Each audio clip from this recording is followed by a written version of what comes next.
Chapter 11:19. Their luck was good. Not long after they joined the Black Cavalry, they encountered a bloody battle with 20,000 enemies. They couldn't help but feel excited.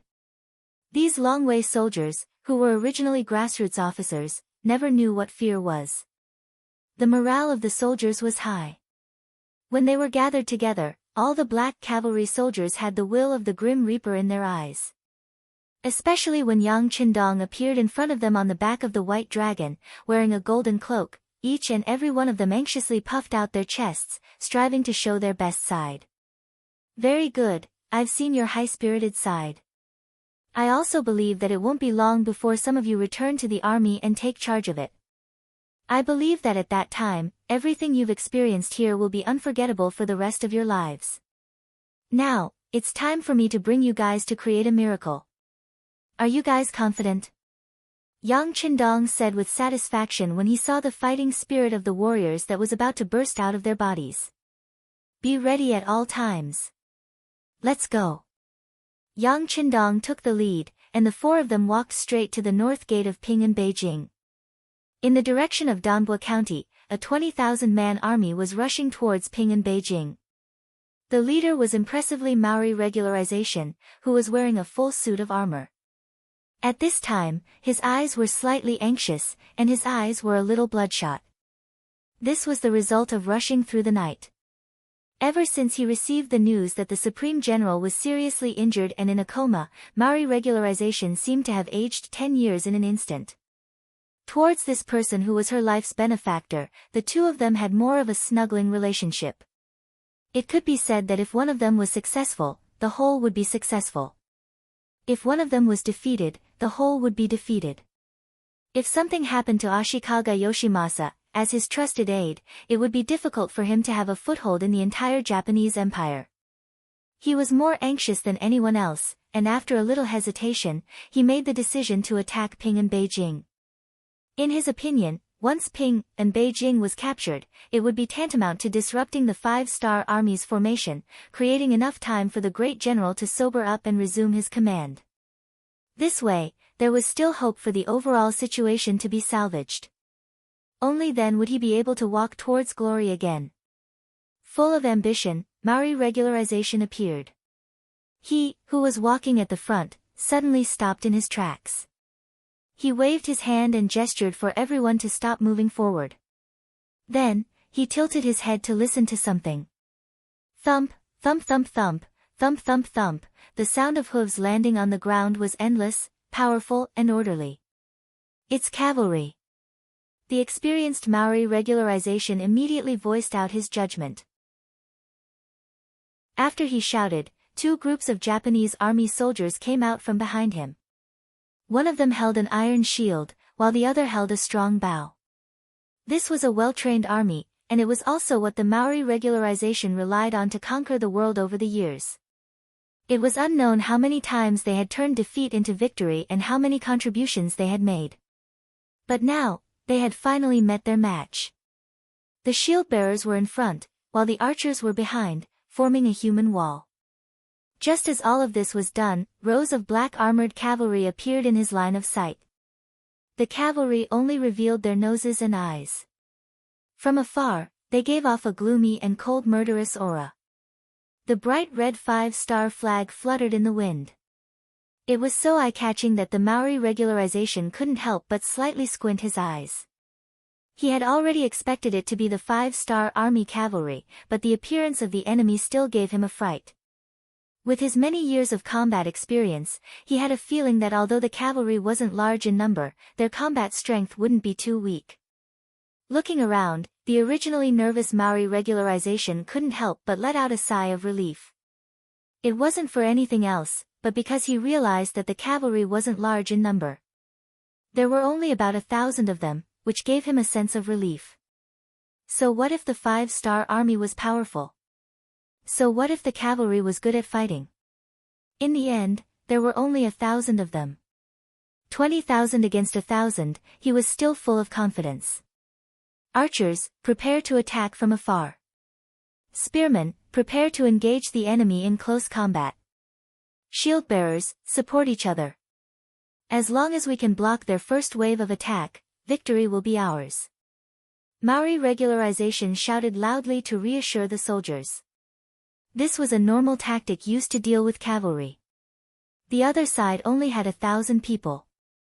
In Maori regularization's view, it wouldn't be difficult to stop them. If you don't understand your opponent, you will never know how powerful they are. The next scene showed the importance of knowing your enemy. Just when the Japanese army had finished their defense and looked down on the 1,000 cavalry in front of them, the black cavalry made their move. When they were 300 meters away, the first guard captain, Chio V, who was at the front, took out a Type 95 pistol from his back. He then opened the safety and loaded the gun. All of this was done in an instant. The 400 soldiers beside him were doing the same thing. They didn't know how many times they had trained like this. For some people, it was already integrated into their lives. They could do it even with their eyes closed. The 400 Type 95 pistols were ready to fire. With the first gunshot from Cho Wu's hand, they started to sweep the area and start the massacre mode. The smell of blood filled the air. Kill! Seeing that the 1st and 2nd battalions had succeeded, Yang Qindong, who was wearing a golden cape, shouted. He led the remaining 200 black cavalry as the last remaining force and charged forward. At the same time, they were also the last straw that broke the camel's back. The sound of gunfire was still ringing out, but the swords had already arrived in front of them. At the same time, the black cavalry continued to approach them with their 7-star crossbows. They attacked again and again, catching the Japanese army off guard. They caught the Japanese army off guard and made the Japanese army dizzy. The 2,000 Japanese army in front of them quickly became stepping stones. They became the first batch of sacrifices on the battlefield. When they were all dead or had lost the ability to resist, more and more 5-star army soldiers came to the front of the formation. They were like torrential waves that constantly slammed against the weak seawall. Waving the 4-foot-long sword that was larger than the ordinary cavalry sword, Yang Qindong rode on the white dragon as if he was in an unstoppable state. Every time he waved his arm and chopped down, there would be a large head flying into the sky. Every time the sharp cavalry sword fell and was raised, there would be streaks of blood flying everywhere on the battlefield. Under the leadership of Yang Qindong, with him as an example, the other black cavalry relied on their impenetrable armor to kill the enemy. They didn't care about defense at all.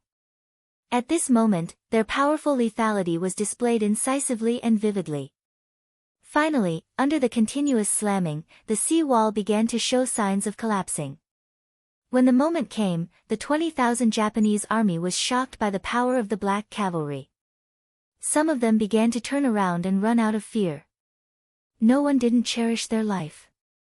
After all, it was only once. Under the premise of not having faith, high positions and generous salaries were just flowers in the water. They couldn't be touched or touched. How could they be more important than their own lives? Come back, come back.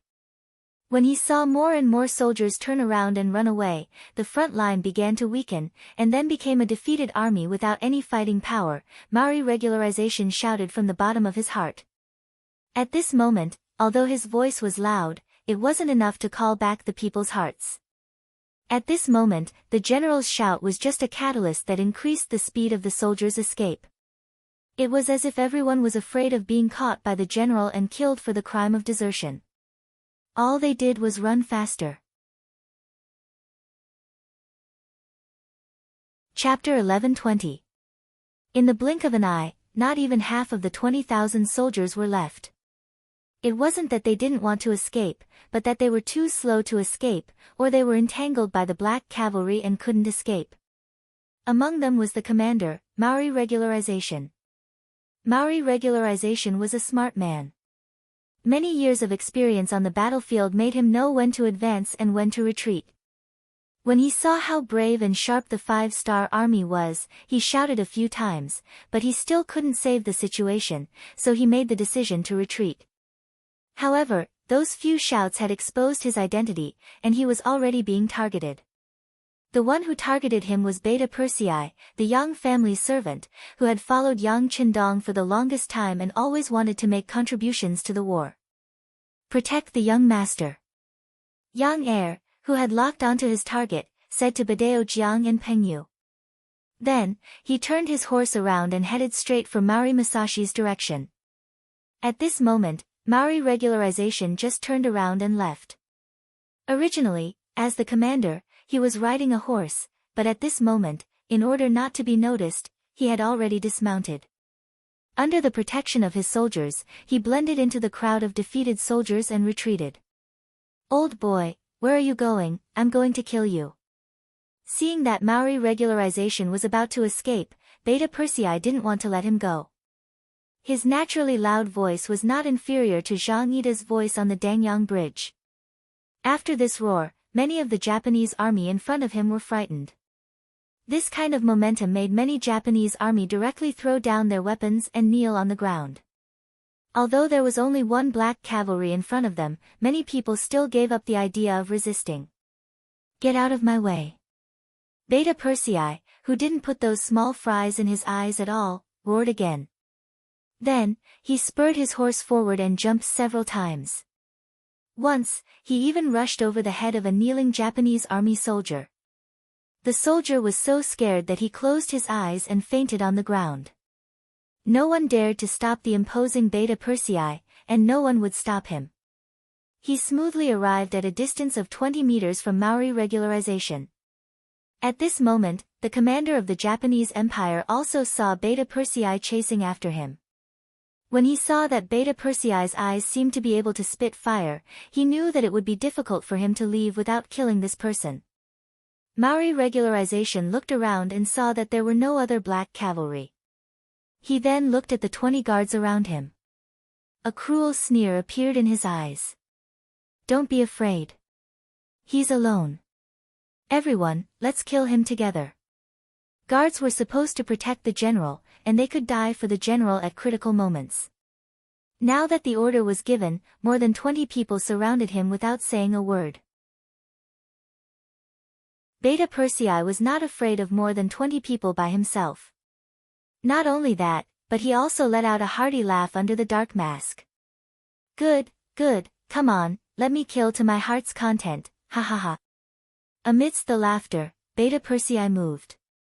The saber in his hand suddenly slashed out and landed on a nearby Japanese army guard, colliding with the saber that was about to be raised. They were both using sabers, but one side's strength was too great. When the two sides collided, the direct impact was that the saber was shattered. Then, Beta Persei's saber fell directly on the guard's chest, revealing a huge wound that was so deep that bones could be seen. With a slight force, the saber was pulled back, and Beta Persei continued to slash. At this moment, the sweat on the training ground was not in vain. During the training, he slashed 1,000 times a day, so every time he swung the saber, it was out of instinct. And every time he swung the saber, it would often bring about a spray of blood. At this moment, Beta Persei transformed into a god of death. Wherever he passed, there were corpses everywhere. This scene also scared the Maori regularization. Seeing that the number of soldiers around him was getting fewer and fewer, and there were less than 5 of them, he disappointedly turned around and fled again. Where do you think you're going? Seeing that the target he had painstakingly locked onto was about to escape, Beta Persei was not willing to give up and wanted to give chase. But the 5 guards surrounded him, and it seemed that they were going to risk their lives to stop him here. Ah! The shouting Beta Persei was angry.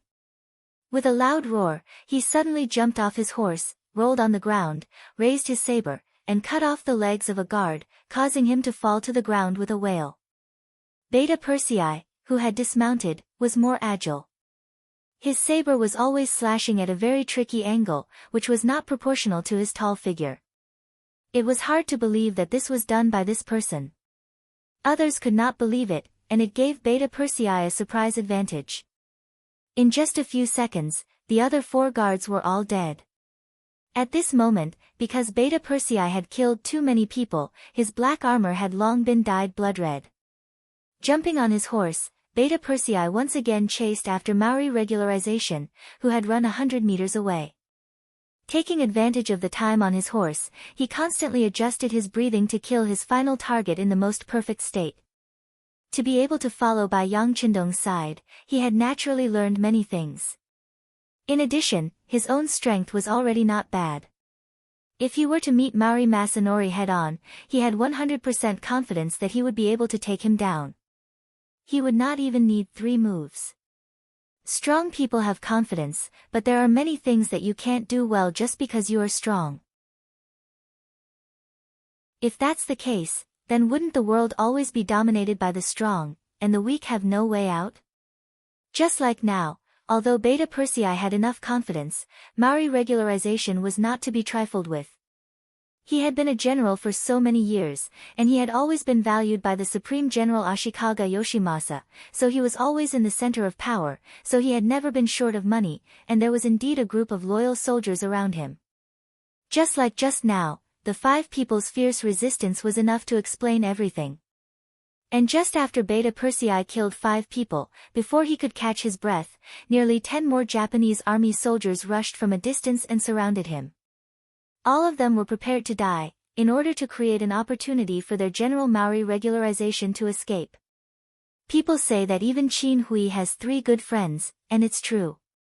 After all, the Japanese army had the advantage in strength, and even if the Longwei soldiers were brave, it was impossible to kill all the Japanese soldiers in a short time.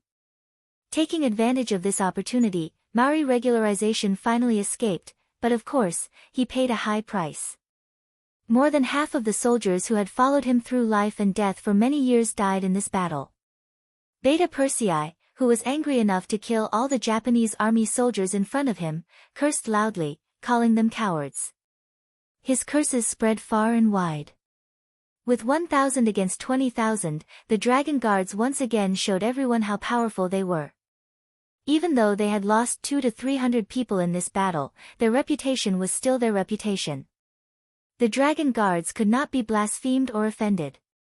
The Japanese soldiers fled, died, and surrendered.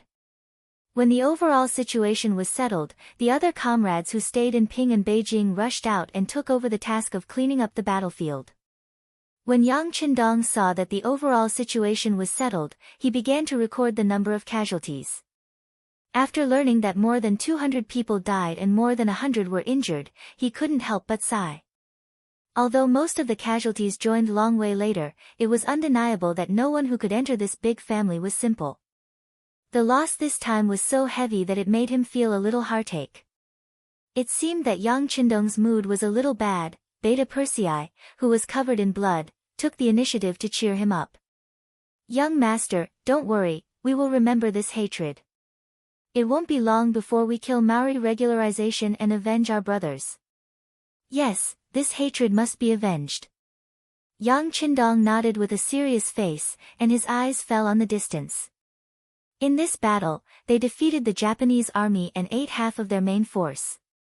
Then, it was only a matter of time before they conquered the Japanese Empire. Shajing City. In the temporary city lord's mansion, a somewhat thin man was standing in front of a large military map at the moment. As the army commander of the new Second Army, Shajing City and Jingzhou City had not stopped for a moment since they occupied the 2 cities. First, they rebuilt the city and stabilized the people, then promoted commercial development and opened factories in order to achieve the goal of rapid economic prosperity. Then, they gathered the morale of the army and prepared to send troops to the west. With the first city as a precedent, Shajing adopted the same strategy. First, they stabilized the foundation, then accumulated strength, and finally, they attacked the outside world. The idea was good, but changes came with it. Yang Qindong's sudden attack on the Japanese Empire caused Baiming's dissatisfaction and even a crisis. The direct result was that the pressure on the new Second Army, which was very close to Baiming, increased. It wasn't until Baiming's Liaodong cavalry came out and reached an agreement with Nanming and Yeshen that the new Second Army couldn't even keep their current territory, let alone expand outward. The city had been besieged and cut off from the outside world for more than 20 days. The situation in the city was getting worse day by day. As the situation became more and more serious, Xiaojing's thoughts became heavier and heavier, and the pressure became greater and greater. Just as he was standing in front of the map with a frown, the guard outside the door suddenly reported that the infantry division commander, Su Yuan, wanted to see him. Su Yuan was originally one of Xiaojing's infantry generals.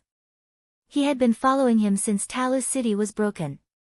Although his ability was average, after the establishment of the new Second Army, Xiaojing still helped him to get the position of a division commander. He could be considered as an absolute confidant. Hearing that Su Yuan came to see him, Xiaojing nodded and said to the guard in a somewhat hoarse voice, "Please." Su Yuan came. He was tall and had a tiger's light in his eyes. His cheekbones were somewhat wide, and he had a standard Mongolian face. When he entered the hall, a rumbling voice came from his mouth, "Military commander, I heard that you haven't eaten for a day. This won't do." Ha! Hearing his subordinate's words of concern, Xiaojing gently turned his head and forced a smile on his face. Then, he said in a similarly concerned tone, "Mr. Su, you also have to eat on time. Look at you, you've lost weight again."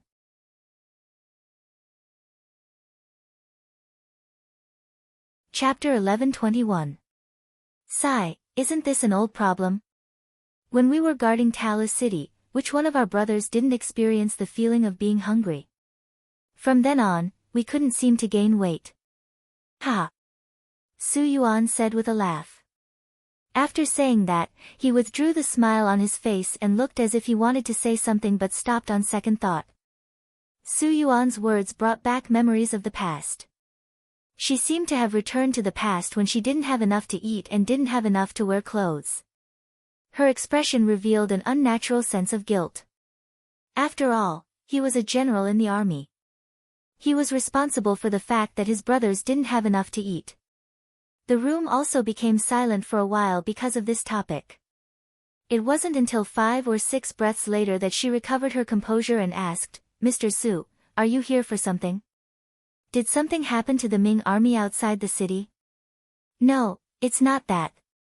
Su Yuan answered very quickly, but he did stutter a little. For some reason, his neck was flushed red. This scene fell into Shibi's eyes, and it made him very curious. He knew his subordinate very well. Although his ability was average, he had a straightforward personality. He wouldn't frown even if a knife was on his neck. What could be so difficult for him? With curiosity, Shibi asked, "Mr. Su, did something happen?" Yes. Su Yuan, who didn't seem to know how to answer, simply admitted it directly. "Oh. What's the matter?" Seeing that Su Yuan had admitted to it, Shibi became even more curious. He wanted to know what had happened to make Su Yuan, who had always been straightforward, act so bashfully. In the face of Shibi's question, Su Yuan didn't immediately answer.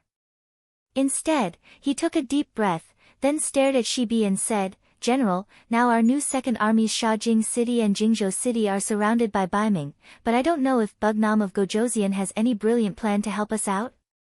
When he heard this, Shibi shook his head and said, "I haven't received any new instructions from the 6th young master. I'm afraid we have to continue to wait." Wait? Hearing this answer, Su Yuan seemed to become a little excited at this moment. He said loudly, "General, the siege has been going on for more than 20 days. Not to mention whether Baiming's army will suddenly attack the city, the brothers in the city are already panicking. If this continues, I'm afraid." Without waiting for Su Yuan to finish his words, Shibi asked calmly, "Wait, what did you say happened to the brothers in the city?" "Ah. This." Su Yuan seemed to be in a difficult position. His eyes revealed a complicated expression, but then he seemed to have thought of something and said with a very firm tone, "General, I won't hide it from you. Some of the brothers in the city can't take it anymore and have already started to think of other methods." "Other methods? What methods?" "Don't tell me they are surrendering to Baiming." To be chosen by Yang Qindong, Shibi was very smart. He immediately thought of something. Su Yuan, who was still thinking of an excuse to talk about this matter, let out a long sigh of relief. There were some things that one was afraid of not saying out loud, so one had to be coy for a while.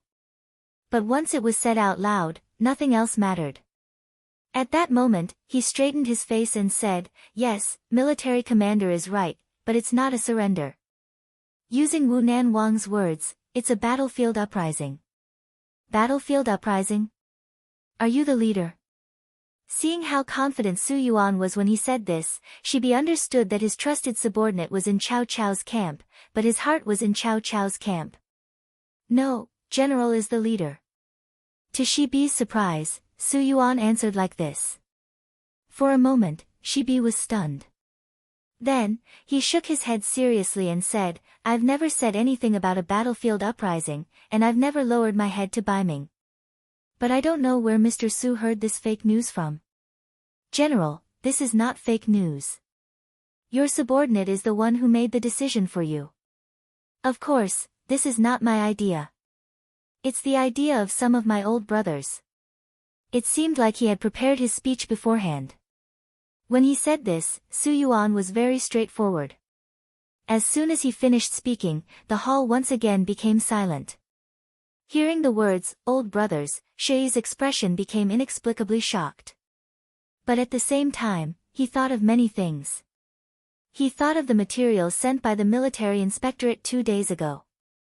It said that after the Baiming army besieged the city, Shajing City, which had just been restored to order, once again became chaotic. After the investigation by the inspectorate, the final target was the general's old brothers. They were the Mongolian veterans who had guarded Talu City together. It was because the matter involved these old veterans that the inspectorate did not make the decision to arrest them. Instead, they reported it to the general and asked him to make a decision. For the sake of their friendship as old brothers, for the first time, Bear Heart used public resources for personal gain to suppress the matter. Originally, he wanted to wait until the situation was less tense before he talked to his old brothers. But he didn't expect that they would take the initiative to look for him first. Naturally, the shock in his heart wasn't small, but he still couldn't understand why when they were defending Talu City, they didn't even have food to eat, but they still held on. Now that they hadn't reached that point, why were they thinking of surrendering? Confused, he looked at Su Yuan and asked, "Why?" "General, our brothers are really afraid of living a hard life again. In the past few years, everyone's life has become better. They have found wives, and some have even married several. Now, we are not alone like before. Everyone has too many scruples." When he answered this question, Su Yuan's eyes were a bit red. It seemed that he was not very willing. Shibi did not look at Su Yuan. Instead, he kept muttering, "Life is better, so we can't suffer anymore, right? Ha, it is really easy to go from frugality to extravagance, but difficult to go from extravagance to frugality." People were often like this. When they had nothing, they would go all out. Even if there was only a 1% chance, they would still dare to fight. On the other hand, when they had everything, they would not dare to take risks. Even if there was a 70% to 80% chance of success, they would still think twice. This was the case. His old brothers, who did not know what death was, were afraid of death. This was something that Shibi did not expect. Shibi lowered his head and pondered. His eyes were a bit red. He was really sad and disappointed. He did not expect that when he was in danger, the first to act was not someone else, but his most trusted old brothers. It was really difficult to judge a person's heart from his face. However, after a moment of silence, Shibi raised his head. When he looked at Su Yuan again, his expression was a lot more serious. "Old brothers, is this what you all mean? Have you thought about whether Baiming will accept your surrender? What's the benefit of doing so?" "General, the Baiming army said that as long as we surrender, everything will be fine. It is not impossible for our brothers to be promoted." Su Yuan quickly gave an answer to this question. It was precisely this answer that caused a glint of surprise to flash across Shibao's face. He finally understood that Su Yuan had not come here casually.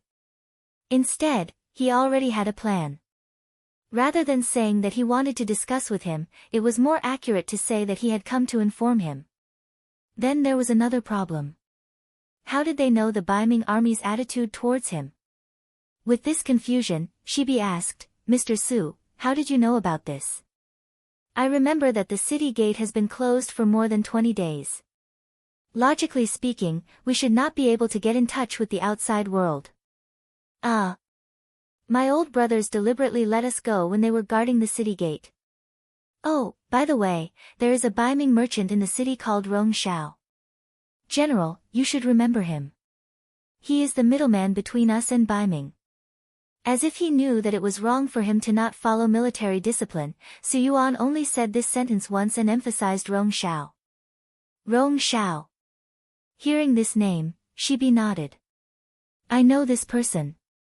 Since the new Second Army occupied Shaojing City, many Baiming merchants appeared here. Among them, Rong Shao was the most famous one. It was because his business was very big and he was very rich.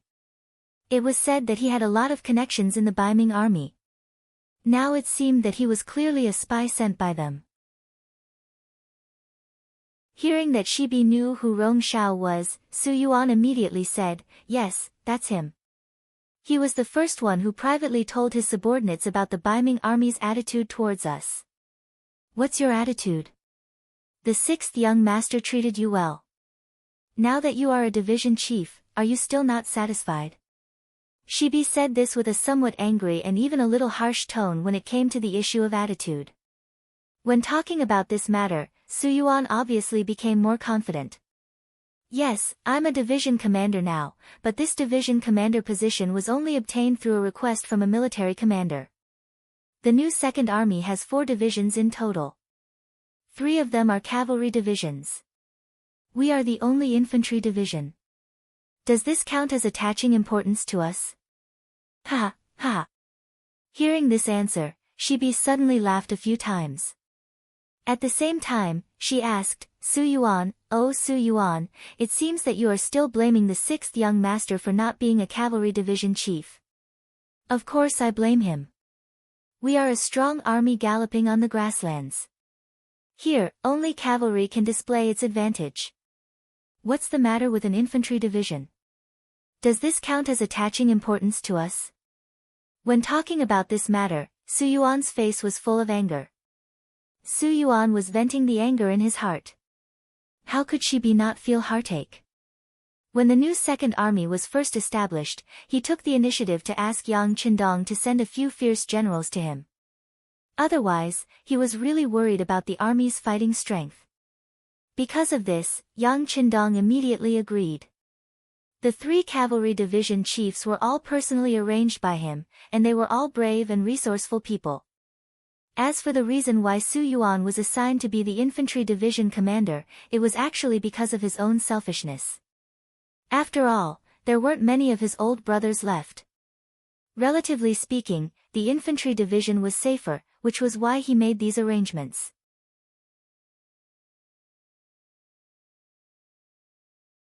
Chapter 1122. He had never thought that his kindness would lead to such an outcome. At this moment, Shibai did not know what to say. He even had an impulse to tell the truth. However, he knew that it was useless to say anything now that things had come to this. When a person had made up his mind to do something, it was not something that could be changed with just 1 or 2 words.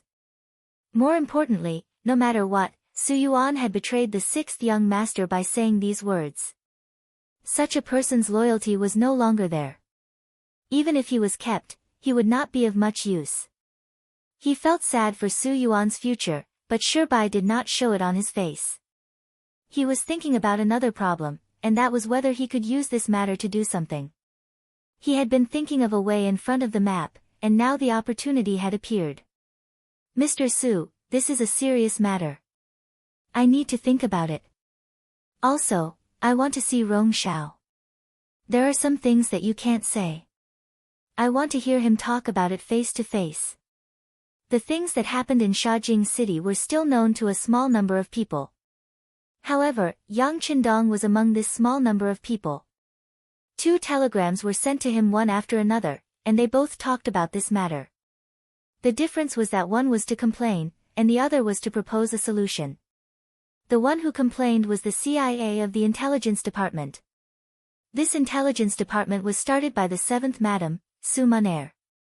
After continuous development, it had already begun to develop into both the military and the political. Just like the old brothers that Su Yuan mentioned, some of them married women who were peripheral members of the CIA. Most of these people came from poor backgrounds, and some even had a terrible past. They were rescued by the CIA, trained, and sent to different places. Their identities were quite confidential, and they had no contact with each other. It was considered top secret.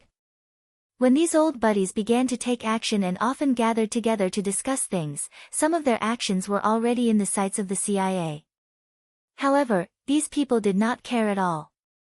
With pillow talk from the wives, these people's secrets were quickly learned. Then, layer by layer, they were finally reported to Yang Qindong. The other telegram was from Sherbet himself. Inside, he explained in detail what had happened and added his own opinions at the end.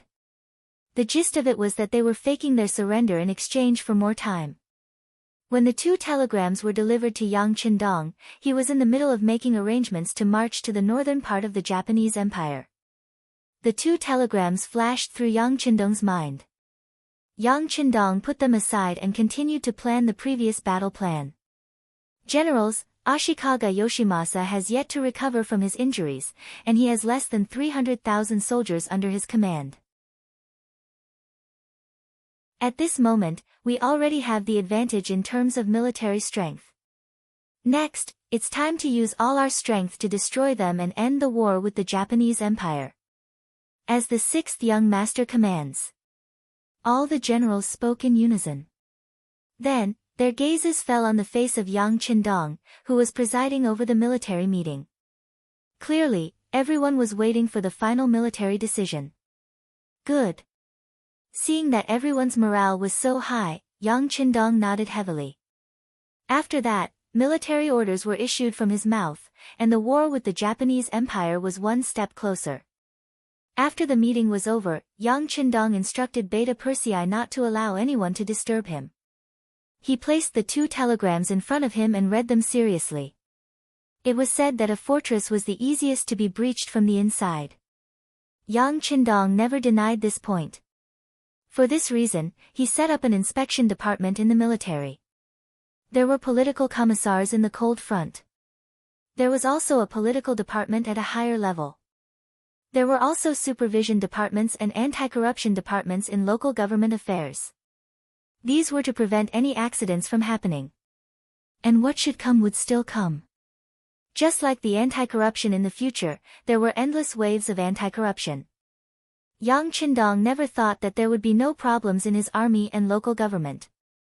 That was something that even a saint could not do. After all, everyone had their own selfish motives. Otherwise, there would not be the saying that if one did not look out for himself, the heavens would take the hindmost.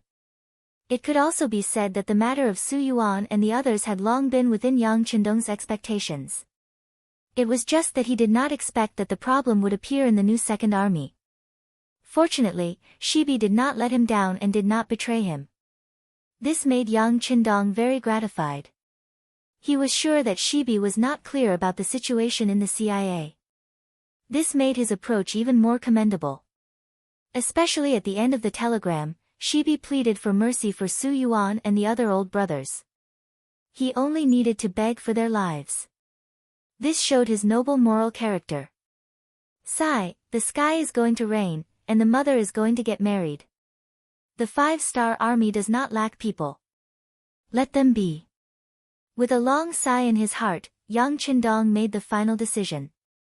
Then, he waved his pen and sent a telegram back to Shibi, agreeing to all his actions. In accordance with the principle of not giving orders in foreign countries, he allowed Shibi to take the lead. If Shibi needed any help, Yang Qindong would do his best to satisfy him. After the telegram was sent to Beta Persei and Wang Shan secretly sent it out, Yang Qindong's gaze fell on the war in the Japanese Empire again. The overall situation of this war had basically been decided. The next step was just a matter of time. If the problem here could be solved earlier, the difficult situation of the new Second Army would be solved earlier. Yang Qindong felt a lot of pressure. Tokai Road, Seiko County. It was the central area of Tokai Road. At this moment, it had become the base camp of great General Ashikaga Yoshimasa. Ashikaga Yoshimasa, who was injured and unconscious, had already woken up a long time ago. Fortunately, he had a good physical foundation. He was only injured and did not endanger his life. It was just that when he woke up and learned the result of the war in front of him, he was so angry that he fainted again, which was depressing. When he woke up again and began to take charge of the military, the number of generals around him had decreased a lot. First, the sneak attack of the ninjas caused him to lose 20 capable confidants. Then, the defeat of the army outside Qing and Beijing caused him to lose half of his generals. Now, there were less than 20 people standing in the main tent, including General Maori Regularization, who gave up on attacking Shanin Road.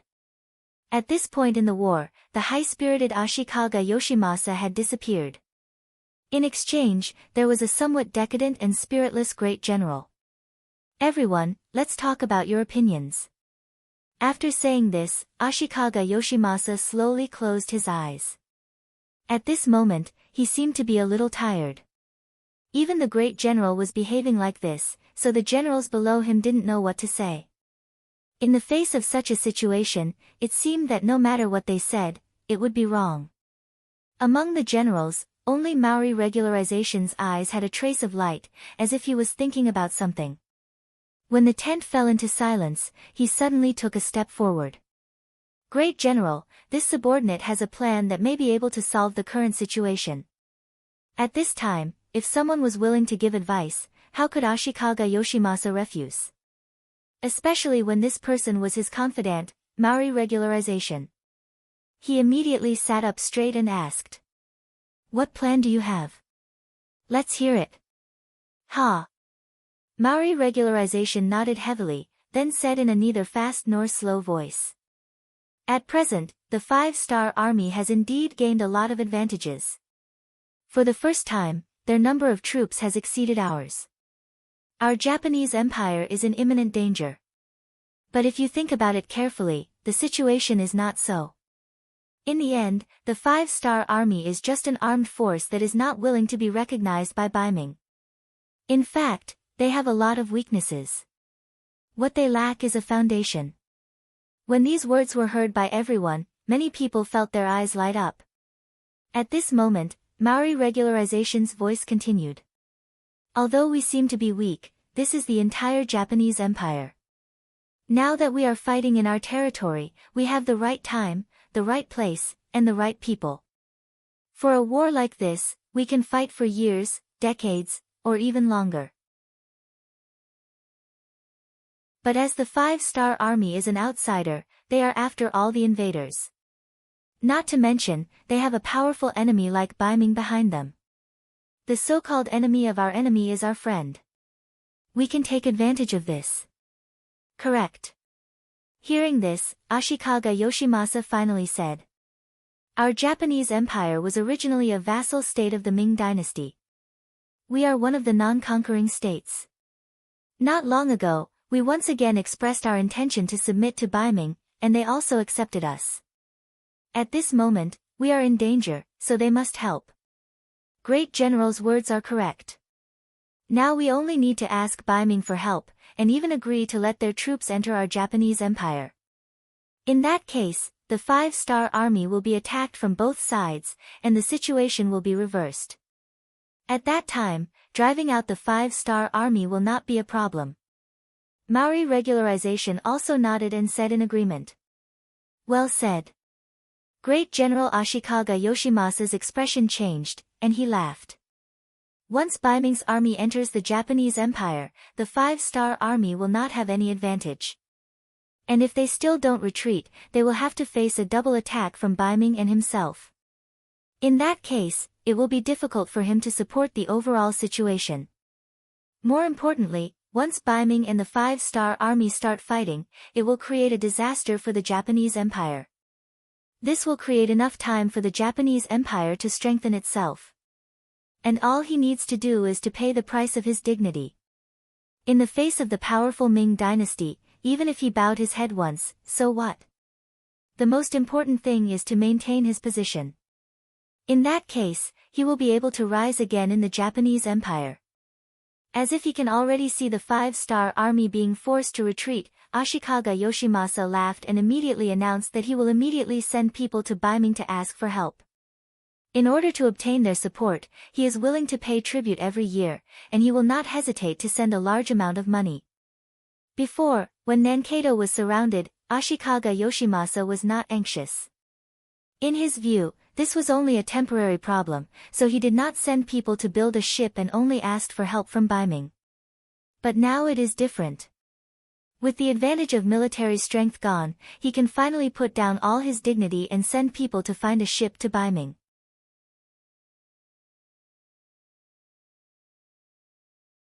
Chapter 1123. The Japanese Empire was an island country. Not to mention the military's warships, even the civilians' ships were innumerable. It was just finding some ships to send a message to Beiming.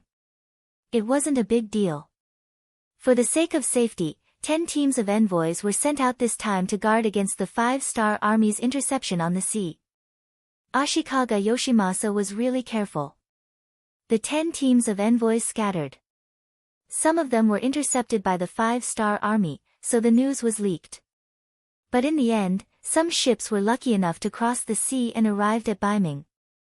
Through the intercepted ships, the 5-star army knew about Ashikaga Yoshimasa's actions and reported it to Yang Qindong. Looking at the statement sent to him, Yang Qindong coldly snorted and said, "Just a trapped beast. Do you really think you can stop my army in this way? Humph, Beta Persei, send a report to Suyozhen. He should know what to do. Also, inform the frontline army to speed up their march. We don't have much time left." Beiming, Kyoto. The envoys of the Japanese Empire, who had weathered the waves, finally arrived here.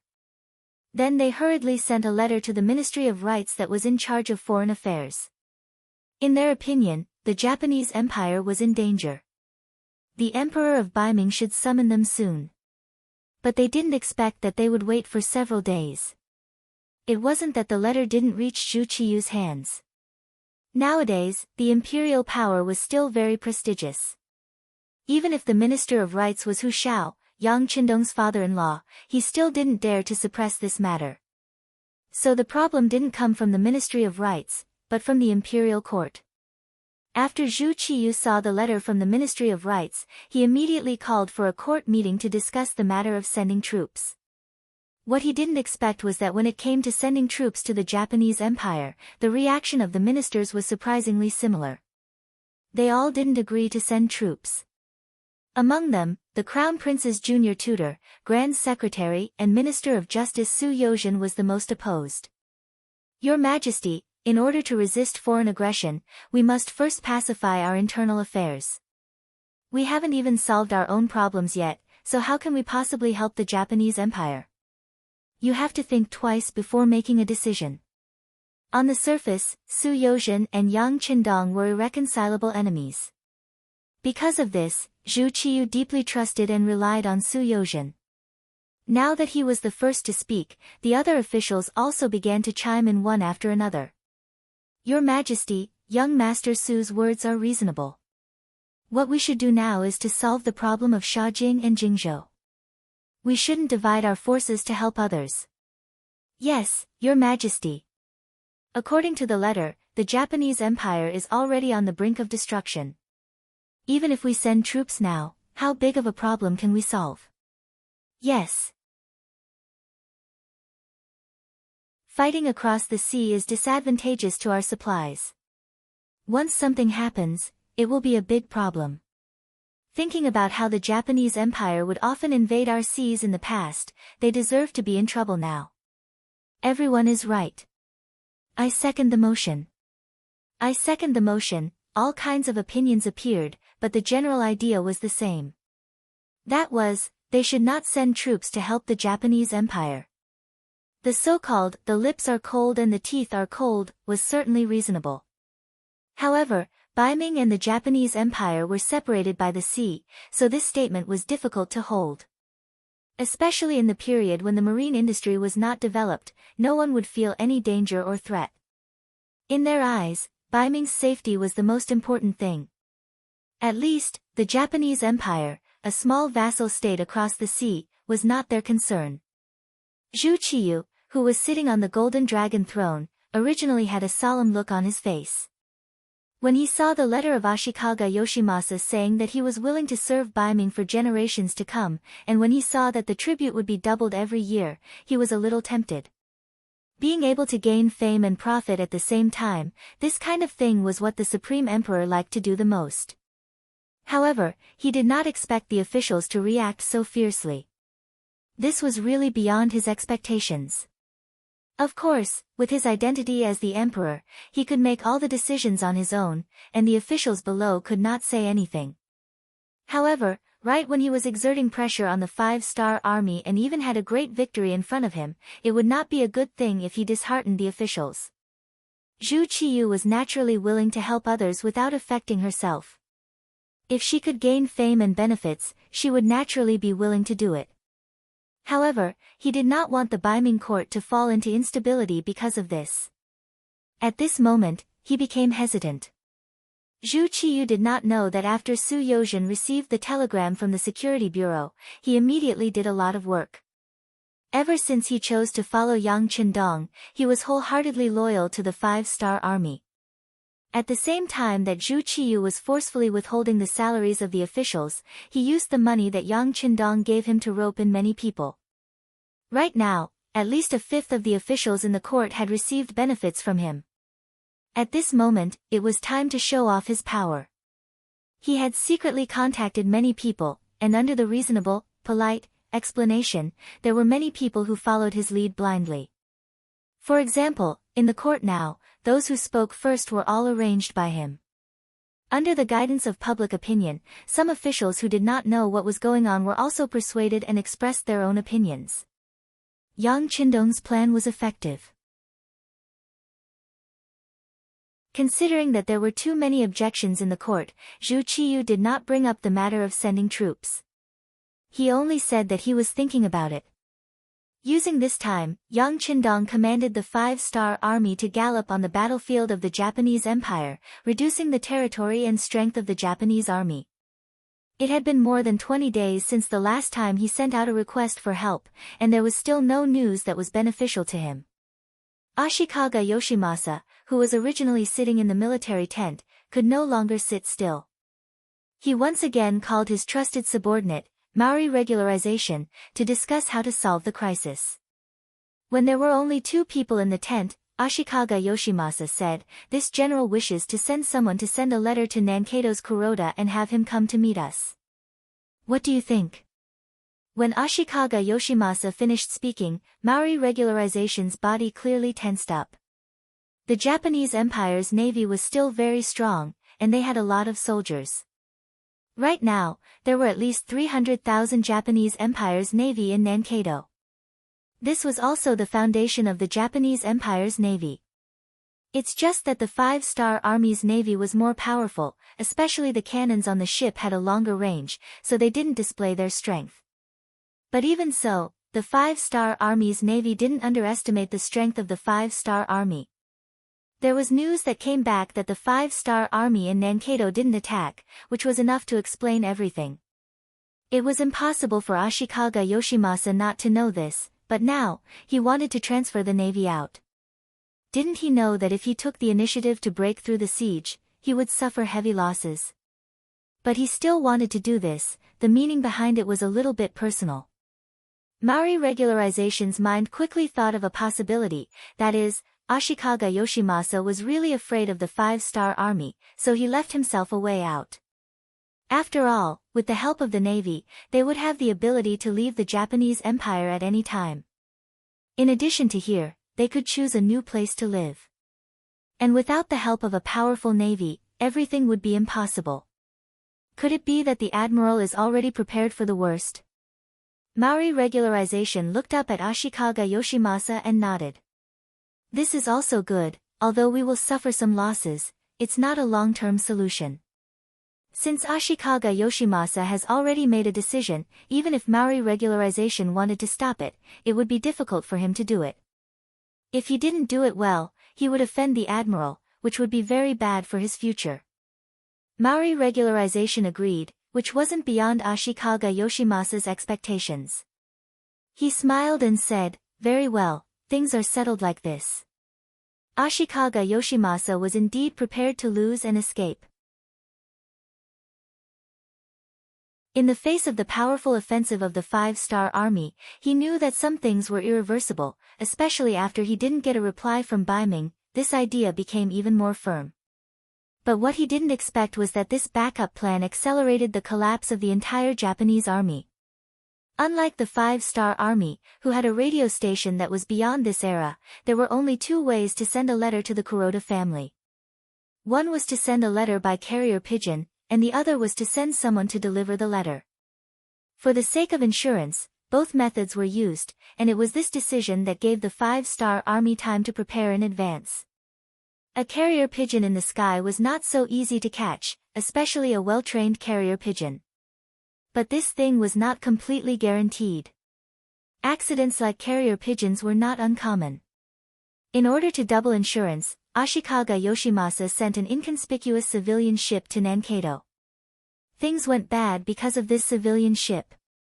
The outskirts of Nankado were already completely sealed off. Even Han Chinese civilian ships and merchant ships were not allowed to pass inspection, let alone a civilian ship of the Japanese Empire. So under the strict inspection, the messenger was found, and the matter of the Supreme General giving the order to break out of the encirclement was no longer a secret. His subordinates immediately reported the situation to Yang Qindong with a telegram. After hearing this, Yang Qindong, after serious consideration, decided to beat them at their own game. If everything was peaceful on the grasslands, Yang Qindong was not prepared to give any Japanese army a way out. They could only choose to surrender or die. But now, the situation on the outskirts was not good, and the new Second Army could face a big problem at any time. Time waited for no one, and the Japanese Empire's matter had to be solved quickly. Among them, the Japanese Naval Division was in existence that gave Yang Qindong a great headache. 300,000 soldiers, a great advantage in terms of numbers, plus the existence of small cannons, it would not be easy to bite this hard bone. In addition, this Kuroda was not someone to be trifled with. According to the intelligence personnel hidden in Nankado, the security there was stable, which eliminated the possibility of an internal attack. Yang Qindong was worried about how to deal with this group of Japanese army and how to occupy Nankado to solve his own problems. However, the Supreme General Ashikaga Yoshimasa's order made him see an opportunity.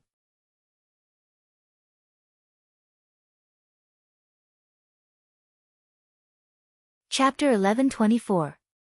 Even if they didn't have a big appetite and couldn't swallow the Japanese Naval Division, they could at least chase them away and occupy the whole of Nankado. After Yang Qindong thought about it again and again, he sent a telegram to give the messenger from the Japanese army a chance to escape and send the information to Kuroda. Under Yang Qindong's arrangement, the messenger successfully escaped and smoothly entered Nankado.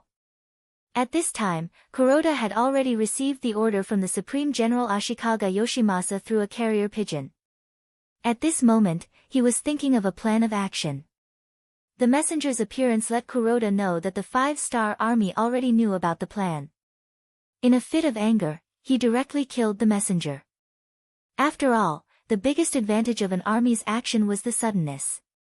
But now that it was gone, how could he not be angry? Of course, this was all done by the Supreme General. He only did it for double insurance. After killing the messenger to vent his anger, Kuroda had to consider the matter of breaking out of the encirclement. Although he knew that the Five-Star Army was already prepared, the Supreme General's order couldn't be disobeyed. The most important thing was that he didn't know what kind of problems would arise if he was trapped for a long time. 5 days later, Kuroda, who had prepared everything, gave the order to break out of the encirclement. 300,000 soldiers boarded 1,000 warships carrying provisions, supplies, and silver. They suddenly left Nankado and headed towards the sea. The ones responsible for stopping them were the elite High 4 Division and High 5 Division of the 5-Star Army. In addition, there were 30,000 soldiers from the Korean Navy. In total, there were less than 50,000 soldiers.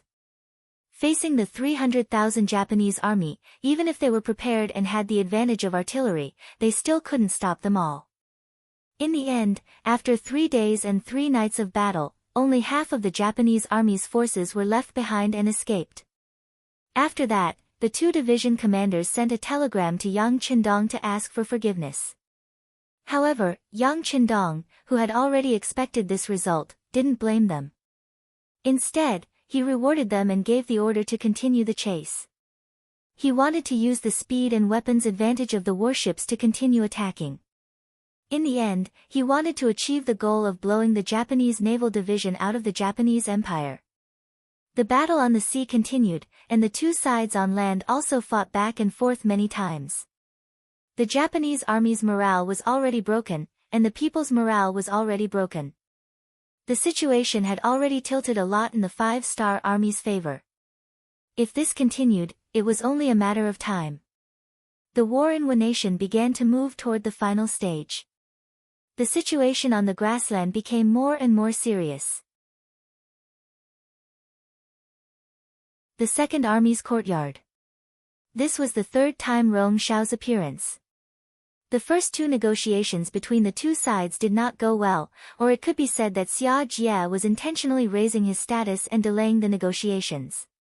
This time, Rong Xiao had already made the final decision. If they didn't surrender, they would fight. Too much time had passed, and he had already lost his patience. Or perhaps the people behind him had already lost their patience.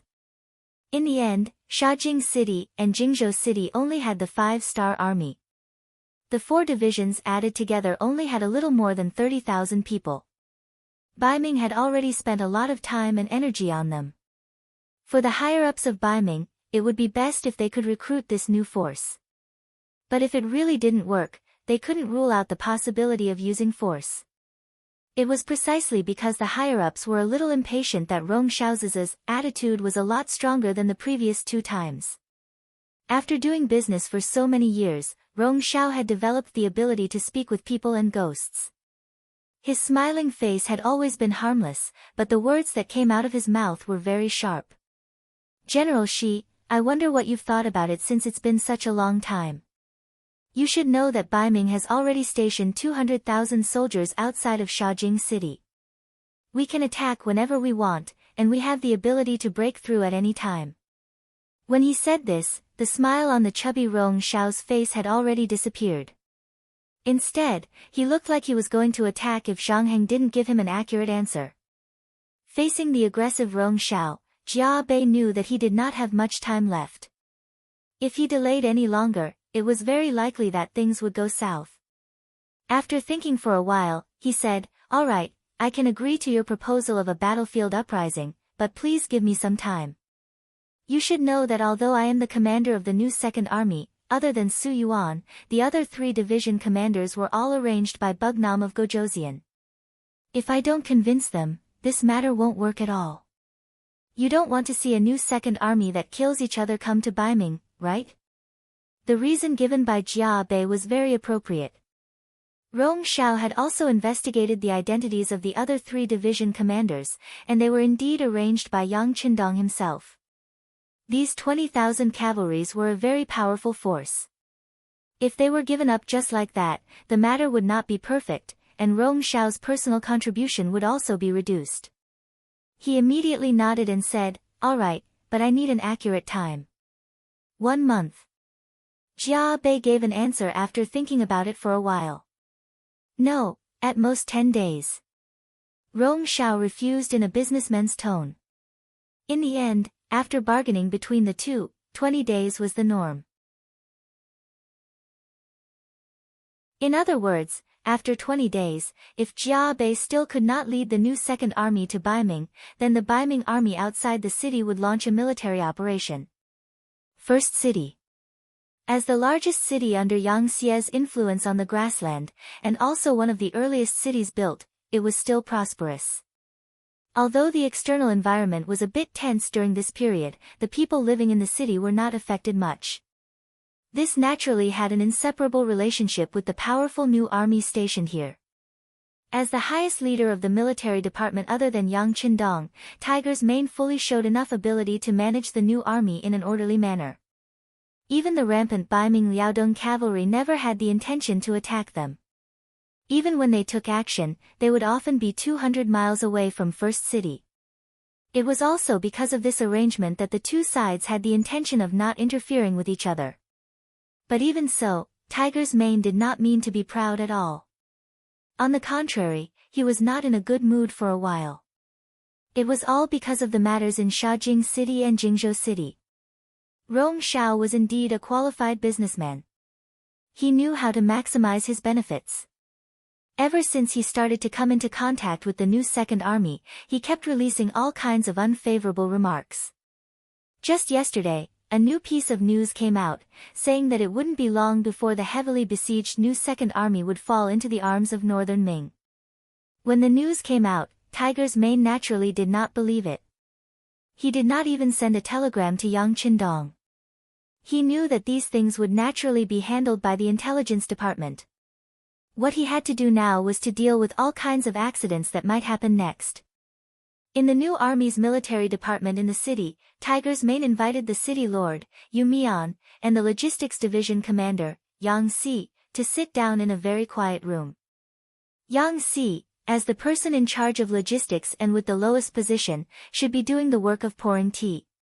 While pouring tea for Tiger's Mane and Yu Mian, he did not stop talking.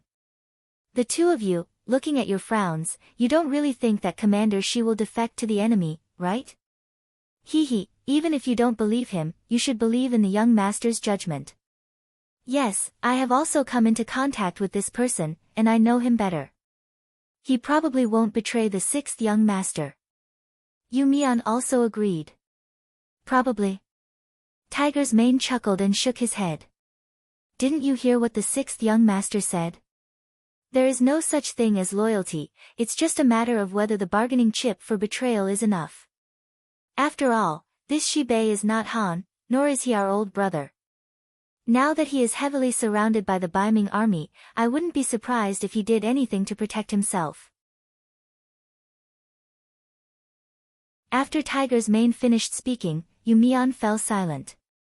Actually, from his words, it could be seen that he did not have much confidence in himself.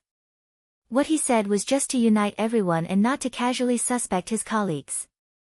But now, even Tiger's Mane said that he was suspicious. Of course, it was not good for him to say anything. Yang Si, on the other hand, frowned after hearing this. He had already finished pouring tea and came down from the table. His right hand gripped a teacup tightly as he thought of something and said, "Since all of you are suspicious, why don't you report this to the young master?" The young master must already know, it's just that he hasn't sent a letter yet. This is the part that we can't figure out. Tiger's Mane said as he shook his head. After Yang Si heard this, he was stunned at first. He didn't know what to say next. If even the sixth young master could not confirm the authenticity of this matter, then this matter was probably more than 50% true. Yang Si fell into deep thought and did not speak. Yu Mian thought of something and said, "If that's the case, then we should also make preparations early. Once something really happens to the new Second Army, I'm afraid that the next target Baiming will deal with will be us." With the new Second Army stationed in Shaojing and Jingzhou City, this was equivalent to planting a stair on the grassland. Baiming had to be cautious if they wanted to make a big move. But once this constraint was gone, everything would be very different. They could concentrate all their energy on dealing with the first city and the new army. With their supplies cut off, the situation of the new army would only become more and more dangerous. That's right, that's what I'm worried about. That's why I called you guys over to see if there's any good strategy. Tiger's Mane nodded heavily. Obviously, he had thought of all this. He called the two of them over to discuss this matter. After the matter was settled, the three of them gathered together to come up with a plan. At this moment, Yang Qindong, who was far away in the Japanese Empire, had indeed received a telegram from the intelligence personnel of the first city. It described some of the rumors they had heard in detail. However, because the two cities of Shaojing were heavily surrounded, they were unable to find out the specific and real situation. Therefore, they reported everything they heard regardless of whether it was true or false.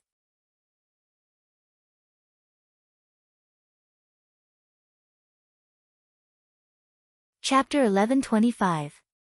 Looking at the contents of the telegram in his hand, Yang Qindong's eyes flashed with a sharp light. In his heart, he had sentenced Rong Shao to death. All along, Yang Qindong had a natural closeness to the Han people. Even though they were both merchants, the treatment of the Han merchants was much better. Whether it was the price of goods or the ratio, it was much higher than that of the foreign races. For this reason, many people had raised objections, but he had ignored them. It could be said that this policy had allowed many Han merchants to earn a lot of money, and Yang Qindong's reputation had always been very good. However, when the forest was big, there were all kinds of birds. There were still some people who were not satisfied. They even secretly went against Yang Qindong. Rong Shao was a typical representative of this. Of course, without Rong Shao, there would still be Wang Shao and Li Shao. However, who told him to run into the muzzle of the gun? If he did not punish this person, such things would inevitably happen again in the future. In order to achieve the effect of killing one to appease the 100, Rong Shao had already been put on the death list. Putting Rong Shao's matter aside, Yang Qindong needed to consider and judge the situation of the new second army that was surrounded and what the truth was. Even though before this telegram, Shirbi had already sent a telegram and told him everything. However, when a general was outside, military orders could not be given. Who could guarantee that what Shirbi said was true and not a ploy to stall for time and not just to brush him off? It was still the same saying, loyalty depended on the bargaining chip. At least for now, Yang Qindong couldn't give up anything. Even if he could, before the crisis was resolved, it was just an illusion. It was just an empty check. Whether Shirbi could be trusted or not was a problem that Yang Qindong had to consider. If he made a mistake in his judgment, everything that followed would be useless. Yang Qindong thought about the first time they met and how he had promoted the other party to a commander. He felt that he had done enough and was sincere enough. Feeling that he had not done anything wrong, Yang Qindong raised his eyebrows and said in his heart, I have done what should be done. Next, let's bet that my judgment of people is not wrong. I hope you can withstand the test. Yang Qindong, who seemed to have made a decision in his heart, called Beta Persei. He wanted to send a telegram to Tiger's Mane of the new First Army to ask him to pay more attention to Shirbi's situation. At the same time, he had to prepare for the city defense battle now. Although the new Second Army's matter was big, it was far away and there was nothing he could do. However, the problem of the Japanese army in front of him was something that needed to be solved. If he got stuck in this quagmire, he was afraid that it would not only be the new Second Army that would have problems, but more problems would appear.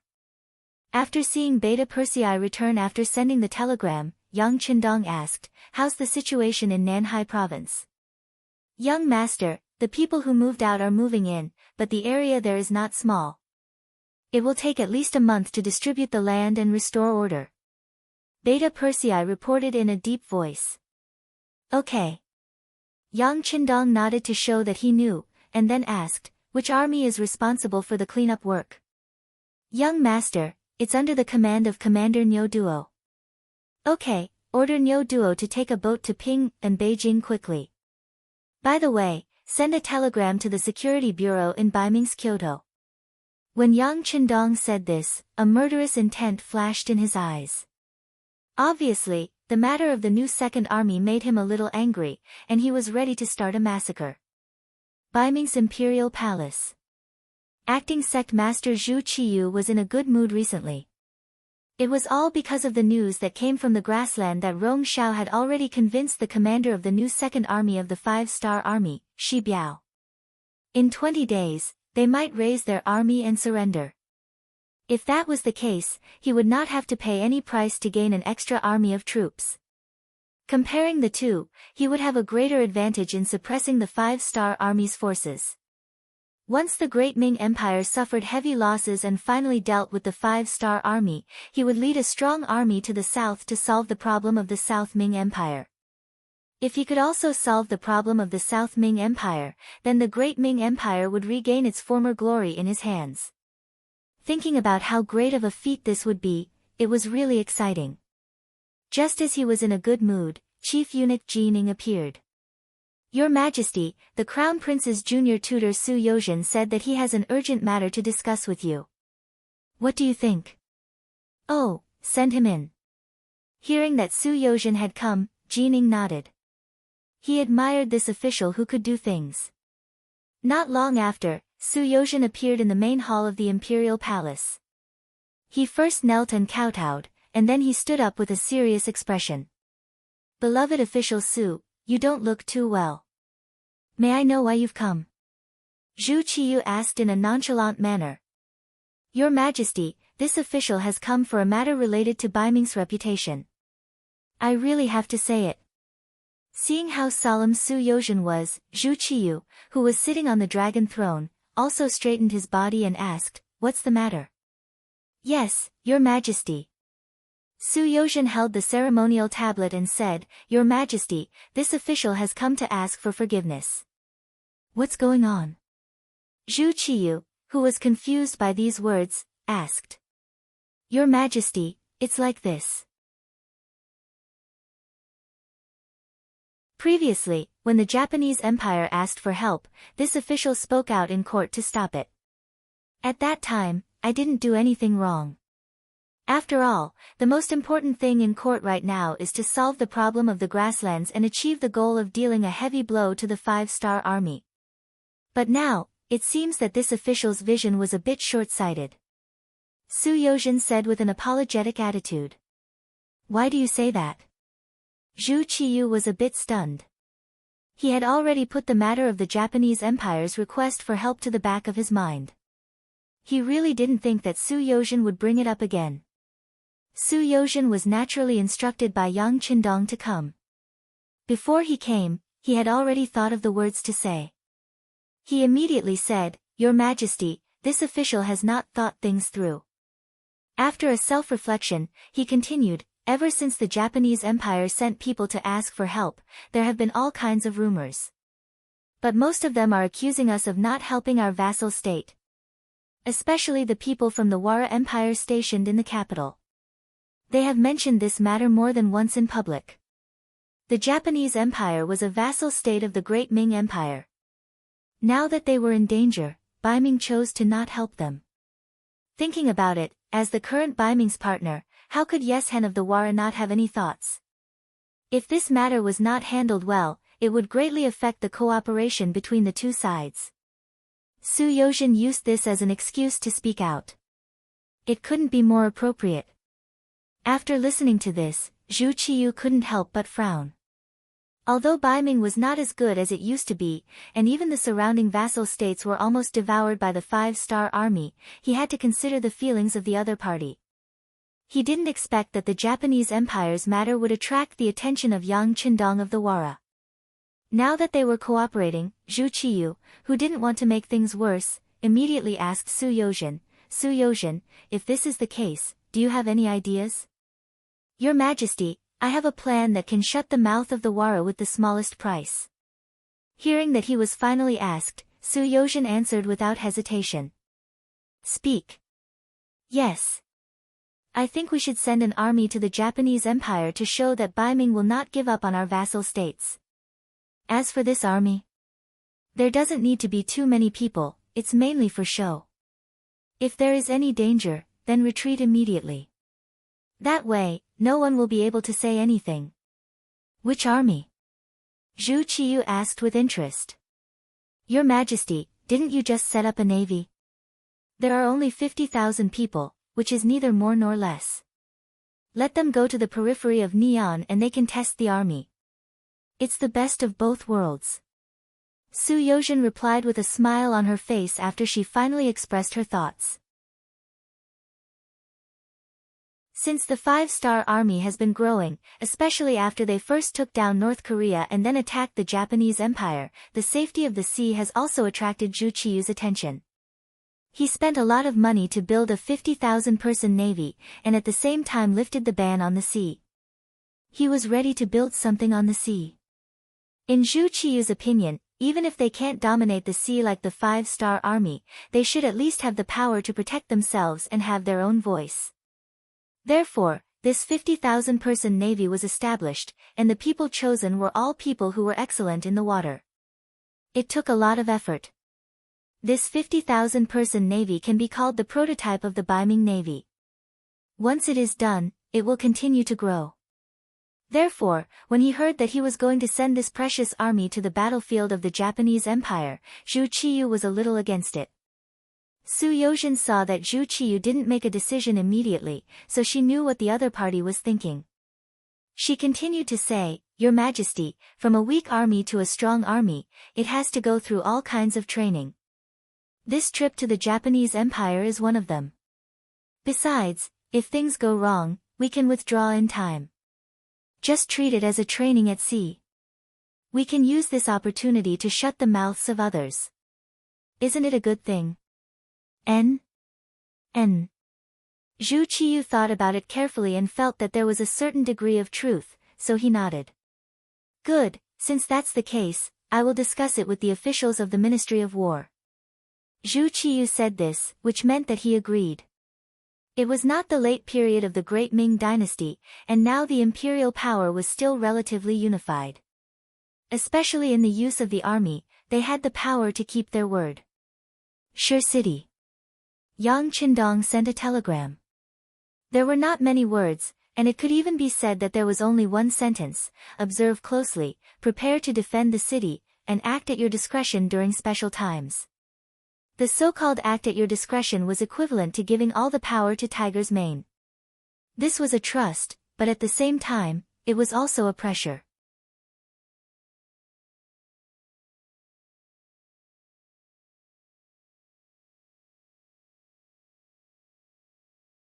As long as everyone had the same attitude and cooperated with each other, there was nothing that couldn't be done. There was no enemy that couldn't be defeated. Just as the situation on the grassland became very complicated, the war on the battlefield of the Japanese Empire was in full swing. After Yang Qindong issued the order for a general counterattack, more than 200,000 soldiers of the Five-Star Army launched a crazy counterattack.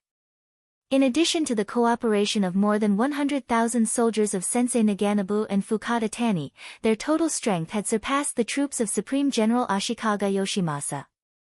Having more troops than the other party did not mean that they would definitely win. However, the strength of the morale of the army and the strength of their combat power were enough to show that the scales of victory and defeat had tilted greatly. After the army left Ping and Beijing, they went straight to the north and came to the Dongshan Road. They separately conquered Jinjiang County, Mino County, Shindu County, and other places. They directly suppressed Ashikaga Yoshimasa's troops in the Musashi area of the Donghai Road. On the sea, President Kuroda's 300,000 soldiers broke through the encirclement. Although they had the advantage in terms of military strength, in the face of the powerful artillery of the C-4th Division and the C-5th Division, they fled all the way. When the 300,000 soldiers entered the Dongshan Road, there were only 100,000 soldiers left. On the land, they lost many cities and lost many soldiers. Of the 300,000 soldiers, there were only 100,000 left. Under such a situation, Ashikaga Yoshimasa, who originally had millions of soldiers, only had 200,000 soldiers left. The reduction in his strength made him anxious every day. While he cursed the Five-Star Army for being arrogant, he also made preparations to abandon his homeland and leave the Japanese Empire.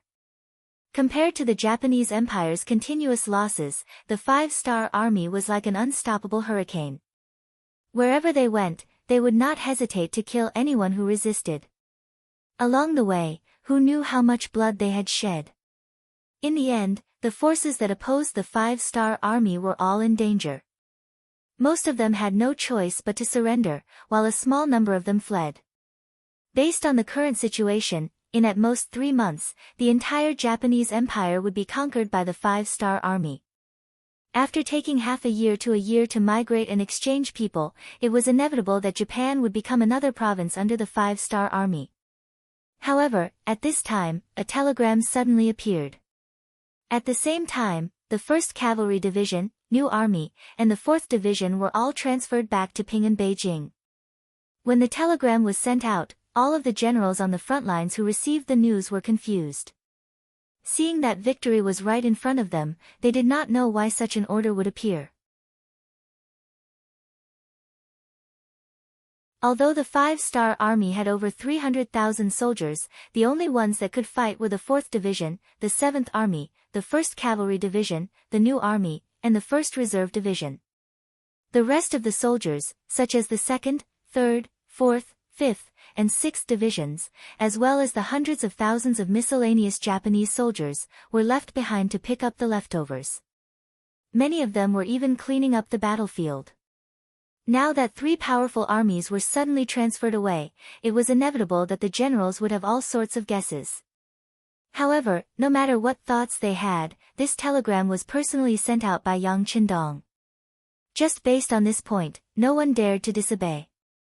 After being surprised for a moment, the 3 armies packed up and stopped moving forward. Then, within 8 hours, they began to change direction, going from north to south to Qing and Beijing. This was the military order of the Five-Star Army. Once an order was given, regardless of the situation, it must be obeyed. This was also something that Yang Xie's generals had to do. In the blink of an eye, the 3 powerful armies left.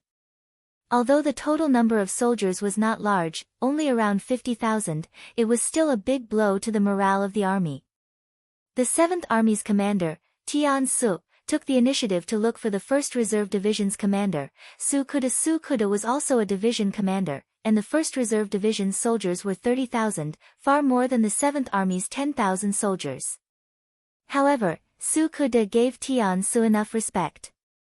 After all, he was a member of the Cold Front series, fully equipped with firearms. "Commander Tian, please have a seat."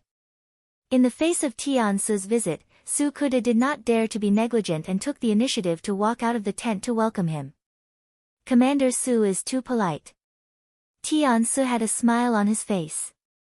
He was very satisfied with Su Kuda's attitude. Since Su Kuda was so polite, he naturally would not refuse. Instead, he took the initiative to slow down his pace, trying to keep up with Su Kuda's pace. Everyone else in the tent left.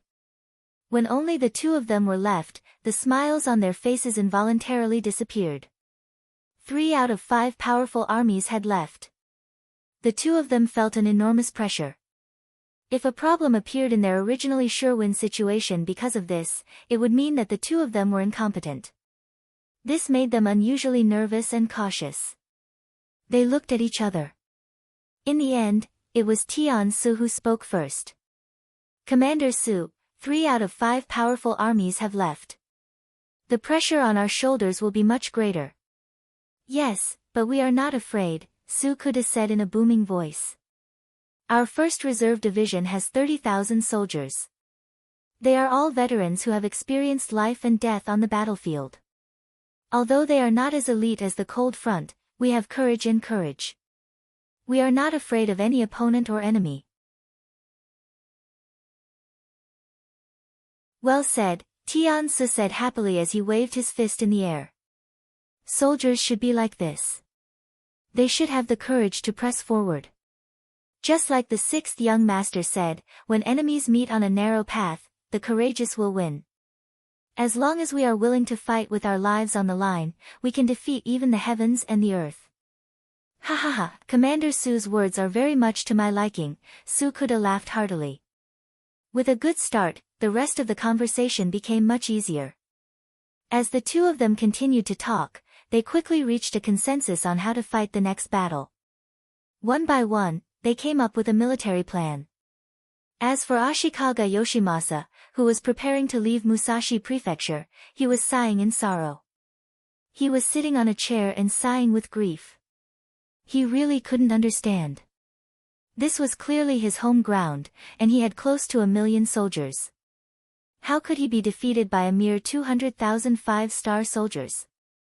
But now, the enemy's numbers were increasing as they fought. Why was he getting weaker and weaker?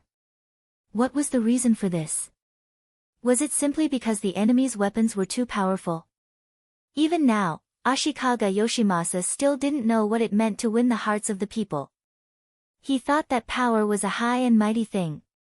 As long as he grasped it tightly, he could do whatever he wanted. However, he did not know who gave him power. When a person with power did not use it to serve the people, he would not be far from death. Just as he was sighing, the sound of footsteps suddenly came from outside the tent. Then, a happy Maori regularization appeared and shouted, "Great General, good news, good news." Good news?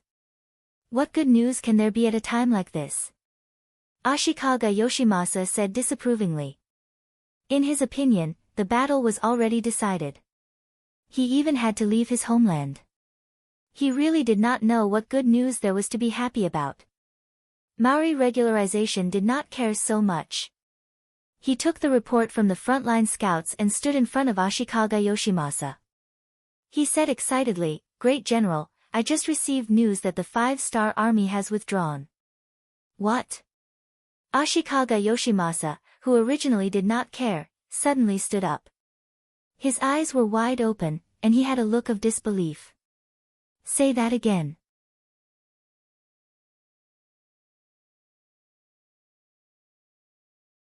Chapter 1127. Great General, the 5-star army has retreated. Maori regularization repeated. Retreated? Ha, have they all retreated? Ashikaga Yoshimasa's face flushed red with excitement. No.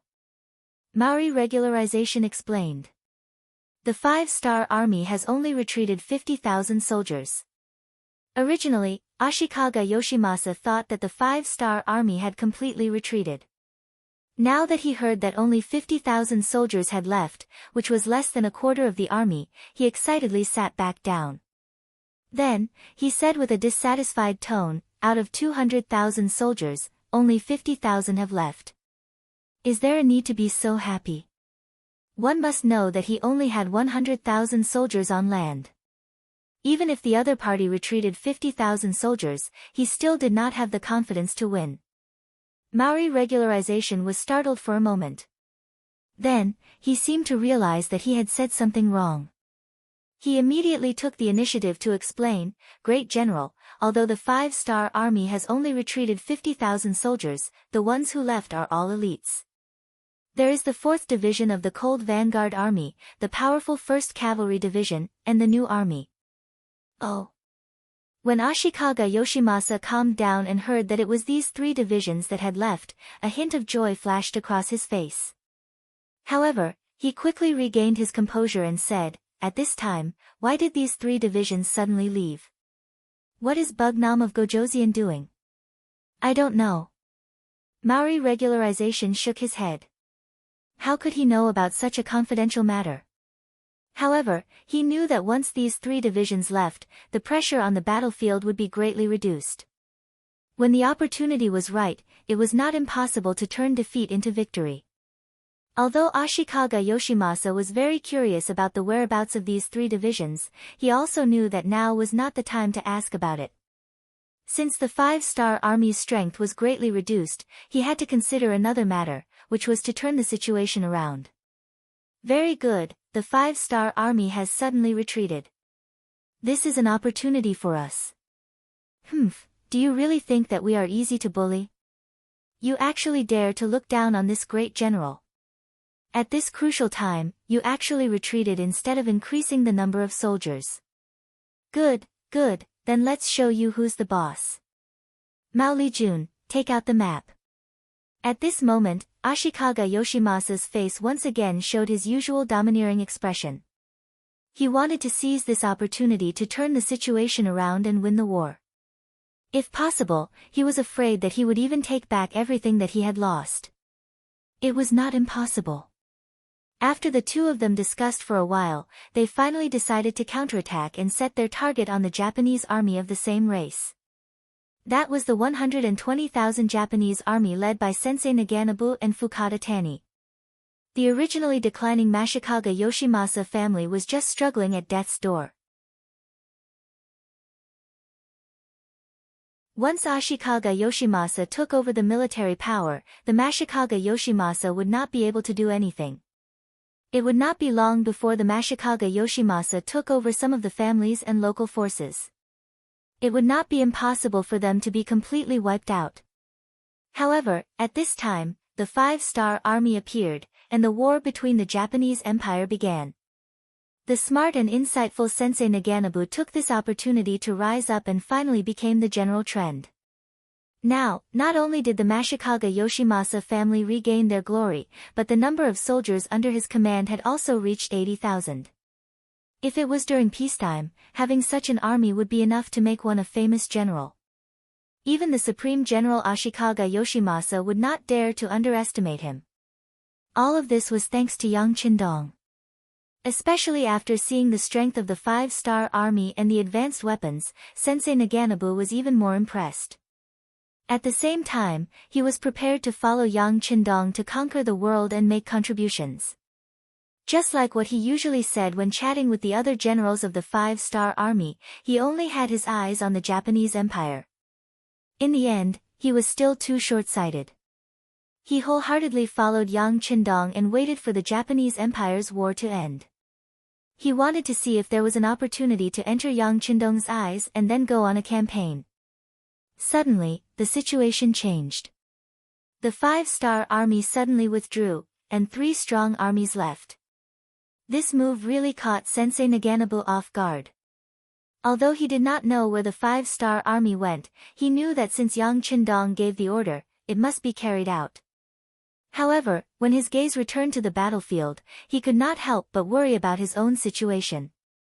Ashikaga Yoshimasa was able to be the supreme general of the Japanese Empire for so many years, and even completely take over the imperial power. It was not only because of luck, but also because this person was very capable.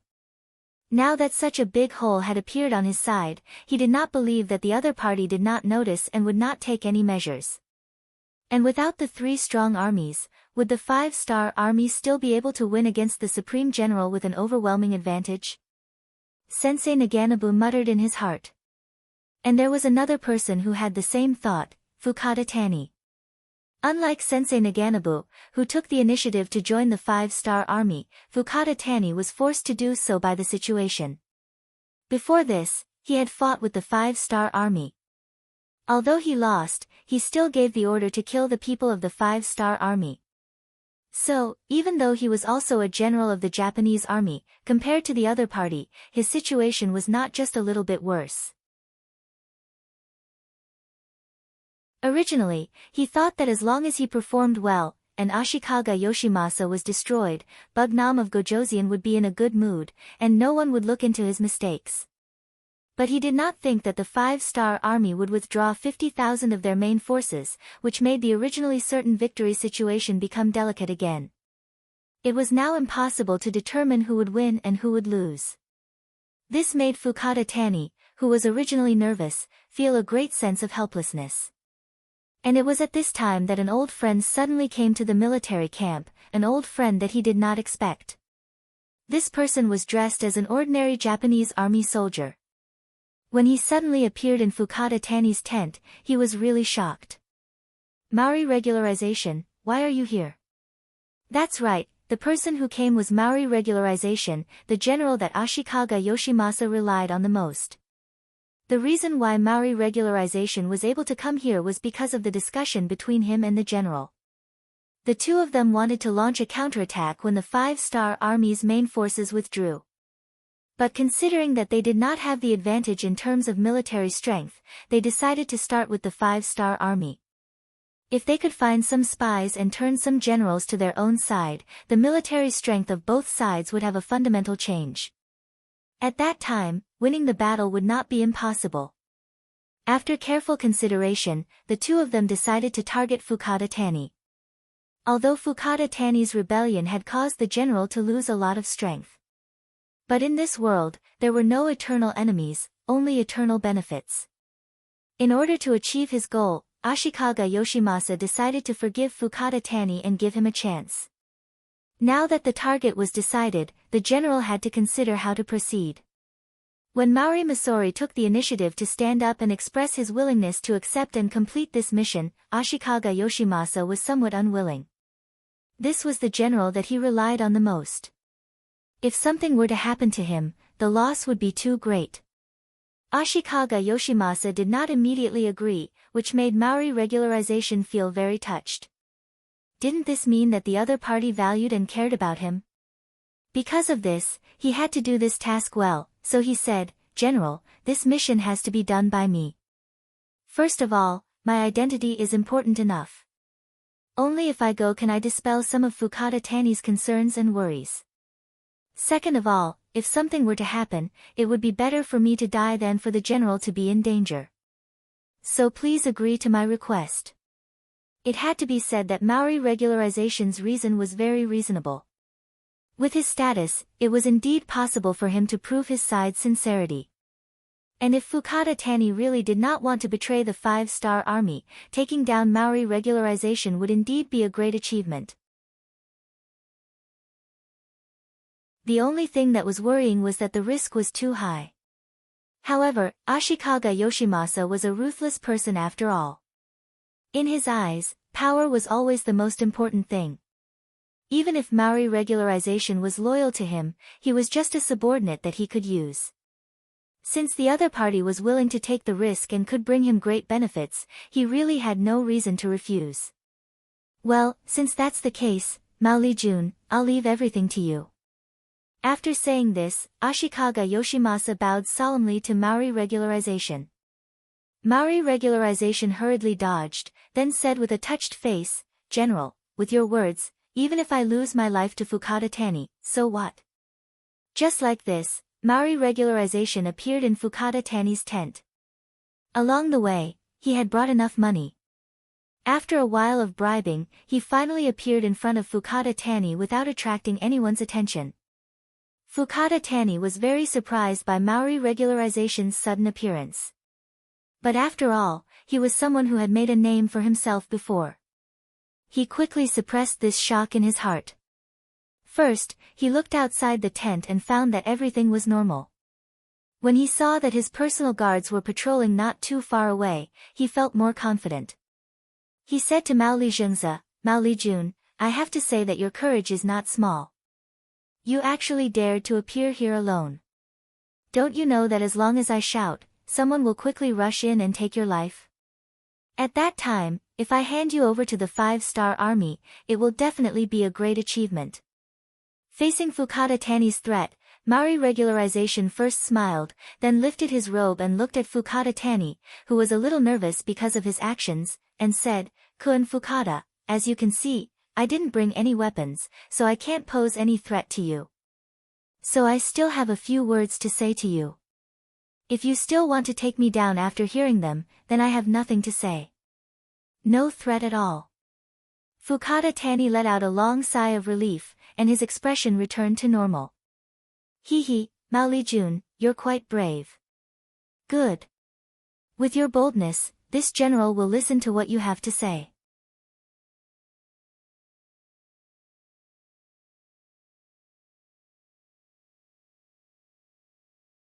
Chapter 1128. At this moment, Fukada Tani was a little relaxed, and even a little happy. Especially when he saw Maori regularization, who used to order him around, lower his head, his mood was very good. Because he was happy, a smile unconsciously appeared on his face, and all of this fell into Maori regularization's eyes, which made him unable to help but have a trace of hatred in his heart. He was not a person who would not lower his head, just like when he faced General Ashikaga Yoshimasa, he often lowered his head. But to a villain like Fukada Tani, he was too unwilling. If it were not for the sake of this big plan, he would not have done this. And even if he did this, he secretly swore in his heart that once the plan succeeded, it would be the time for him to take Fukada Tani's life. Maori regularization thought with hatred in his heart, but on the surface, he lowered his head and said, "Kun Fukada, this time I came here under the orders of the general. Please, for the sake of national justice, help the Japanese Empire fight back against the Five-Star Army. No matter what, the Japanese Empire should be our Japanese Empire, and we should not let outsiders touch it. Otherwise, our future generations will curse us for the rest of their lives." Maori regularization still wanted to talk, but Fukada Tani said impatiently, "Japanese Empire is your Japanese Empire, not ours, right?" What kind of person was Ashikaga Yoshimasa, and how much he thirsted for power, as a former subordinate, Fukada Tani knew very well, so there was naturally no problem with this question. "Fukada-kun, please wait for a moment. Let me finish my words." No one would be happy to have their words interrupted. If it were not for the situation, Maori regularization would have reprimanded him. "Humph," Fukada Tani snorted and turned his head to the side to express his dissatisfaction, but he didn't say anything else. Then, he continued to listen to Maori regularization. "Kun Fukada, you asked a good question just now. I will answer this question now. In the future, the Japanese Empire will be our Japanese Empire. Regarding this matter, the Supreme General has already made a decision. Once he becomes the emperor in the future, he will make you the Supreme General. You will be in charge of the military affairs of the entire Japanese Empire." "Oh, that's right, here's a letter written by the general himself. You can take a look." As he spoke, Mao Lijeng handed over a prepared letter. In order to show his respect, he even extended both of his hands to pass it over. Initially, Shen Tianya had a nonchalant and joking expression on his face. However, when he heard that he would be appointed as the great general, his expression suddenly froze. Then, he sat up straighter. This. Did the great general really say that? Of course. How could it be fake when it's written? If the Supreme General can't do it, Kun Fukada can take out this letter and announce it to the world. The Maori regularization's tone was extremely firm. With the letter in hand, Fukada Tani opened it and read it carefully. When he found that what was written was exactly the same as what the Maori regularization said, his expression became more excited. All of this fell into the eyes of the Maori regularization. After he sneered in his heart, he continued to add, "That's right, in order to express his sincerity and thank Kun Fukada for being so righteous, the Supreme General specially asked me to bring 500,000 taels of silver for you." Then, 500,000 taels of silver was sent to Fukada Tani. With power and money, no one would be able to resist such benefits. In addition, the Maori regularization continued to say, "Kun Fukada, if this matter is successful, you will be the savior of the Japanese Empire. People will remember you for generations to come. This is an incomparably glorious matter." "Yes, yes." Fukada Tani's face changed from a joking expression to one of surprise. He was smiling from ear to ear. At this moment, he really wanted to laugh 3 times to express his current feelings. But when he saw the Maori regularization standing in front of him very carefully, he suddenly came to a realization. His expression became very serious, and he said very seriously, "I have seen the Supreme General's sincerity. He is right. The matters of the Japanese Empire should be solved within the Japanese Empire. How can we let outsiders benefit? Since that is the case, I am willing to raise my troops to help the Supreme General." His words were dignified and even had a sense of justice. But both of them knew that this was just an excuse. Sure enough, money can solve everything. Seeing Fukada Tani's current performance, the Maori regularization laughed. Then, Fukada Tani's laughter also sounded. 8 hours later, when the sky was completely dark, the Maori regularization left. He brought Fukada Tani's promise and the plan that the two of them had discussed together. This was a good counterattack that Ashikaga Yoshimasa and the Maori regularization had thought of.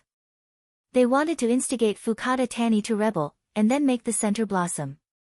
When the time came, they could suddenly send troops when the Five-Star Army was in chaos.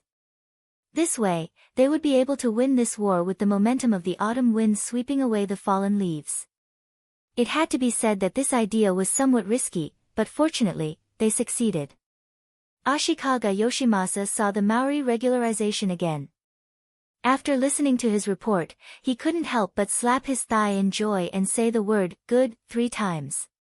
Good, good, that's great. Maoli-jun, did you discuss to launch a counterattack in 2 days? Yes, everything has been discussed. When the time comes, Fukada Tani will naturally make a move on Sensei Naganabu.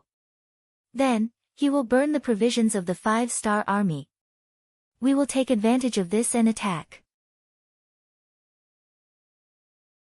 The Maori regularization said excitedly. Ha, very good. When the time comes, the position of Supreme General will naturally belong to Maoli-jun. As for that Fukada Tani, you should know what to do. Ashikaga Yoshimasa looked at the Maori regularization with satisfaction and said. A murderous look flashed in the eyes of the Maori regularization, and he immediately replied, Please rest assured Supreme General, your subordinate naturally knows what to do. First, take the letter, then kill. It will be very clean. Ha ha ha, that's great. Ashikaga Yoshimasa's laughter once again resounded in the tent. Because the 5-star army's 3 strong armies had suddenly retreated from the battlefield, Ashikaga Yoshimasa, who was originally prepared to withdraw from the Japanese Empire, made a new decision. He wanted to shed blood, he wanted to win back everything that he had lost. Regarding this, the 5-star army on the other side didn't know about this. They still continued to do as they pleased, slowly pushing forward the battle line, slowly moving towards Musashi Prefecture. In the next 2 days, under the careful supervision of the 2 commanders, Tense and Kushiwada, they took down another outlying county of Musashi Prefecture. They were one step closer to success. After a day of hurrying, the soldiers were a little tired. In the evening, they started to cook early. Other than the necessary sentries, the rest of the main forces went to sleep. They needed to accumulate enough strength for the next day. Compared to the silence of the 5-star army's camp, 10 li in front of them, 100,000 Japanese army was slowly approaching. The one leading the Japanese Empire's Supreme General, Ashikaga Yoshimasa, and his deputy, Maori regularization. This time, all of the 100,000 soldiers were brought out. Clearly, they were prepared to go all out. This might be their last chance. If they won, they would rise again. If they lost, they would retreat. The 2 of them walked in the middle of the group. Their expressions were incomparably solemn. Before they saw the final result, their hearts were hanging high. The agreed time was getting closer and closer.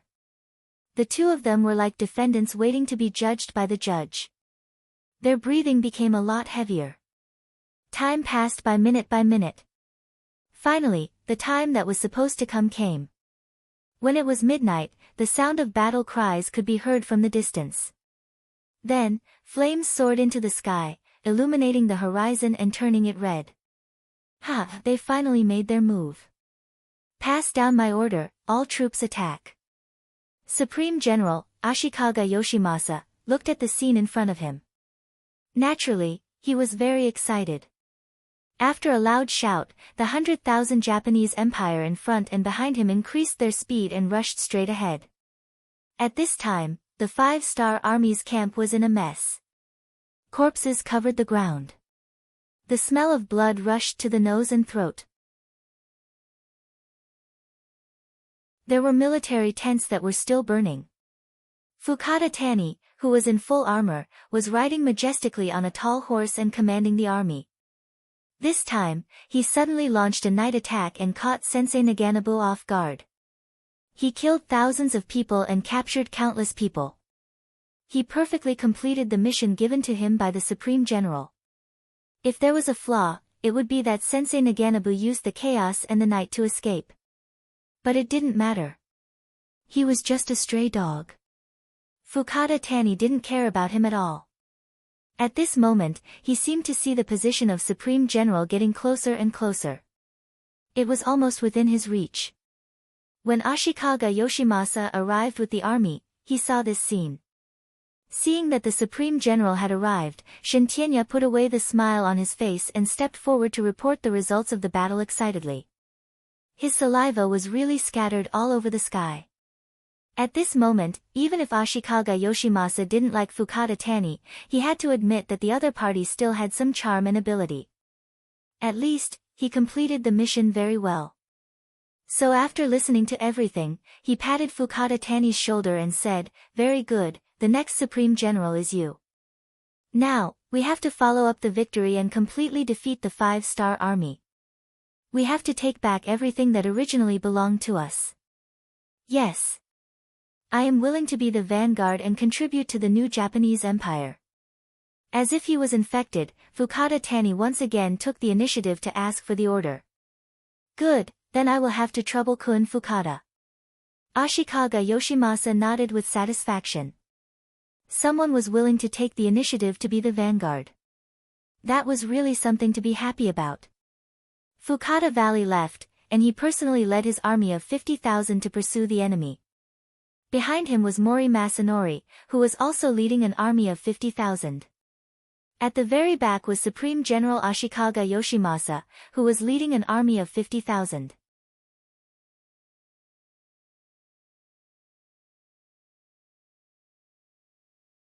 Chapter 1129.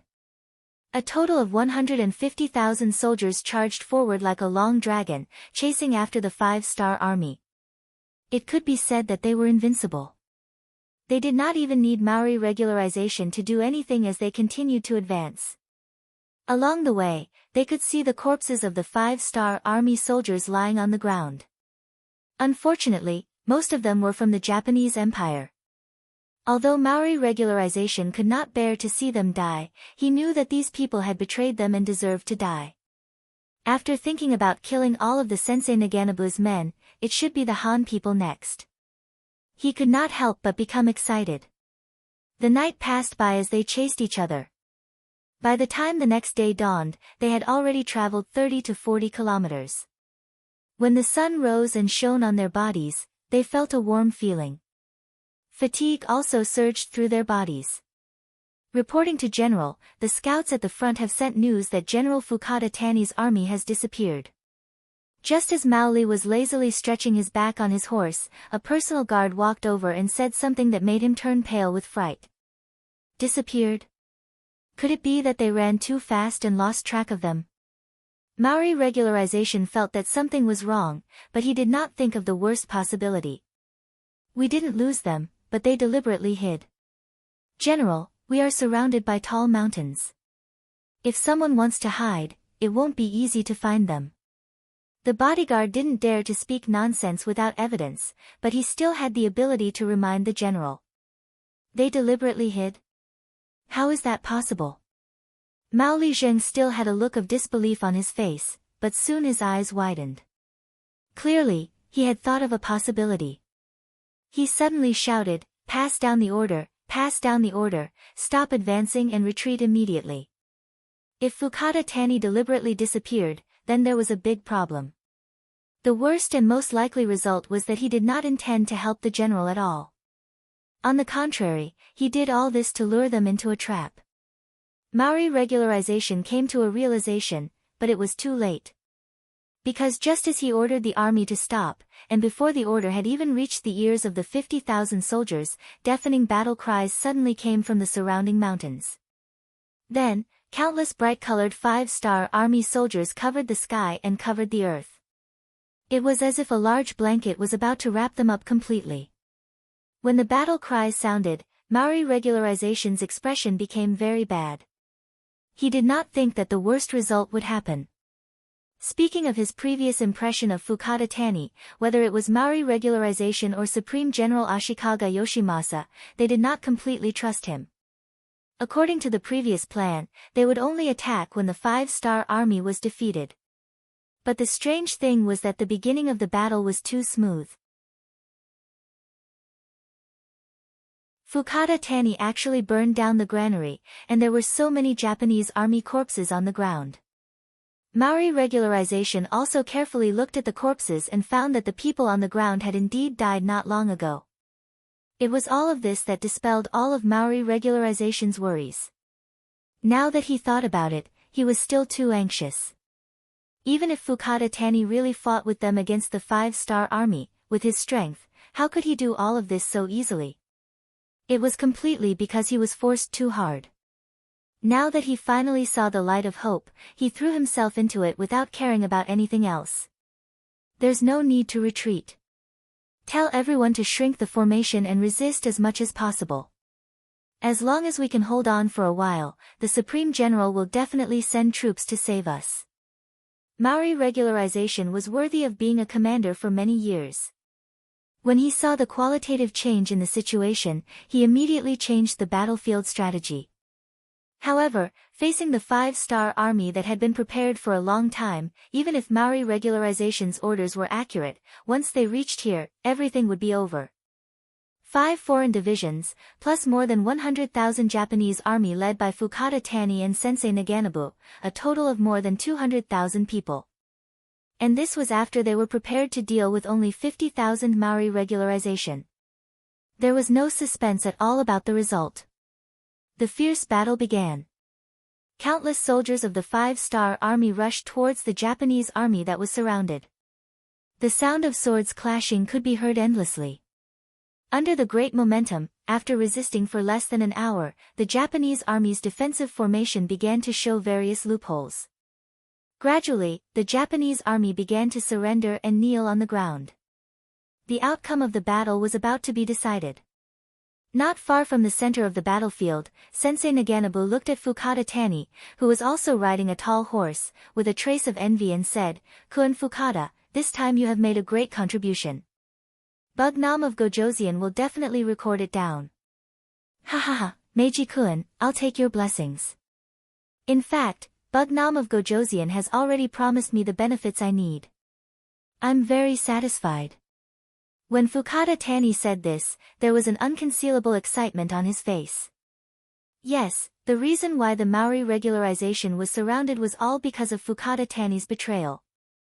Ever since the Maori regularization appeared in front of him and spoke sincerely, Fukada Tani was not moved at all. However, he still pretended to accept everything in order to make a great contribution. Just like when the Maori regularization left, Fukada Tani went to find the 7th Army's commander, Tian Su, and the 1st Reserve Division's commander, Su Kuda, and told them everything that had just happened.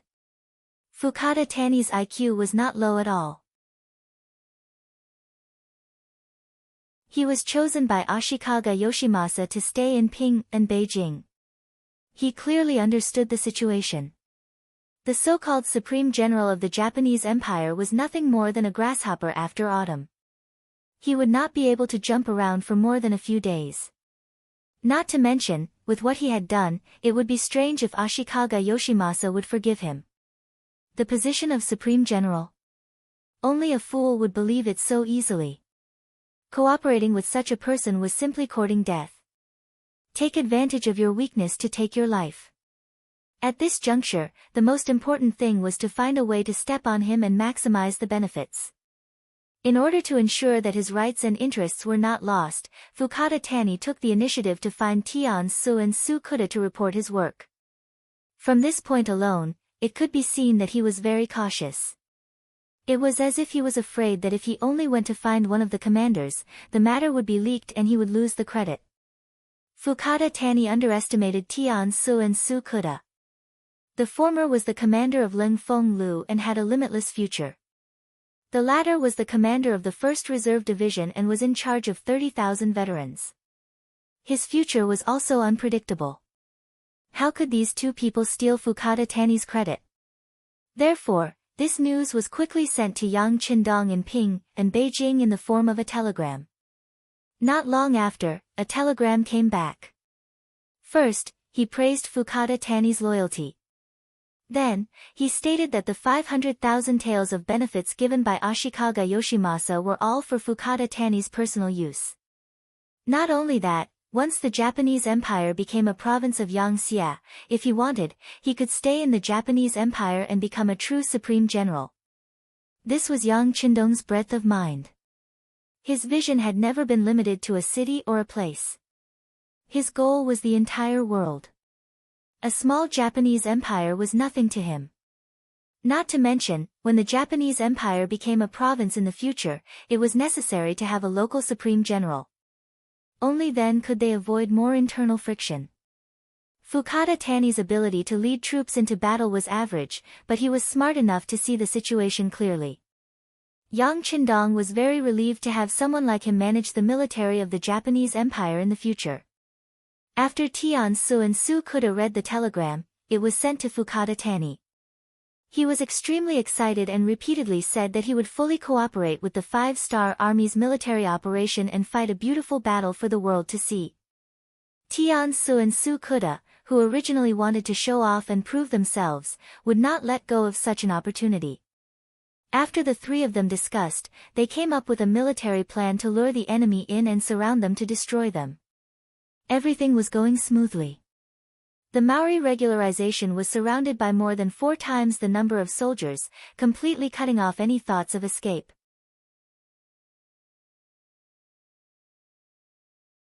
At this moment, Fukada Tani's face was full of smiles and joy. The surrounded Maori regularization was still struggling to lead his troops. From time to time, he would anxiously look behind him. He was waiting for the arrival of the Supreme General. With 50,000 reinforcements arriving, the gap in strength would be reduced. They would still have the strength to fight. At the very least, their chances of breaking out of the encirclement would be much higher. Unfortunately, the Maori regularization was destined not to be able to wait for reinforcements. At this moment, Ashikaga Yoshimasa was not feeling good either. He, who was following behind, had also fallen into the trap of the 5-star army. At this moment, he was surrounded by 30,000 veterans of the 1st Reserve Division and the 7th Army, who were all armed with firearms. At daybreak, such a scene appeared in front of him. While Ashikaga Yoshimasa was shocked, he also felt a sense of powerlessness. He did not expect the situation in front of him to be like this. There were still too many questions that he did not understand. Taking advantage of the fact that the two sides were only surrounding each other and had not yet engaged in battle, Ashikaga Yoshimasa took the initiative to ride to the front of the army. He asked the 2 division commanders, Tian Su and Su Kuda, who were opposite him, "The 2 of you, I admit defeat this time. Before I fight to the death, there is one thing that I would like to clarify. Seeing that I may die, please tell me the answer. Don't let me be a confused ghost, okay?" Ashikaga Yoshimasa lowered his noble head just to ask a question. As the soon-to-be victors, Tian Su and Su Kuda, of course, would fulfill his request. Tian Su took the initiative to say, "Okay, as long as your question does not involve any military secrets, we can consider telling you the answer." "Thank you." Imitating the Han people, Ashikaga Yoshimasa clasped his fist and bowed again. Then, he raised his head and asked, "Last night, your camp was ablaze. That should be the rations being burned, right? Also, there were so many corpses on the ground. I saw that they were indeed people who died not long ago. I want to ask, what is going on?"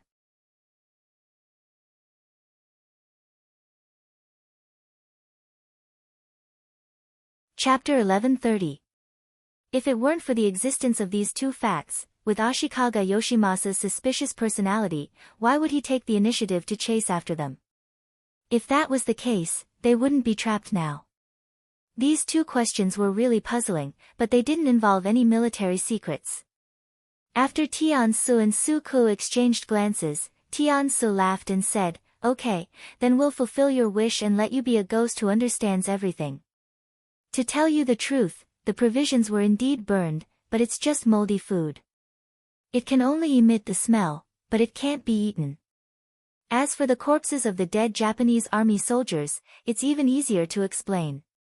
During this period of time, there were many people in your country who opposed our 5-star army.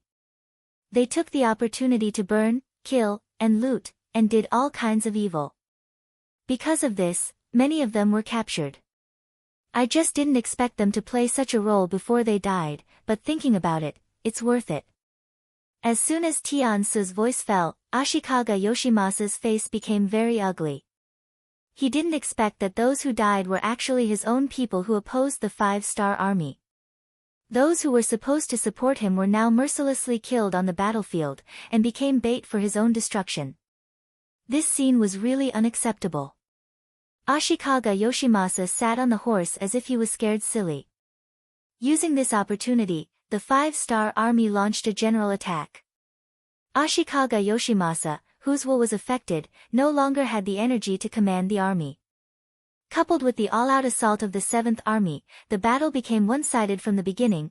Just before the sky turned dark, the main force of the Japanese army who lost the will to resist was destroyed, and most of them were captured. Among them, Ashikaga Yoshimasa and Maori regularization died in the battle. Even before they died, their final plan to escape from the Japanese Empire was not realized. The news of General Ashikaga Yoshimasa's death on the battlefield was spread by some deserters. The Japanese Naval Division General Kuroda Naganori, who was preparing to meet him in Chunglu Prefecture, quickly left on a ship, taking 100,000 Japanese Army Navy Division and disappeared into the vast sea.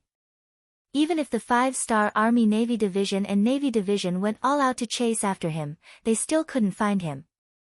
When the news was passed back to Yang Qindong, although there was a trace of regret, he still gave the order to stop the chase.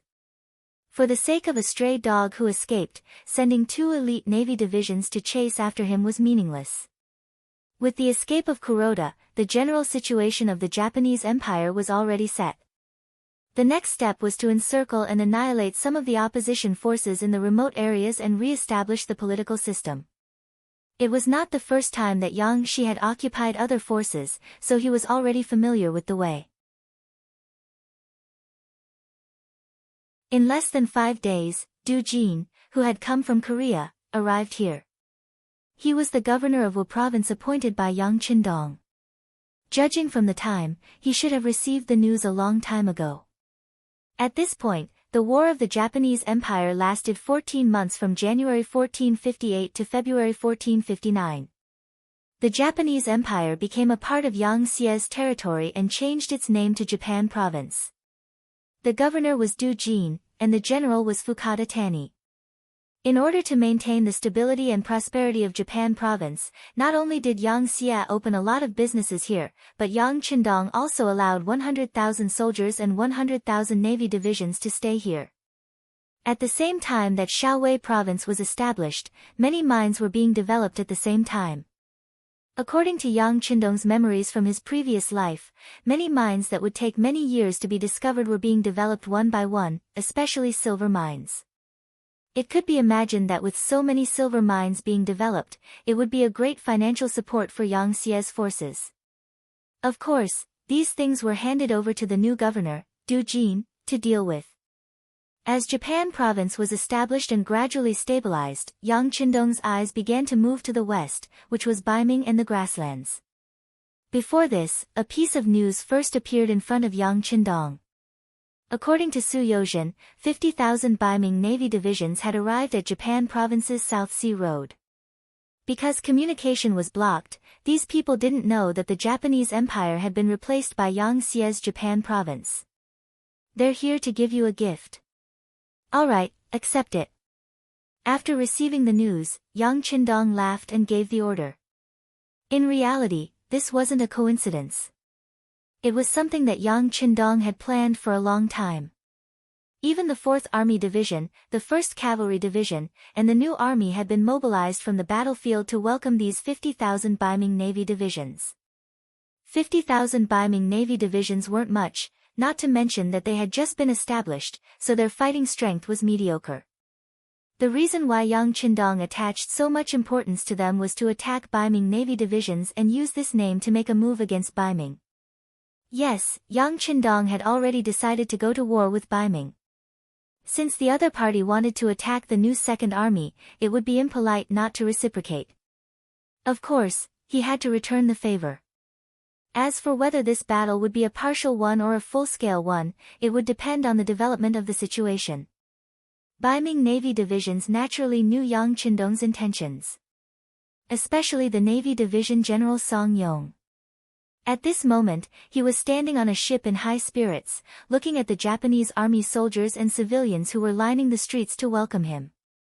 South Sea Road, Tosa Prefecture.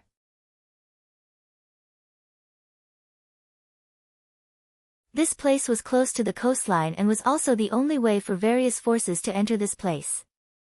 Now, in front of the largest dock here, there were tens of thousands of soldiers and civilians of the Japanese Empire.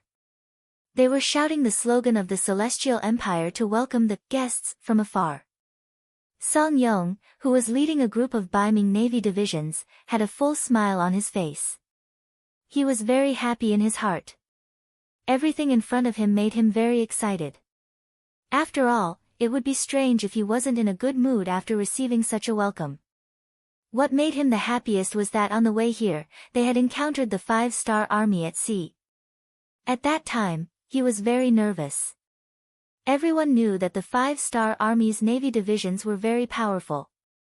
Just when Song Yong was sweating cold sweat and was thinking about whether to return the fleet or not, the 5-star army's navy divisions suddenly retreated. It was as if they were afraid of them. The difference between heaven and earth made Song Yong a little confused, but he quickly remembered that he was representing Baiming. Even if the great Ming dynasty was divided into two, a starving camel was still bigger than a horse. It was still not something that anyone could spy on. It was precisely because of this experience that Song Yong was full of confidence in this operation. Even the powerful 5-star army's navy divisions didn't dare to be enemies with him. What else was there to be afraid of? As a result, his task this time should be very simple. Along the way, his mood became very happy. When he arrived at the island of the Japanese Empire, he saw the huge crowd here to welcome him. The trace of worry he had disappeared. Song Yong's mood was very good. With his hands behind his back, he walked forward steadily with a confident smile on his face. It gave people the feeling that as soon as they appeared here, they would be able to quickly solve the crisis here. After Song Yong got off the ship and received a warm welcome, more and more Baiming soldiers also got off the ship one after another. After drifting on the sea for so many days, anyone would feel a little uncomfortable. Now that they could walk on land, and they were so welcomed, it was a very wonderful thing. The person in charge of welcoming Song Yong was a Japanese army general called Okabe Uchiyama. It was said that he was a very important general under Ashikaga Yoshimasa. He was responsible for receiving Song Yong and his party. This Okabe Uchiyama, who was not very tall and even looked a little wretched, seemed to be very good at grasping people's hearts. He had a smile on his face that made people feel like they were bathing in spring. He accompanied Song Yong all the way to a small town not far from the dock. General Song, we thank the great Ming Empire for sending troops to support us. In order to express our gratitude, the great Ming Empire has prepared food and wine, as well as beautiful women. We will certainly not let General Song down. At the same time, Okabe Uchiyama took out 2 banknotes worth 100,000 silver from his arms like a magic trick and put them in Song Yong's hand when no one was looking. Song Yong's eyes only glanced at the banknotes. After seeing the amount on it, the originally very happy Song Yong's face became even redder. He didn't expect to have such a harvest. It was said that the Japanese Empire was a small country, poor and pitiful. He thought that coming here would be difficult, but now it seems that this was not the case. It has to be said that the great Ming Empire's people were prejudiced. Under the Confucian education, they seemed to be the only orthodox people in the world, and they were the most powerful. Because of this, they had a sense of superiority, but if they underestimated the great Ming Empire, it was only a matter of time before they suffered a big loss. Back to the topic, Song Yong held the banknotes in his arms and patted his chest in joy as he said to Okabe Uchiyama, General Okabe, you can rest assured. With our Baiming Navy here, the 5-star army will not dare to act rashly. They are only the subjects of Bugnam of Gojoseon. How could they dare to become enemies with the Emperor of Baiming? Good, with General Song's words, that's great. And, how about this, let's drink and eat first. In the words of the Han people, it's a welcoming dinner for everyone. After that, we'll go and rest. Hee, I've arranged a surprise for General Song in the room. As for the 5-star army, we'll talk about it tomorrow. Okabe Uchiyama's eyes were squinted, and he was smiling so much that his eyes almost disappeared. He was expressing his joy. Of course, Song Yong knew what an unexpected surprise was. He had just seen a lot of girls from the Japanese Empire in the crowd. They were all dressed up beautifully, and their eyes were like silk. Their faces were so soft that it seemed like water could be squeezed out of them. There were a lot of girls, and they had already attracted the attention of the Beiming Navy soldiers. Okabe Uchiyama had also intentionally mentioned the word beautiful, so how could he not know what it meant? Ha, good, then I will have to trouble General Okabe. General Song is too polite. This is what we should do. You are here to help us. Okabe Uchiyama continued to laugh. Those girls were indeed from the Japanese Empire, but they were different from normal girls from the Japanese Empire. They were the family members of the great generals and the soldiers. Now that the great general was dead, as the family members and relatives, they naturally needed an explanation. In the end, after some consideration, Okabe Uchiyama gathered them together and started a sex business.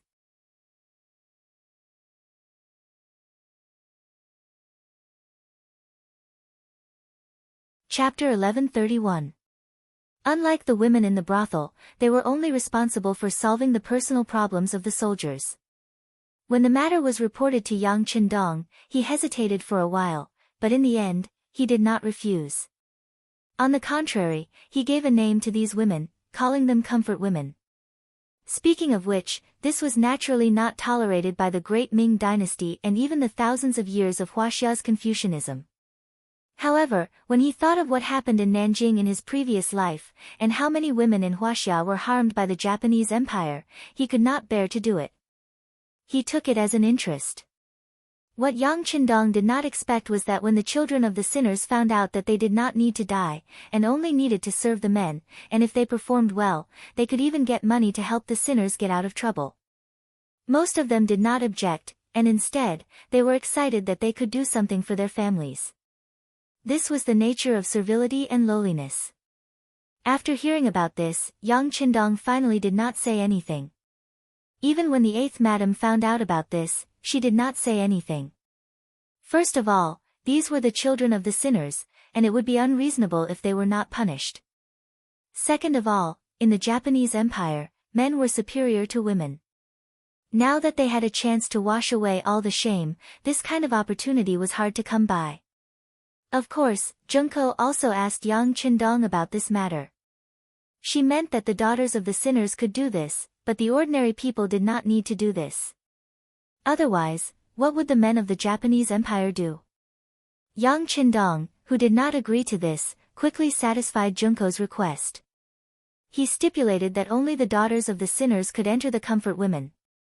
If there was any coercion, no matter who was involved, no matter what level of authority was involved, they would all be severely punished. In this way, an independent group of women appeared, and the first task they received was to entertain the 50,000 Beiming soldiers who came from afar. They wanted to make them happy and satisfied, so that they would put down all their vigilance, and work hard for the next plan. Under special arrangements, more and more women from the Japanese Empire were brought to the temporary barracks of the Beiming Navy outside the town. Because there were too many wolves and too little meat, it was said that there were some disputes when it was almost night time. Some soldiers even had internal strife and fights because of the lack of women. Of course, this was only a small matter, because in the middle of the night, something even bigger happened. Countless soldiers of the 5-star army suddenly appeared like divine soldiers descending from the heavens. With lightning speed, they took control of the 50,000 Beiming Navy soldiers. Many soldiers could not understand this sudden scene. Some of them put on their clothes and picked up their weapons to resist, but they were quickly suppressed. In the face of the 5-star army, who was many times stronger than them in terms of both numbers and combat power, and they were completely unprepared, they couldn't even withstand a single blow. The 50,000 Beiming Navy soldiers were all captured, and even the soldiers who stayed on the ships did not have the chance to escape. They were all wiped out by the 5-star army. The last one was Song Yong, who was enjoying the pleasure of a man in the town. When he was sleeping soundly with a woman from the Japanese Empire in each of his arms, the 5-star army suddenly rushed into his room and made him fall from heaven to hell. The naked Song Yong was pulled out of his bed with his butt naked. Song Yong didn't wake up until his body touched the ground and he felt the coldness of the neon soil in February. Then, he shouted, "What are you doing? I am the general of the Beiming Navy, and I am here to help you. Are you trying to rebel?" Song Yong's shout was not soft, but no one cared. When he was dragged all the way to the main hall of the room, under the bright lights, he saw Yang Qindong sitting on the main seat. He was wearing a green robe, and his entire body was emitting an oppressive aura. Yang Qindong was not just a name, but a famous person. Although there was no photography at that time, there were many excellent artists. Yang Qindong's appearance had long been spread among the people. Song Yong was a general who commanded 50,000 soldiers, and this time, he was going to make things difficult for the 5-star army. How could he not recognize him? So when he saw Yang Qindong sitting on the main seat, his brain instantly short-circuited. He did not expect Yang Qindong to appear here. For a moment, he reflexively said, "Bugnam of Gojoseon, why are you here? Should be facing the siege of the Japanese army in Qing and Beijing." "Humph, ignorant guy. Let me tell you, the Japanese Empire is gone. Before you could even set foot on this land, it had already been conquered by this king." Yang Qindong's voice carried a trace of ridicule. The dignified Beiming actually sent such a good-for-nothing general to deal with him. He did not know if he should say that the other party was ignorant or arrogant. Like a bolt from the blue, when these words entered Song Yong's ears, he was so shocked that he could not speak. The powerful Japanese Empire was actually defeated and conquered by the 5-star army. He wanted to say that this was impossible, but when he thought of Yang Qindong's previous actions, it seemed that it was not impossible. Especially now that he was surrounded by the 5-star army's generals and soldiers, and there was no Japanese army around. There were also no sounds of killing. This was enough to prove everything. Song Yong was not a general with a backbone. The only reason he was able to be in his current position was because he was smooth and slick. Now that he knew that the situation was not good for him, the only thing he could think of was to save himself. In front of so many 5-star army's generals, Song Yong knelt on the ground and crawled at Yang Qindong's feet. Under the light, his white butt was very dazzling. "Bugnam of Gojoseon, this general was wrong. I should not have come to be your enemy. But all of this was the emperor's will. This general did not dare to disobey. Don't worry, as long as you let me go back, I will definitely not be an enemy of the 5-star army. I am willing to swear." With snot and tears, Song Yong did not have the demeanor of a general at all. But right now, not only did his appearance not make people feel any pity or sympathy, it only made him receive countless disdain. In front of so many generals, if he had some backbone, even if he died, he would still receive everyone's respect. But kneeling and begging for mercy was the most cowardly display. Soldiers were cowardly, while generals were cowardly. It could be imagined that even the general leading the army was like this. It would be strange if they could train qualified and outstanding soldiers. Yang Qindong was also speechless at Song Yong's current appearance. He originally thought that the other party would appear and reprimand him. After all, from a righteous point of view, the other party had received the order of the Emperor of Beiming, while he was just a king. He had even planned to talk back to him, but he never thought that the other party would kneel on the ground and beg for mercy. This made him unable to say a lot of the words he had prepared. Of course, Song Yong's fear of death made it much easier for Yang Qindong to carry out the next military plan. First, he rolled his eyes at Song Yong, who was kneeling on the ground. Then, he turned his gaze to Yang Er, who was standing next to him.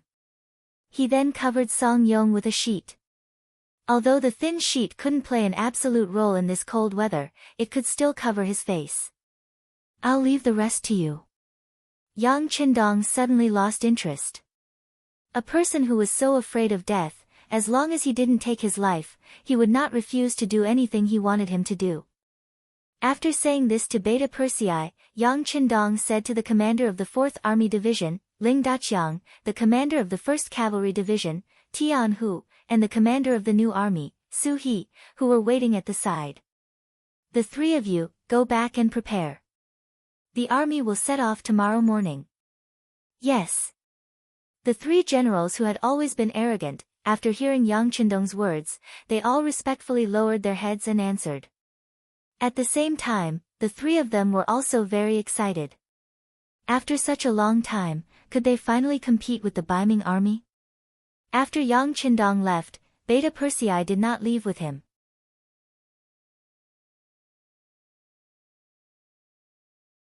Instead, he appeared in front of Song Yong, who was kneeling on the ground, with a smile on his face.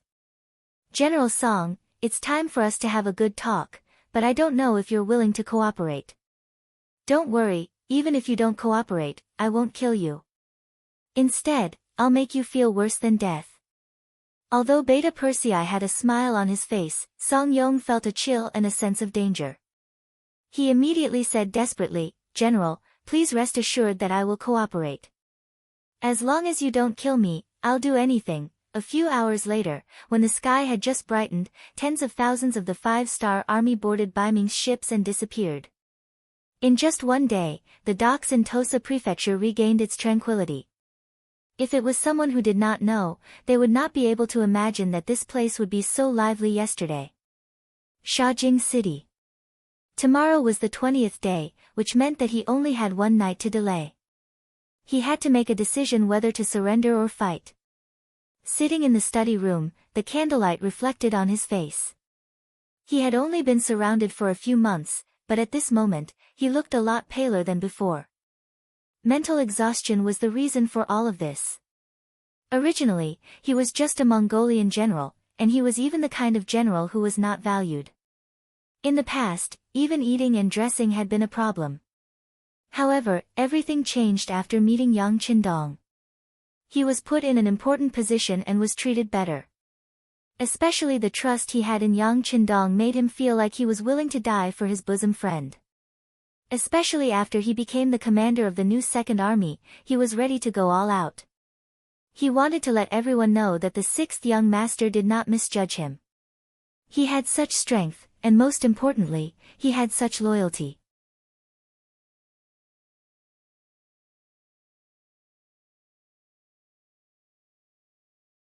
Chapter 1132. Everything was destroyed as the two cities of Shaojing and Jingzhou were besieged. At this moment, the fate of hundreds of thousands of people and tens of thousands of soldiers was in his own hands. Perhaps a wrong decision would cause everyone to lose their lives, or perhaps a wrong decision would allow everyone to continue living. The choice had made Shibi very anxious. He had sent telegrams to Yang Qindong more than once to express his worries.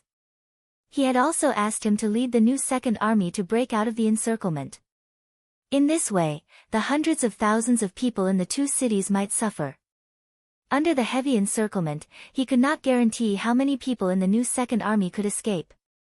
But at least he did not lower his head. He lived up to the trust Yang Qindong had in him. However, everything came to an abrupt end with a new telegram from Yang Qindong.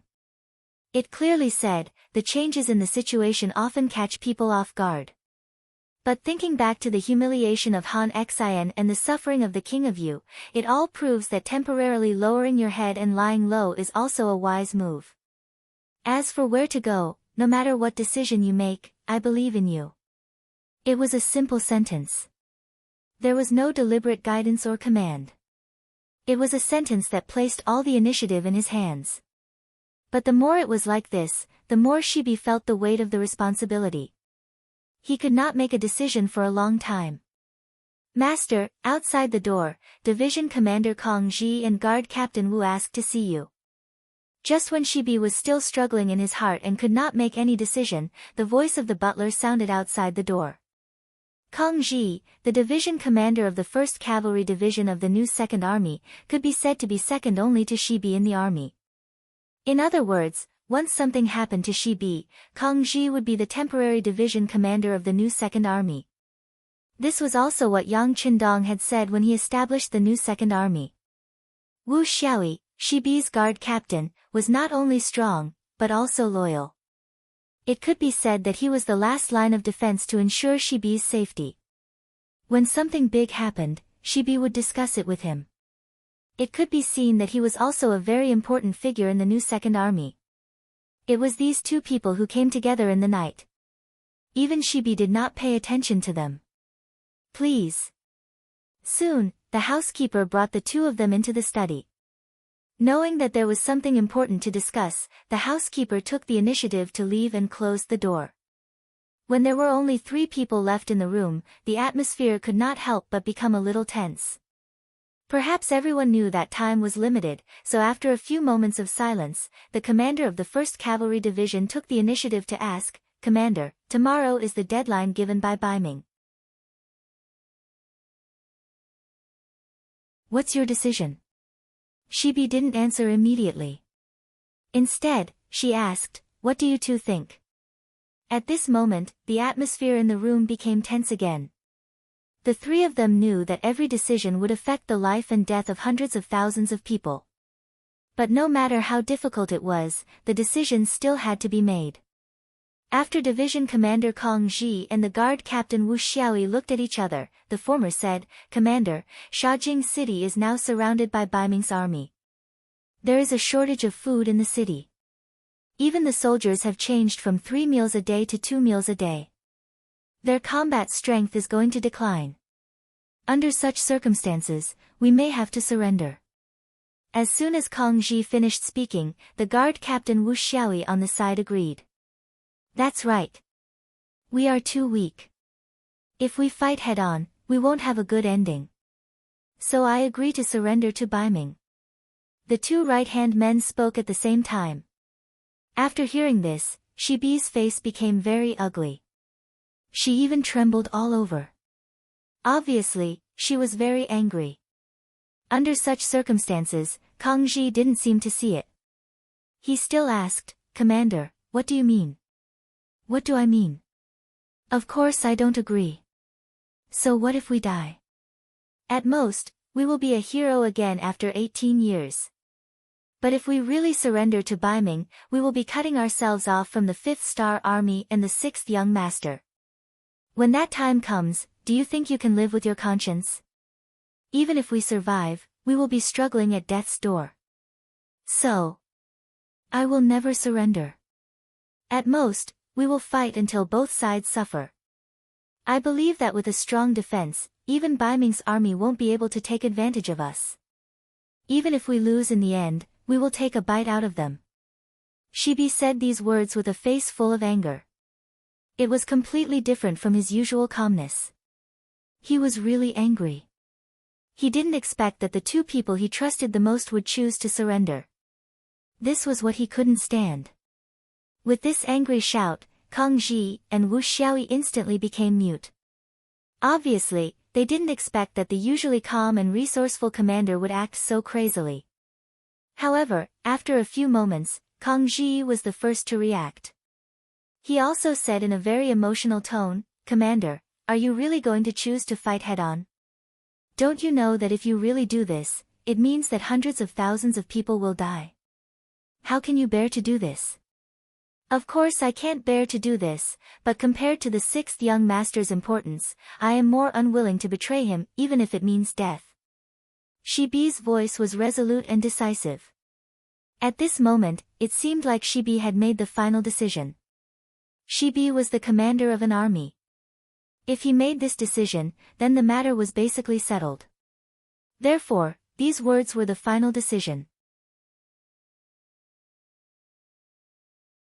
If nothing unexpected happened, Rong Xiao would come to the residence tomorrow and get this result. Kang Ji and Wu Xiaoyi should have been furious when they heard the result. After all, their lives had been lost as well. However, for some reason, not only were they not angry, they even chuckled. "Ha ha ha. Ha ha ha. Ha ha ha. Ha ha ha. Ha ha ha. Ha ha ha." Xia Biao had been waiting for the two of them to interrogate him, and had even prepared himself for a big fight, when he suddenly heard endless laughter. At this moment, even he didn't know what was going on, so he looked at the two of them. Kang Ji and Wu Xiaoyi stood at attention almost at the same time, then solemnly saluted him. "Commander, we are sorry. Just now, we were just testing you. In fact, we have the same thoughts as you. We can't let down the 5-star army, and we can't let down Bugnam of Gojoseon." Shibi saw the two's actions.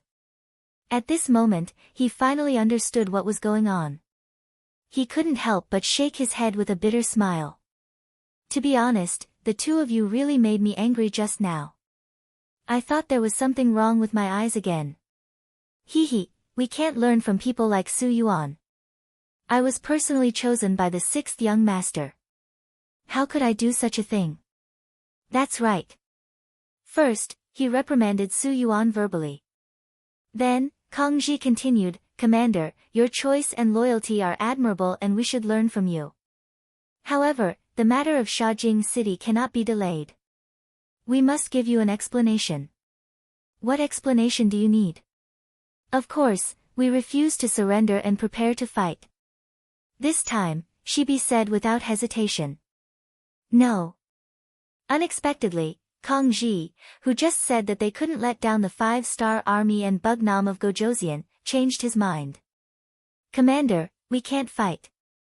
If we fight, our new 2nd army will definitely be defeated. Even the hundreds of thousands of civilians in the two cities won't be any better. We can't fight. Then we have to surrender." This time, Shibi was confused by Kang Ji's words. "That's right, we can only surrender." Kang Ji's voice was firm as he spoke. As soon as he finished speaking, Wu Xiaoyi, who had been silent for a long time, said, "We can only surrender. Commander, this is what we think." For the entire night, the candlelight in the study room never went out. As for what the three of them talked about, even the housekeeper who was in charge of guarding the door didn't know. The sky was finally bright, and those who were supposed to come would come. Just after breakfast, the merchant Rong Xiao, accompanied by the infantry division commander Su Yuan, appeared at the headquarters of the new 2nd Army. Not only them, but there were also hundreds of infantry soldiers who came with them. They were all armed. The appearance of these people was a signal. If Shibi didn't agree to surrender, they would be responsible for protecting Su Yuan and Rong Xiao until they safely left the headquarters of the new 2nd Army. They were even willing to fight among themselves. In the main hall of the headquarters of the new 2nd Army, Shibi sat there quietly. Although it was not late for the entire night, his eyes were still bright and full of spirit. At this moment, he was sitting there and watching everything that happened in the courtyard with an expressionless face. Especially when he saw Su Yuan appear with hundreds of soldiers, he couldn't help but snort coldly. "Su Yuan, are you planning to rebel?" Under Shibi's leadership for many years, Su Yuan was more or less a little afraid. However, when he saw Rong Xiao beside him and the soldiers behind him, he couldn't help but feel a little more confident. "Commander, you know that I won't be your enemy. I'm only doing this to protect myself." I knew you wouldn't have the guts to do so." Seeing Su Yuan take the initiative to show weakness, Shibi snorted coldly. Then, he looked at Rong Xiao and said, "You're here for an answer, right? General Shi is wise. You said 20 days will pass, but I wonder what you'll choose." Rong Xiao chuckled and spoke with the attitude of a victor. Sigh. After letting out a long sigh, Shibi did not immediately answer. Instead, he first raised his head to look at the sky before standing up with a sad expression. He walked into his courtyard and knelt on the ground under everyone's gazes. He was kneeling in the direction of the beginning city. "6th young master, I've let you down. If you want to be angry, you can just kill or torture me. I'm doing this for the sake of the hundreds of thousands of soldiers and citizens."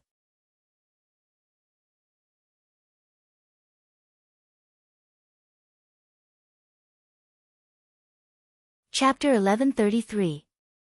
Rong Xiao, who was watching from the side, couldn't help showing a hint of fondness in his eyes.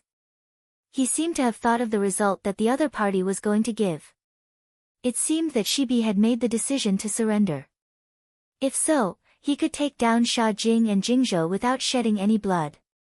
As the executor, he would make a great contribution. At that time, his future would be limitless. As Rong Shao expected, after a while, Shibi stood up and made the decision to surrender to Baiming, but he still put forward 2 conditions. First, everything he had now was given by Bugnam of Gojoseon, so he would never be his enemy. He could help Baiming deal with other enemies, except for Yang Xia and the 5-star army. Second, no one could hurt the 100,000 people in Shajing and Jingzhou. Even if they did something extreme, as long as they didn't rebel against Baiming, no one could be caught, let alone killed. If Baiming could agree to the 2 conditions, as the commander of the new Second Army, Shibi could draft a letter of surrender to Baiming and announce it to the world. Shibi finally made a decision, and it was a decision that satisfied him. Rong Shao was already very happy, so he nodded and agreed. General Shibi's 2 conditions, I agree on behalf of Baiming. Please write the letter to the world now. There's no hurry. Let's talk about it after you write down the 2 conditions. To be honest, I don't trust you. She looked at Rong Shao with some disdain. Her eyes were extremely cold. Well said, well said. But before that, shouldn't General Shibi express something first? After all, I can't completely trust you. Rong Shao rolled his eyes, suppressing the anger in his heart from being looked down upon, and said thoughtfully. Yes, but how should I express it? Shibi asked back. This. Rong Shao first glanced at Su Yuan beside him, then said thoughtfully, why don't you give the order to completely hand over the safety of Shajing City to General Su? This way, you can show your sincerity. Although Su Yuan was still the commander of the new Second Army's infantry division, it seemed that he had already surrendered to Baiming. With him in charge of the city's safety, Rong Shao and Baiming would be relieved. Shibi naturally knew this, so after pondering for a moment, he nodded and agreed, okay, I agree. Ha ha ha, good. Rong Shao couldn't help but laugh when he heard this. Once Su Yuan was in charge of the city's defense, it would be difficult for Shibi to go back on his word. At the very least, if they really fought, Su Yuan would only need to open the city gates and Baiming's army would be able to rush in. At that time, with the advantage of more than 10 times their military strength, victory would definitely belong to them. Forced, Shibi finally made the decision to surrender. Although this was betraying Yang Qindong, it also saved the lives of hundreds of thousands of soldiers and civilians.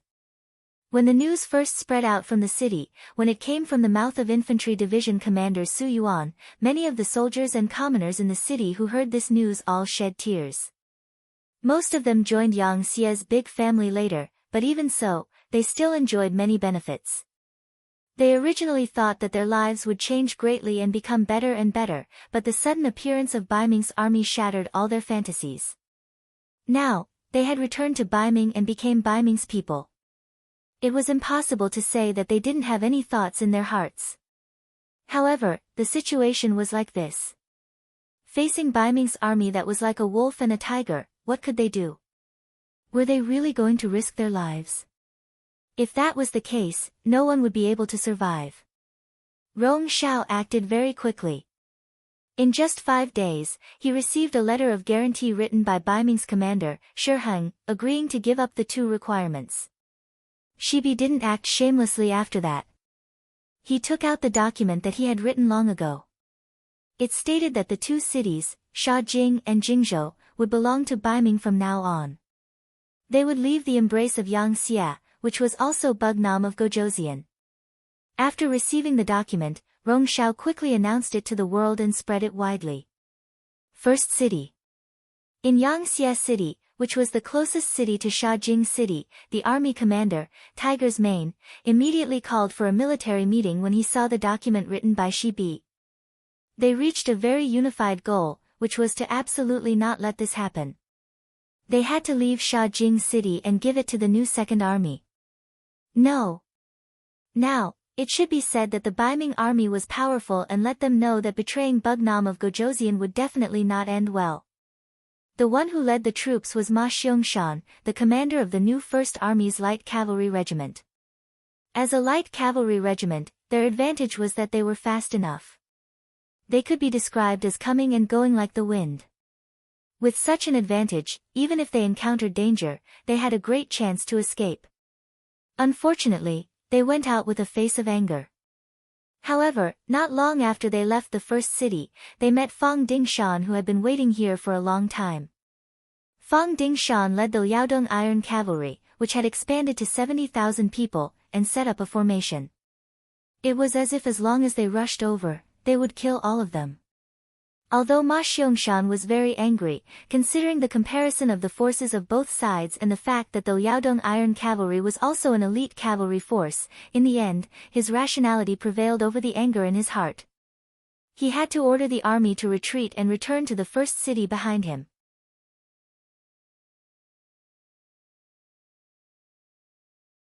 Without the external force, Shajing City and Jingzhou City fell into the hands of the Baiming army as they wished. In order to achieve the goal of completely controlling these two cities, the Baiming commander Shi Heng, who was now in charge of the security of this area, ordered more than 100,000 Baiming army to enter the two cities. In addition, Su Yuan's infantry division was firmly on the side of Baiming. At this moment, the advantage of the military strength fell into the hands of Baiming. After the fall of the two cities, especially after the 100,000 Baiming army entered, they were not people who followed the rules. Gradually, there were some incidents of burning and looting. Perhaps it was because their military pay was too low, and there were many good things in the two cities. Under the greed, there were many open robberies. In just a single day's time, more than 10 shops were robbed, over 100 women were taken, and several dozen commoners were killed on the streets. Because of this, he was extremely unhappy. He wrote a letter to Commander Shi Heng, expressing the resentment in his heart.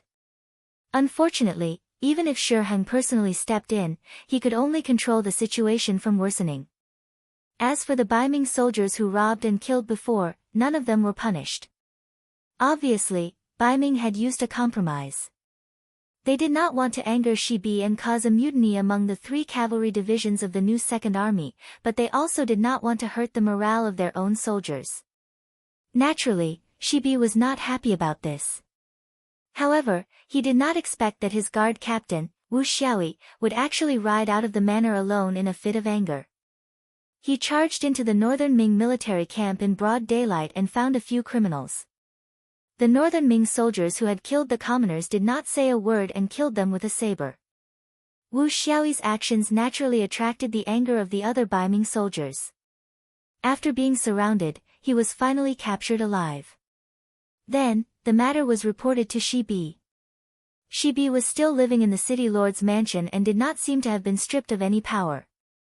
However, when Rong Xiao and Su Yuan appeared here again, their expressions were clearly much more arrogant than before. In the past, they had come to ask for help. However, this time, they came to denounce them, so their aura was naturally different.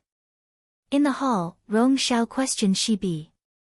He said that because of guard captain Wu Xiaoyi, 4 Baiming soldiers had died. This matter had caused the army to be extremely dissatisfied, and an explanation had to be given. Explanation? What explanation? You promised me before that you would not harm the people in the city. What did you do? Guard captain Wu only acted out of indignation. You can say that he was willing to do so. Shi Bi naturally would not allow the other party to criticize him and took the initiative to counterattack. Even if you are dissatisfied, you can't just casually charge into the army camp and kill people. If you don't follow the rules, how can we explain this to the soldiers? Therefore, Wu Xiaoyi must die. Of course, we were also in the wrong before. How about this? General Shi Bi will personally deal with Wu Xiaoyi. This can be considered as us giving you face. Furthermore, we can guarantee that no one will harass the people in the city in the future. Rong Xiao had already thought of what to say. At this moment, he appeared to be awe-inspiring and righteous. However, they did not kill Wu Xiaoyi and instead handed him over to Shi Bi for him to kill. This action was truly too sinister. Hearing this, Shi Bi's eyes flashed with uncontrollable anger. Just as he was about to say something, Rong Xiao spoke again. "General Shi, don't forget that we agreed before. If someone rebels, then we have the authority to deal with them. Your guard captain actually charged into our Baiming army to kill people. Isn't that no different from a rebellion? Of course, if you can't be ruthless enough to deal with him, then you can hand him over to our army. However, I'm afraid that if we do that, Wu Xiaoyi will suffer even more." Ha! This was a threat. However, Shi Bi could not say anything. Who told Wu Xiaoyi to be so impulsive? In order to prevent the people in the city from being bullied and for the security of the two cities to return to peace, Shi Bi had no choice but to agree. Tears flowed from the corners of her eyes as she said, "All right, we'll do as you say." Ha, very good. Shi Bi finally compromised. All of this fell into Rong Xiao's eyes and made him very happy. He believed that once the news of Wu Xiaoyi being killed by Shi Bi spread, this new second army commander's authority would be suppressed to the lowest level. At that time, even if he had any disloyalty, he would not be able to stir up any waves. Not long after Rong Xiao left, Wu Xiaoyi was sent to the city lord's manor. Following him was the commander of the 1st Cavalry Division, Kang Ji. He knelt on the ground and pleaded with the other guards, namely Shi Bi's personal guards.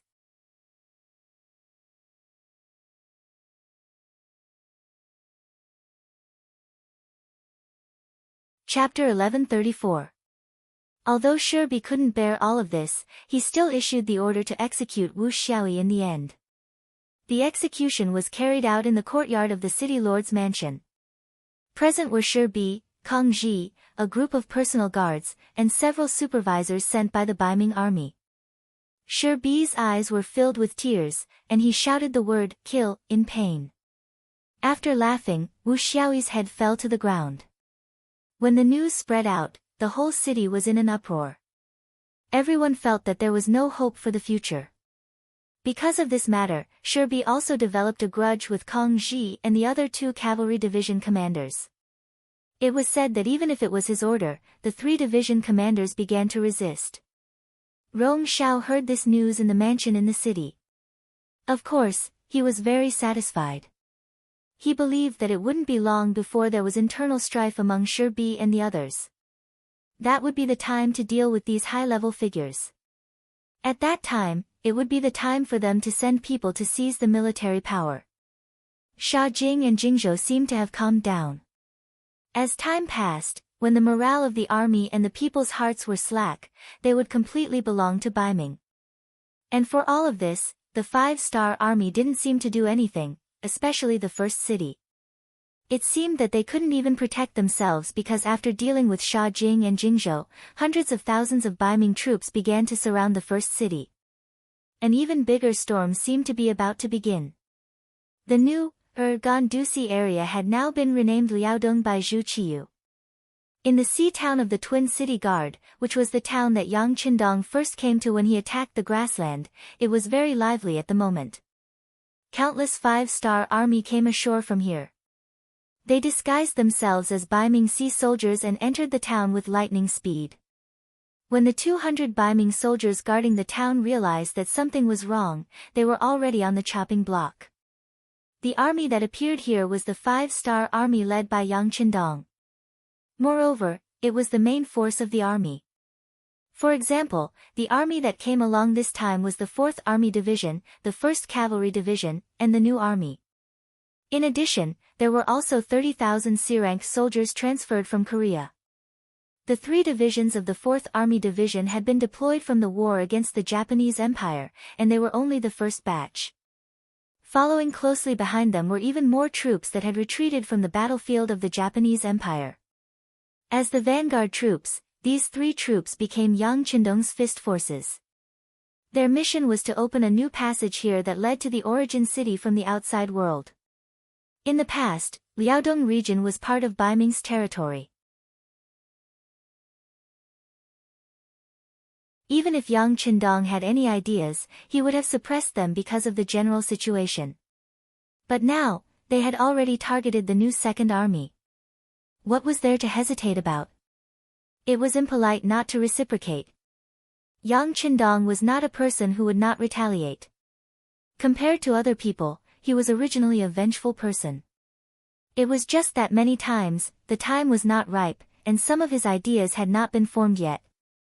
Looking at Baiming now, Korea and the Japanese Empire had been included in Yang Xie's territory. At this time, Yang Qindong did not have so many concerns. Not to mention, this time, Baiming had provoked him first. Even if he fought back, it could be considered that he had a legitimate reason. Sea Town became Yang Qindong's first gate when he entered this place. It had to be said that northern Ming was also filled with talents. Furthermore, this place was very close to the coast. It wasn't that no one had considered the possibility of the five-star army suddenly making a move. Although the probability of this happening was too small in many people's eyes, the nearby city guards still arranged for 200 people to be stationed here. They also prepared enough beacon towers to ensure that if there was an emergency, they would be able to warn the other cities and city guards in advance, giving them enough time to prepare. But obviously, they had miscalculated again. With regards to the situation here, the Yang faction's intelligence department had already investigated thoroughly. They captured Song Yong alive and detained all of the Northern Bright Sea Division so that they could send their army here without attracting any attention. Now it seemed that this first step was right. At least, the Baiming army outside Sea Town had not discovered them yet. Young master, what should we do next? Beta Persei stood beside Yang Qindong with his hand holding the hilt of his sword. There was some excitement on his face. Previously, when they were in the Japanese Empire, they had heard that Baiming had attacked the grassland and surrounded the two cities of Shaojing and Jingzhou. It was only because the Japanese Empire's war at that time that they really did not have the spare energy to take care of this place that the Baiming army had been arrogant for a few days. Now that the war in the Japanese Empire had finally ended, it was naturally time for them to take revenge. It could be said that Yang Er and the other warriors were filled with anger when they came here. Their first opponent was only around 200 people, and they had come here in the form of a surprise attack. This number of enemies was really not enough to fight, not enough to look at. Hearing Beta Persei's question, Division Commander Ling Daqiang, Division Commander Tian Hu, and Commander Su He all looked at Yang Qindong with shining eyes. Yang Qindong, who had already changed into a black armor, was now riding on the white dragon, looking into the distance thoughtfully. This was not the first time he had appeared in Sea Town, but compared to before, the pressure on him this time was obviously greater. It was not for anything else, but because his opponent this time was Baiming, the so-called orthodox in the eyes of the world. Even if the great Ming dynasty was divided into two, Baiming's power could not be underestimated. The intelligence department showed that the other side had an army of more than 4 million soldiers, and this was not enough. They were still expanding, and this number alone was not easy to deal with. Not to mention, Yang Qindong still had so many family members and businesses in the capital of Baiming. Perhaps if his business was gone, he could start again, if his money was gone, he could earn it again, but if his family members were gone, then it would be too late for Yang Qindong to regret. Fortunately, Baiming did not seem to have any intention of falling out with Yang Qindong. At least from the intelligence department's information, his family members were not targeted by Baiming, and even his business was still running. Thinking about it, Yang Qindong was not only Baiming's enemy, but also the enemy of the southern Ming dynasty and the kingdom of Waris Yeshen. Moreover, he was so powerful that Baiming had to go all out to fight with him. If both sides suffered heavy losses, even if they won, it would be a Pyrrhic victory. At that time, it would only give their opponent an opportunity. This was also the reason why Baiming did not want to fall out with Yang Qindong. They only wanted to eliminate Yang Xie's forces around them, and then vigorously develop themselves. But even if it was this request, Yang Qindong would not easily agree. The grasslands were not Baiming's sphere of influence to begin with. Everything in the first city was obtained by Yang Qindong and his brothers step by step. Why, Seeing that the meat was fat enough, now you want to kill it to satisfy your cravings. How could there be such a good thing in the world? From the moment he appeared here, Yang Qindong was already prepared to fall out with Bai Ming. The only difference was to what extent he would fall out with them in the end. Now that Beta Persei asked, he naturally would not be polite. He nodded lightly and said, the next step is naturally to fight. Since someone has snatched 2 of our cities and dealt with one of our armies, then we will return the favor tenfold. Men, bring me the map. As soon as he finished speaking, Long Wei quickly sent the map to Yang Qindong. Then, he pointed to the Shuangqing guards closest to Sea Town and said, Commander Ling, take your 4th division and set off from here. First, capture this city.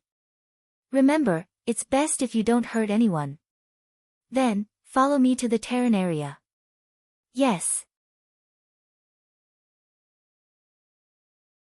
The commander of the 4th Division, Ling Daqiang, immediately stood at attention and said with a happy expression. This was equivalent to the first battle, and this was handed over to Ling Feng. This was enough to prove the 6th young master's trust in them. Yang Qindong pointed to many places on the map one after another, then looked at Su He and asked in a deep voice, Commander Su, from Shuangqing Guards to the west, the Ajulan Guards, the Tun Guards, the Fuyu Guards, the Duoyen Guards, all the way to the Wonan River Guards, as well as a large area in the north. I'll leave it all to you. Do you have the confidence to take them down one by one? Su He's face was solemn, but his expression showed that he was extremely excited. He immediately stood at attention and said, Please rest assured, Bugnam of Gojoseon. Our new army promises to complete the mission. Very good. Yang Qindong nodded in satisfaction. Finally, his gaze fell on Tianhu and said, With all the targets of the new army as a front line, this will be your defense area. In short, no reinforcements from Bai Ming are allowed to set foot here. If one appears, you will defeat it. Do you have a problem? No problem. Tianhu promised. As the number 1 cavalry unit, the commander of the 1st Cavalry Division, their mobility had always been the strongest. They were the most suitable to intercept reinforcements. The 3 capable generals had divided the work. The moment Yang Qindong ordered people to put away the map, he looked forward with bright eyes and said, Very good. Since that's the case, everyone go and prepare. We will set off in 4 hours. Do not slack off. With the order, Yang Qindong's first initiative to mobilize troops against Bai Ming officially began. This also meant that Yang Qindong had enough confidence to compete with Bai Ming for the world. After the end of the naval battle, the land battle officially began. Shuangqing Guards Qianhu Hiying. He was currently resting in his mansion in Shuangqing. He didn't feel that the war had begun and that he was in danger. This couldn't be blamed on him. Since Bai Ming began to vigorously develop their military, the status of the soldiers had increased a lot. Especially with the establishment of the Liaodong cavalry, many of the troublemakers in this area were recruited. Without those troublemakers causing trouble, Ying felt that the security was a lot better. Therefore, during this period of time, he was very comfortable as a Qianhu. After dinner, he would hug his new concubine and sleep soundly in the room. It was really a happy thing in the world. It was wonderful.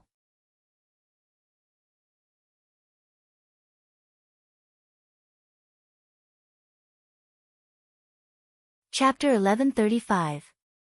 But as the saying goes, when a person sits at home, misfortune will come from the heavens. The sky had completely darkened, and the twin city guards, which was not very large, had also sunk into a state of silence.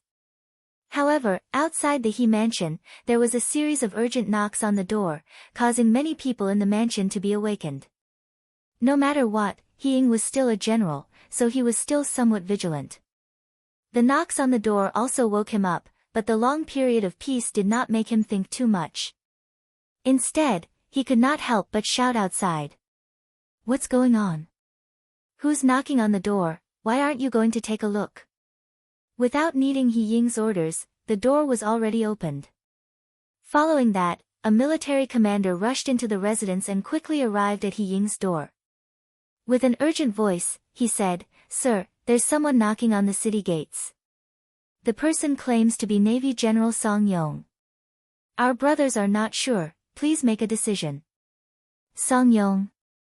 A cry of surprise came from within the room. Qing had naturally heard of this newly promoted Navy general before. Not only that, he had even seen this person before. But because the difference in status between the two of them was too great, they did not have a deep relationship. Song Yong was here, this made Qing feel a little confused. No matter what, the other party was a Navy general with 50,000 soldiers. He was just a small Qianhu with 1,120 soldiers. The two of them were on the same level, why would the other party come to his small twin city guards? His heart was filled with confusion, but Qing did not dare to delay. He hurriedly put on his clothes and walked out of the room. When he saw the commander who came to report, he could not help but ask suspiciously, "Is it really General Song who came? Did you see clearly?" "This." "Sir, we are of lowly status, how could we know such a big figure like General Song? We are really not sure, that's why we asked sir to make a decision," the commander said with a troubled expression. Qing thought that his words made sense and nodded. Then, he arrogantly raised his head and walked towards the gates of the residence. As he walked, he said, "That's right, with your status, you naturally do not know General Song, but I do. Come, follow me to take a look." Under the admiring gaze of the Zongqi, Qing left the manor and arrived at the South City Gate under the protection of several bodyguards. At this moment, more than 100 Baiming soldiers had gathered here. They were all in charge of guarding the place. When they heard that a naval general had arrived, they gathered around out of curiosity. After seeing the arrival of the Qianhu, everyone moved aside, allowing Qing to smoothly walk up to the top of the tower. Then, with the help of the torches downstairs, who else could it be but Song Yong on a horse downstairs?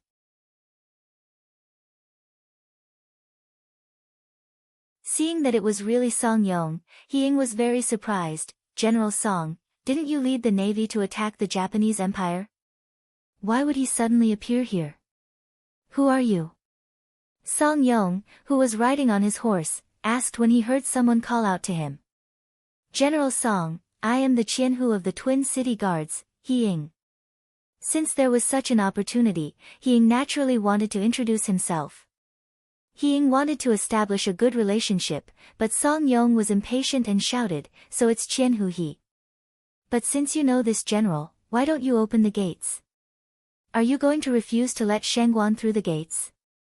Instead of answering directly, he scolded. Unfortunately, there were people who fell for this trick. For example, Qing was such a person. When he heard Song Yong scolding him, he quickly apologized and said to the soldiers beside him, "What are you all standing there for? Hurry up and open the gates." Naturally, no one dared to disobey Qing's orders. Soon, there was the sound of the gates being opened. Then, there was the sound of horse hooves, and more black figures entered through the gates. At this moment, Qing had already descended from the tower and was ready to welcome General Song Yong. However, when he descended from the tower, he was greeted with countless guns and arrows. Needless to say, this was the work of the soldiers of the 4th Infantry Division. With someone like Song Yong leading the way, the Twin City Guards did not even need to fire a single shot. Logically speaking, Yang Qindong could have chosen to launch a night attack. With the soldiers of the 4th Infantry Division, climbing up the walls of the Twin City Guards was not a problem. It was just that he didn't want to make a move on the Han people, and he also needed to preserve the 2 city guards. Because this place would become the Yang faction's logistics base for a period of time, a lot of money and food sent from the sea would be temporarily stored here, so in the end, he chose to let Song Yong stand out and make a contribution. Qing was just a small Qianhu. According to the intelligence department, this person bullied the common people all year round and was not a good person. Yang Qindong did not even have the intention to meet him and directly handed him over to the 4th Infantry Division's Ling Daqiang. He has lived here for a long time. He must be very familiar with the situation in Liaodong. Open his mouth and let him know something beneficial to us. Don't worry, 6th young master. A smile flashed across Ling Daqiang's face. After agreeing, he turned around and left. Pass down the order, no soldiers are to disturb the people. At the same time, put up a notice saying that I, Bugnam of Gojoseon, have come. As long as the people here cooperate with us, they can receive money at any time. You can go and do this. Yang Qindong looked at Beta Persei who was following beside him and assigned tasks. Young master, please don't do that. After following Yang Qindong for a long time, Beta Persei knew his young master's feelings for the Han people. He also worked as a logistics division commander for a period of time. Beta Persei was naturally familiar with this small matter. Thus, half an hour later, there were many notices on the walls of the Shuangqing Guard Central City. A large number of people who were originally in a state of panic gathered to watch. Some literate scholars read the notices, and the other people knew that the one who came was King Wunan of Daemyong. The reason why they wanted to occupy this place was because when Bugnam of Gojoseon made a move against the Japanese Empire, his rear, the grassland, was attacked by Baiming. Now that the Japanese Empire was dealt with and became a province of the Five-Star Army, Bugnam of Gojoseon appeared in Liaodong. This time, he came to give those who wanted to deal with him a look. The notice also emphasized that they only wanted to deal with those who opposed them. As for the ordinary people, they would not offend them in the slightest. Once a soldier violated the rules, the people could go to the yamen at any time to report it. Once it was verified, not only would it be dealt with, the person who reported it would also be given a certain amount of silver as a reward. At the end of the notice, it was written, "Next, the Five-Star Army will send a large number of military supplies here. They will be transported in all directions from the Shuangqing Guard Central City. A lot of labor will be needed. As long as the people are willing to participate, they will be distributed according to their labor. Based on preliminary calculations, a strong man could earn 1 tael of silver after working hard for a day. Even a capable woman could earn half a tael of silver." The notice that was posted quickly attracted a lot of discussion among the people. This was also Yang Qindong's request. He did not want to deceive the people. He wanted them to know what was going on outside and let them participate. This would give rise to a sense of ownership, and in the future, it would be twice the result with half the effort. The notice was written clearly enough, and as expected, it attracted all kinds of discussion among the people. So it was Bugnam of Gojoseon who came. I heard that he loves the people very much, especially us Han people. It seems that there is no need to worry. Yes, Bugnam of Gojoseon treats the people well. With him around, of course we are safe. But it says that Baiming is attacking Bugnam of Gojoseon's forces in the grasslands. What does this mean? Isn't Bugnam of Gojoseon our great Ming dynasty's Bugnam of Gojoseon? An honest-looking man in his 40s scratched his head as he spoke with a confused look on his face. In fact, it was not only this middle-aged man. Many people had the same expression. They lived in the Shuangqing Guard Central City all year round, and because the transportation was not developed, they did not know much about what was going on outside. Fortunately, there were some knowledgeable people in the crowd. They had traveled extensively, so they knew a bit more. Facing this question, they gave an explanation. What do you know? Some of the territories in the grasslands did not originally belong to our great Ming dynasty. That was the world of the Mongol cavalry. Their horses are like the wind, and their people are like ghosts. Wherever they go, they eat people without spitting out their bones. They are still nomads, and other than raising some livestock, they don't know how to do anything else. They don't even have any iron tools. In order to survive, they have set their sights on us, the Han people. They would often rob the Han people stationed there. Other than robbing things, sometimes they would even rob people. That is very abominable. This brother is right. Those Mongol cavalry are very vicious, especially in the recent years. Our great Ming dynasty has allowed them to do whatever they want, causing them to not know how to restrain themselves. Their actions have become even more vicious. I was also fortunate enough to go to the grasslands. I heard that it was because of the appearance of Bugnam of Gojoseon that those Mongol cavalry were defeated. Many grassland tribes were cleaned up because of this, and some were even destroyed. Yes, I went to the Jianzhou left guard central city a while ago. I heard from a friend there that there is a very magnificent city in the grasslands. There are countless Han people there, and they live very comfortably. That was built by Bugnam of Gojoseon. That friend also said that since Bugnam of Gojoseon was in the grasslands, the safety of the Han people was guaranteed. Who knows how many people there have worshipped Bugnam of Gojoseon in their homes, saying that they are thanking him. The few people spoke one after another and quickly told the story to everyone. Most of the Han people who did not know all of this before now knew that Bugnam of Gojoseon was actually so powerful. However, a problem appeared.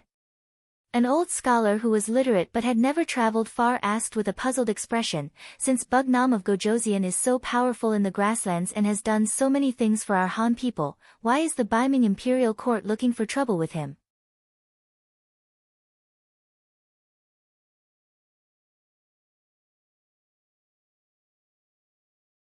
Chapter 1136. Seeing that it was the old scholar who spoke, someone at the side laughed. As expected of a scholar. Don't tell me you think that everyone in the world is a good person just because the books are all good people. Don't you know the phrase, a great achievement alters the emperor? That's right. Bugnam of Gojoseon is so powerful and powerful. How could he not alert the emperor? It's normal for him to take action to suppress them. Haven't all emperors been the same since ancient times? It's a pity that they chose Bugnam of Gojoseon to fight against the Japanese Empire. That's not right. No matter what, Bugnam of Gojoseon took care of the Japanese Empire for the good of the people. Shuangqing wasn't very far from the sea. They were lucky enough to see the appearance of the Japanese bandits a few times. Although the Japanese didn't dare to really attack Beiming with their military strength at that time, they could still attack the periphery. After all, their navy was stronger than Beiming. It could be said that many of the people of Shuangqing had suffered losses at the hands of the pirates. Now that they heard that Bugnam of Gojoseon had completely taken care of them, how could they not be happy? Discussions rose and fell like this. Some things that they did not know before were explained by everyone. Most of the people now understood. They also knew that Bugnam of Gojoseon sent out his troops because he was bullied. Furthermore, Bugnam of Gojoseon treated the Han people very well. After a round of discussion, they finally came to a conclusion. First, there was no need to panic. As long as they did not do anything extreme, Bugnam of Gojoseon would not do anything to them. Second, Bugnam of Gojoseon was in urgent need of labor. If anyone had the idea, they could give it a try.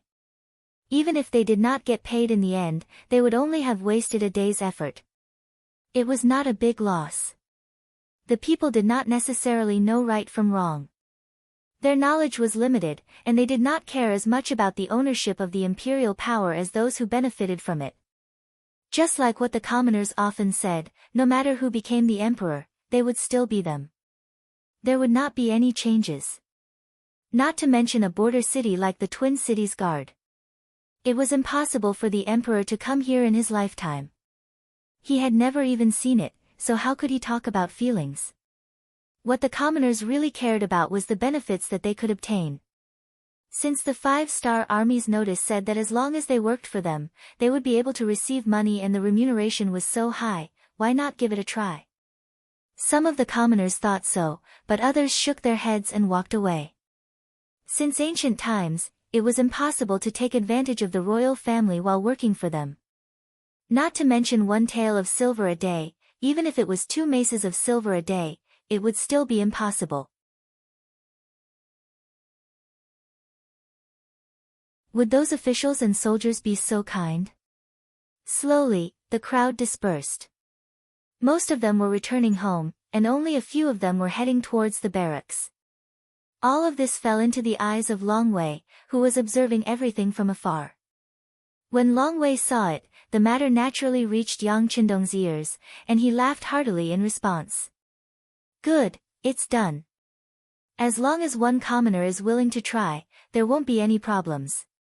Shang Yang's reform had gained the trust of the commoners by standing on a tree as a sign. Now, without standing on a tree as a sign, the commoners were willing to give it a try. How could it not work? Once they returned home with the silver, presumably the city would explode.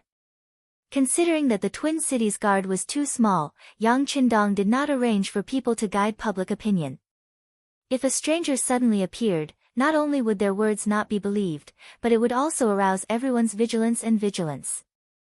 As a result, he let things develop naturally. Even if no one believed what the notice said, he would still use the method of standing on a tree as a sign to gain everyone's trust. Now, it seemed that there were still some daring people who were willing to try. There was no reason for the matter to not work. This was also the reason why Yang Qindong had set the rewards so high. It must be known that in a place like the Twin Cities Guard, one tael of silver could do a lot of things. Striking while the iron was hot, and letting the commoners drink with the golden and silver cups, Yang Qindong said to Longwei Badeojiang, "Pass down the order. The soldiers who don't need to be trained will enter the homes of the commoners in the city and chop firewood and water for them. If they can do anything, inform Beta Persei to get some food for them." It was now the 3rd month of spring. In the south, it was already spring and flowers were blooming, but in the north, especially in the Liaodong region, the weather was still very cold. At night, it was common for the temperature to be 10 degrees below zero. From time to time, there would be heavy snow, as if to tell the commoners that winter was not completely over. For example, at noon today, it snowed. Although it was not very heavy, the streets and the courtyards of the commoners' homes were still covered with a layer of white. This gave the 5-star army a chance to show off. For a time, their figures were everywhere in the city. In the commoners' courtyards, the snow on the streets of the city was quickly swept away, revealing the originally black ground. At night, the commoners who had worked hard for most of the day walked out of the barracks with smiles on their faces. They did not show the slightest bit of exhaustion from working hard for the day. After working for most of the day, many of them had less than 1 tael of silver in their hands. This was because they did not work for a day. If they went early in the morning, they would definitely be able to earn 1 tael of silver. More importantly, working in the barracks, they were even provided with lunch. Although it was not very nutritious, just being able to fill their stomachs was enough. This already made them very satisfied. It was not an exaggeration to say that it was like New Year's. These commoners who had received benefits had already decided that they would go to the barracks to work tomorrow morning. Not only that, they would also call their friends to go with them. Everyone should earn money together. Just like this, when these people returned home, the city became lively again. When the white taels of silver were placed in front of everyone, their previous disbelief was swept away. Some people even regretted that they did not give it a try today. Of course, most of them had already decided that they would go to the barracks tomorrow morning. Not to mention 1 tael of silver a day, even half a tael a day was an extremely good thing. Since ancient times, there had been many ways to buy people's hearts, but there were not many that were as simple and straightforward as Yang Qindong's. History had already proven that as long as you were good to the commoners, they would recognize you. It was not impossible for them to even work for you. Just like now, the soldiers worked for the commoners, and the commoners worked for the barracks. In turn, they also received money. Who would object? The Twin City Guards, who had originally been somewhat nervous because of the city being occupied, quickly calmed down. Not only did they restore their previous order, but everyone was still beaming with joy. They were not affected at all by the fact that winter had not yet left and the weather was still cold. Their smiles seemed to be able to melt the snow. Taking down the Twin City Guards was only the first step in Yang Qindong's military operation to occupy the entire Liaodong region. Next, his gaze fell on the Yima River Guards in the northeast. It was still the same. Song Yong took the lead and came at night. As long as the city gate was opened, everything would be much simpler. All of this was thanks to the Great Ming's official hierarchy. In front of a superior, a lower official generally did not have any authority to speak. As the commander of 50,000 naval troops, Song Yong's position in the military was not low. At least in the entire Liaodong region, there were very few people who could be higher than him. With him going out to open the city gate, it was always successful. The army was at the front, followed by 30,000 North Korean soldiers. Behind them, the commoners of Twin City drove carriages and were responsible for logistics. This reduced the pressure on the army, allowing them to fight forward wholeheartedly. They did not have to think about other things at all. Naturally, they were able to do things with twice the result with half the effort.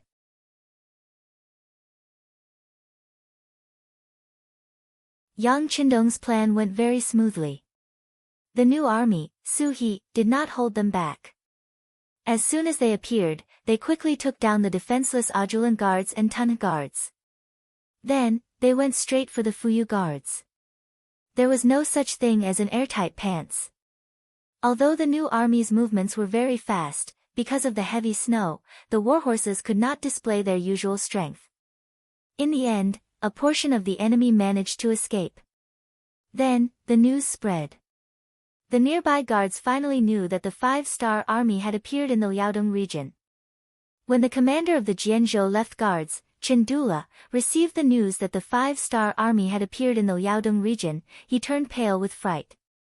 This was a sudden situation that he did not expect at all. He ordered people to ask for help from the Beiming imperial court while he began to prepare his troops for war. The former Jianzhou left guards had been taught a good lesson by Yang Qindong.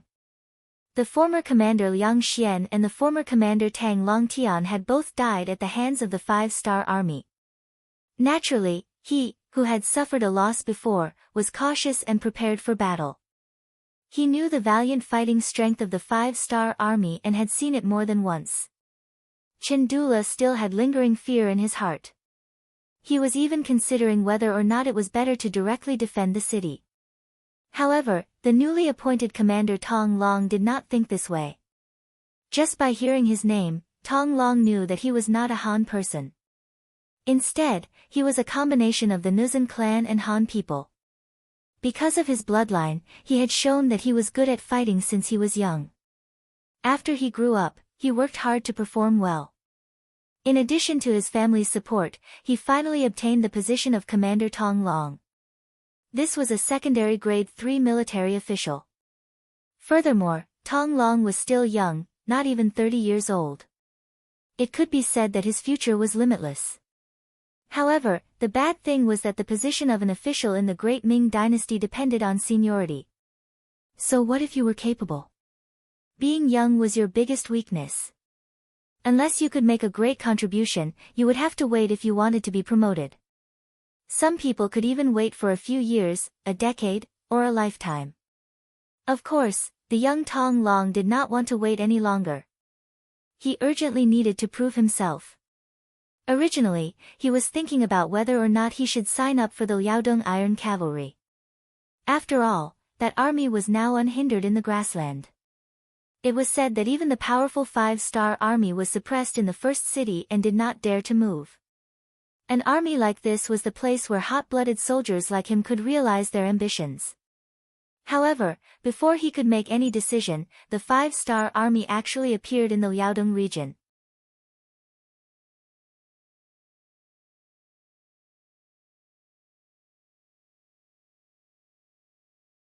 Chapter 1137. According to the official information, the 5-star army should be at war with the Japanese Empire right now. Why would they appear here? It was a little puzzling. However, Tong Long didn't care that much. He only knew that his opportunity to perform had arrived. After receiving the news, Tong Long first went to look for Commander Chindula and took the initiative to ask for a battle. Unfortunately, he was directly rejected. The reason given by Chindula was that it wasn't the right time to send troops because they couldn't figure out the actual situation of the 5-star army. Tong Long walked out of Chindula's mansion with an unhappy expression and went home angrily. The Tong family's status in the Nuzan tribe was very high. In a place like the Jianzhou left guard, there was basically nothing that they couldn't do once they wanted to do something. Tong Long used the reason that Chandula wanted to suppress him and didn't want him to be promoted as an excuse to ask his family to step forward and put pressure on him. The commander didn't know about this. He was still looking at the map in his study room and worrying. Honestly speaking, Chandula really didn't have the intention to suppress Tong Long. Stopping him from sending troops was really for Tong Long's sake. He had dealt with the 5-star army before and knew how powerful they were. He still remembered how overbearing the 5-star army was when they wanted to open up a transportation route from here. The army was waiting outside for the nearby guards to attack, but no matter who went, didn't they not gain the slightest advantage? Such a powerful opponent wasn't someone that could be easily defeated. Without absolute confidence, it was best to bide one's time and preserve one's strength. The kind-hearted Chandula wanted to preserve his strength. However, the Tong family's strength was really too great. In the afternoon, the influential people in the city came one after another to put pressure on him. These people had a certain amount of prestige in the city. If it was only one or two of them, he wouldn't be afraid. However, with so many of them coming together, even the commander couldn't handle it. He had no choice but to agree to Tong Long's request to send troops. However, he stated that he could only bring 2,000 troops and wanted to test the opponent's strength first. Commander Chandula only gave 2,000 cavalrymen, but Tong Long didn't think much of it.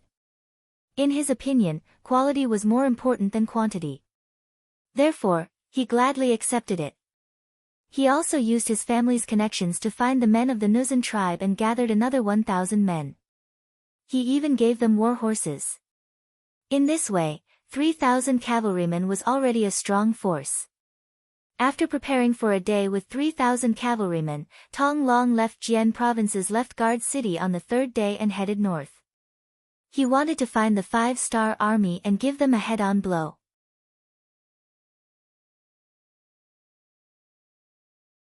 He wanted to let them know that there was still a fierce general like him in Liaodong. The last few times the 5-star army appeared here, Tong Long wasn't there. Instead, he was sent by his family to Beiming to study Confucianism. The Nuzan tribe had good foresight. They knew what it meant to learn from others' strengths to make up for their weaknesses. They also knew what it meant to do as the Romans did. If they wanted to live more comfortably under the rule of the great Ming dynasty and have more power, they had to learn what they liked. It was precisely because he wasn't in Liaodong at that time that all the things about the 5-star army were just legends. As the saying goes, seeing is believing. Naturally, Tong Long wasn't afraid of anyone. What he didn't know was that from the moment he walked out of Jian province's left-guard city with 3,000 cavalrymen, his every move was under the eyes of the 1st Cavalry Division. After Tian, who received the order from Yang Qindong, he immediately sent out scouts to watch every Beiming guard city in this area.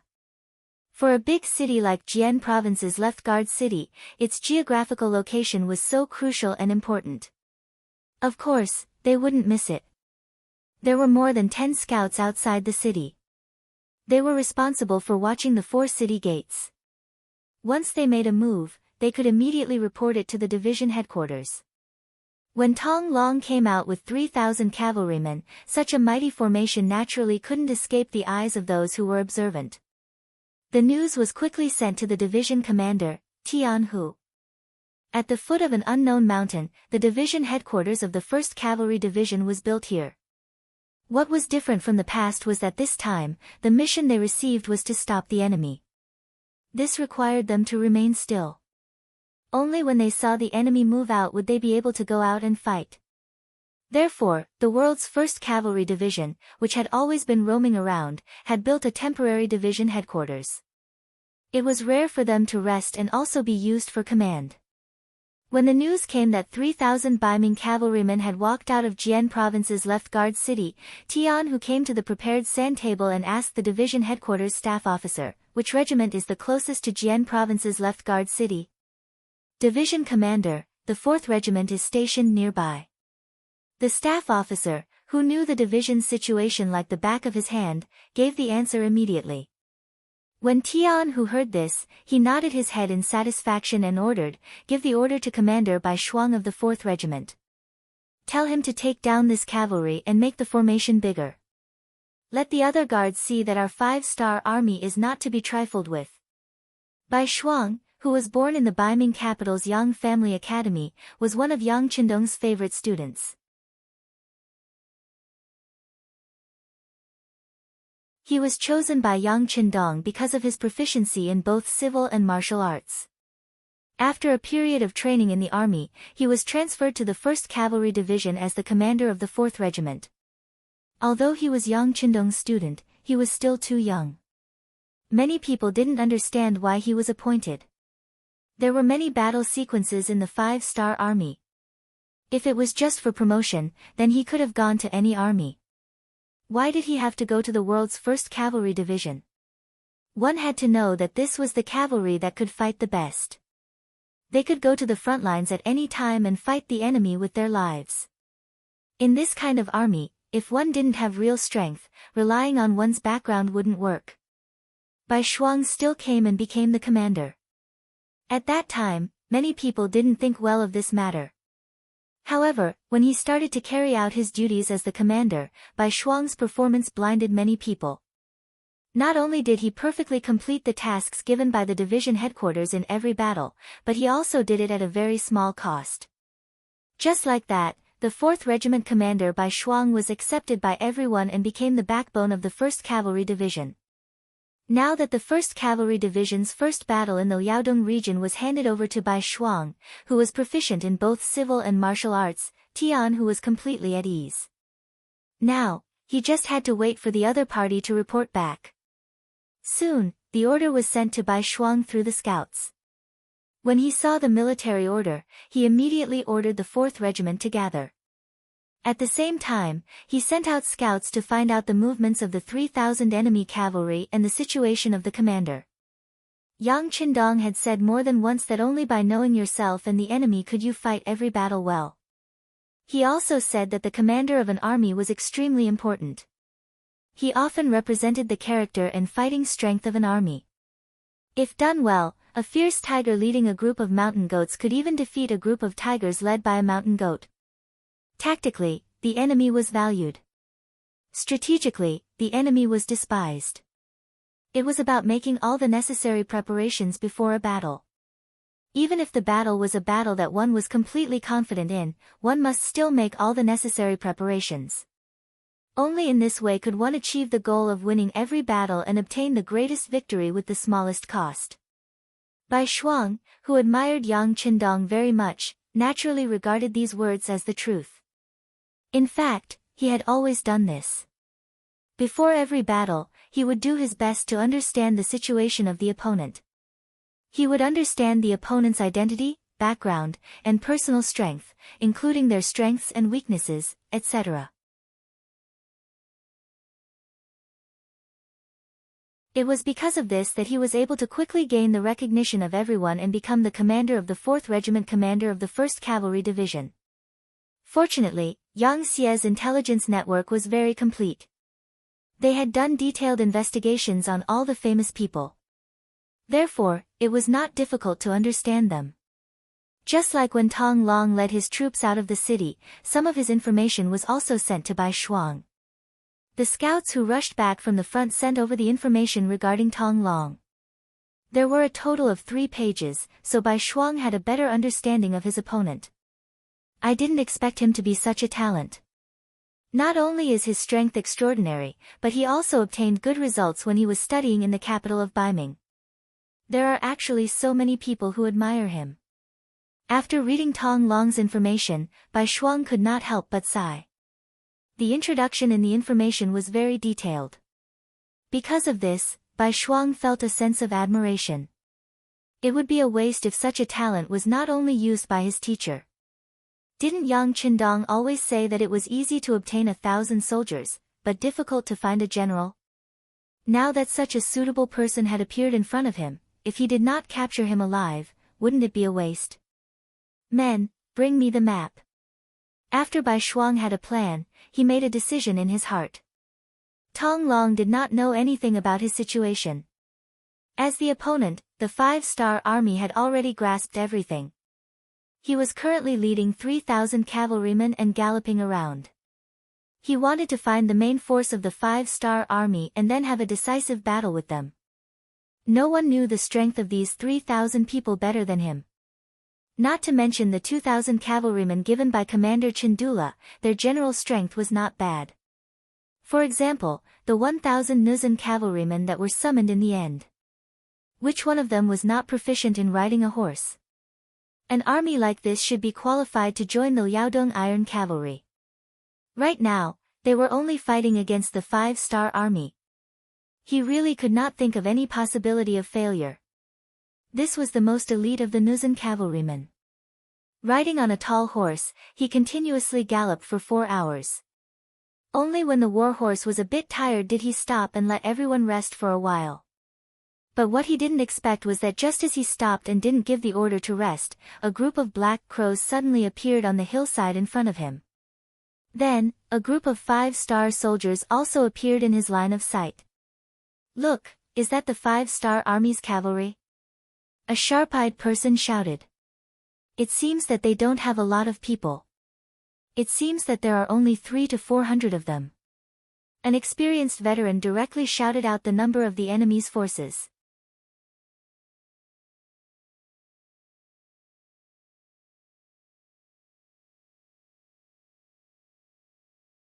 Chapter 1138.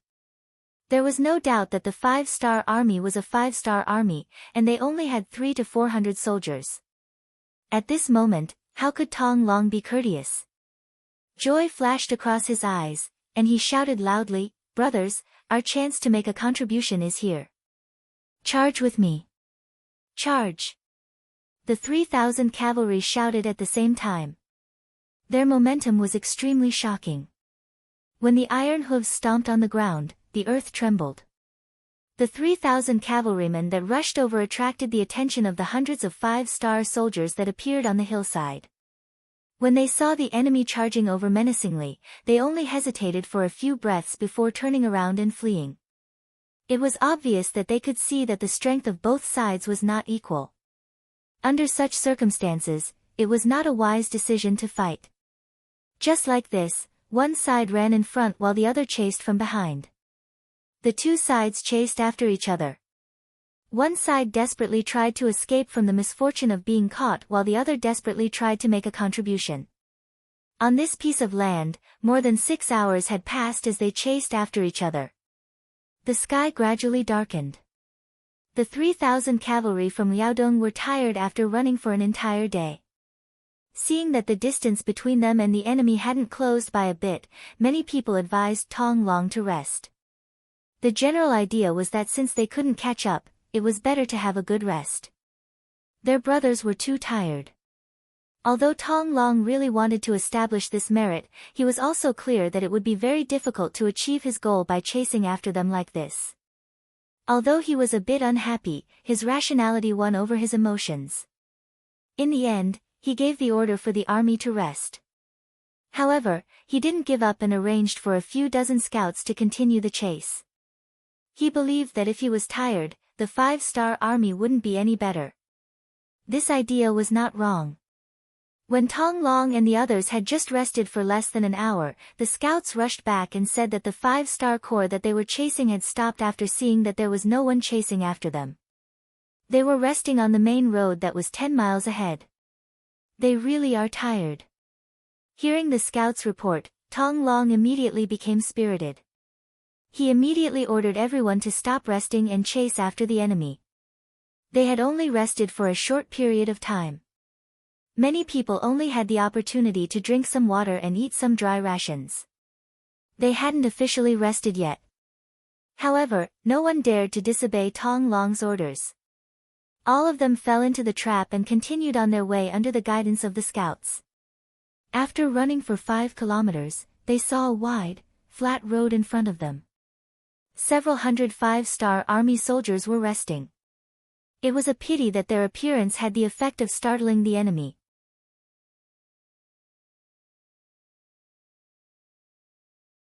When the two sides were still 4 miles apart, the 5-star army began to flee once again. Chase! Tong Long didn't want to give up just like that, so he continued to spur his horse. Just like that, after a day of rushing, the chase continued for an entire night. Both sides didn't stop to rest, but as a result, their spirits dropped quite a bit. The sky began to brighten, and the 5-star army could be seen more clearly. However, they were still 4 li away, and it was truly hopeless. "General, let's take a break. If we continue to chase like this, I'm afraid we'll never be able to catch up." One of the Baihu who sensed that his warhorse's fur was soaked through couldn't help but speak up. With someone taking the lead, very quickly, more and more voices echoed out. Tong Long, who knew that the law couldn't punish too many people, hesitated for a moment. He was prepared to give the order to stop the chase and take a good rest. However, at this moment, another Baihu suddenly shouted, "Look, their speed seems to have slowed down. It seems like they can't hold on any longer." "Ah. Is that so?" It seems like it." "Yes, I can see it too. Their speed seems to have slowed down quite a bit. Compared to our riding skills, it seems like they're still lacking." At this moment, all sorts of discussions began to spread. This was equivalent to giving Tong Long a shot of confidence. He immediately laughed and said, "Good, victory is right in front of us. We can't give up. Now is the time to compete with our willpower. Whoever can persevere the most, victory will belong to them. Everyone, charge with me." Another chase began. Just as everyone wished, the distance between the two sides increased from 4 li to 3 li. At the closest point, it was almost 2 li. If it wasn't for the fact that the 5-star army knew that once they were caught, they would definitely be dead, and had unleashed their potential several times to increase their speed, they would have been caught by now. After a day and a night, it was another day. It wasn't until the afternoon when the sun was about to set that the chasing group arrived at the side of a large mountain. At this point, no matter if they were running or chasing, they had all given it their all. If it wasn't for that trace of willpower still causing trouble, everyone would have stopped long ago. Even so, half of the 3,000 Liaodong cavalrymen had already slowed down. Some of them were even swaying on their horses. It seemed like they would fall asleep as soon as the order to rest was given. Talk talk talk, talk talk talk. Under the setting sun, the sound of armored horses galloping could be heard from the quiet mountain, causing snowflakes to fall from the branches of the trees on the mountain. When Tong Long saw all of this, he turned pale with fright. This kind of sound, this kind of effect, it must be a new cavalry group. If it was his allies, then it would be fine.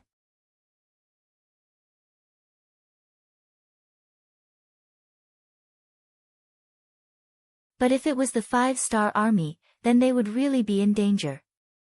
If there were more of them, then these 3,000 people would be thrown here. Sometimes, the more one was afraid of something, the more likely it would happen. Just as Tong Long placed his hopes on the sudden arrival of the cavalry, the bright red flag of the 5-star army appeared. There were at least 1,000 of them, and they were neat and orderly in formation. With one look, one could tell that they were an iron army that had been honing their strength for a long time. Needless to say, they were the soldiers of the 1st Cavalry Division's 4th Regiment. Even the 400 cavalrymen that had been running before were part of them. When they saw the main force arrive, the 5th Battalion commander who was in charge of luring the enemy chuckled. He stood at attention at the front of the group and said, reporting to regiment commander, the 5th Battalion successfully completed the mission of sneaking away from the enemy.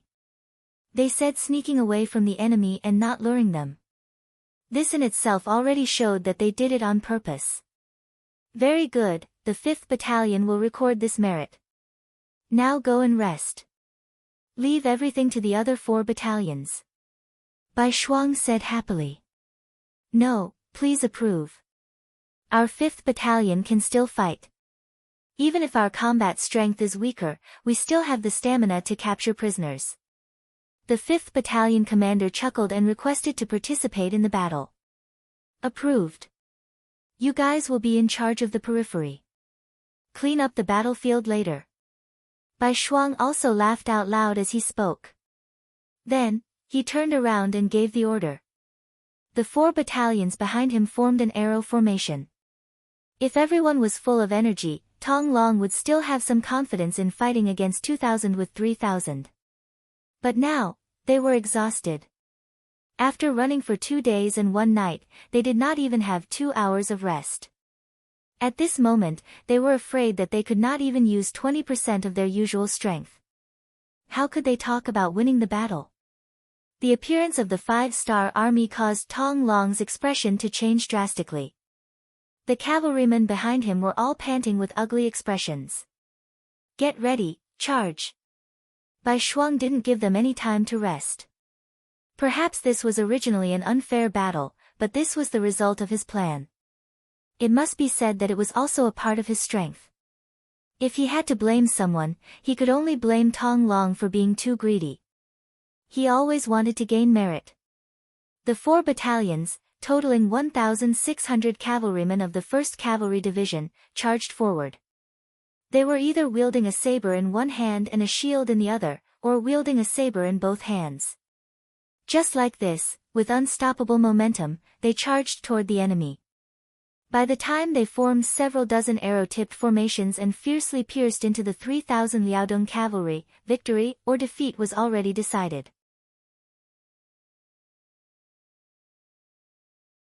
Even if they were in their peak condition, they wouldn't be able to gain any advantage. Now that their strength was less than 20%, how could they fight this battle?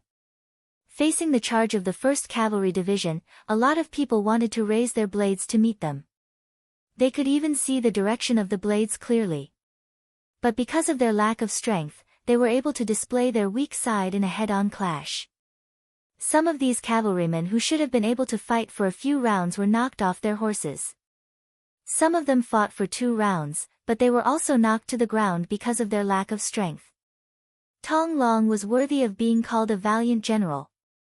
Even if he didn't sleep for 2 days and 1 night, and didn't even have a good drink of water, when he really faced the enemy, he still showed his valiant side. Even when he was surrounded by 4 soldiers of the 1st Cavalry Division, he was still able to fight evenly. Tong Long's performance was seen by Bai Shuang. He couldn't help but nod his head. It was rare for the Baiming army to have such a tough general, so he didn't have any plans to give up. This kind of talent must be used by the 6th young master. Get out of the way. I'll fight him. Bai Shuang was itching to fight. Most importantly, he was afraid that his soldiers would really hurt Tong Long, so he personally rode over and stood in front of Tong Long. At this moment, Tong Long was panting heavily. Although he didn't lose in the battle just now, he was actually just using up his strength. He couldn't hold on for long. But his pride still made him persevere. Even when facing Bai Shuang, who was also extraordinary, he didn't show any fear. Who are you? Tell me your name. I don't kill nameless generals. Bai Shuang, who was wearing a black cloak, didn't immediately answer Tong Long's question. Instead, he first looked him up and down, then nodded slightly. Not bad. You have a good temperament. Teacher should like you. This kind of question and answer angered Tong Long. He was an existence that could call the wind and summon the rain in the Jian province left guard. Who would dare to look at him like this? It was as if they were admiring an object. This also made him very angry as he said, "Who are you? Tell me your name and I will not kill you."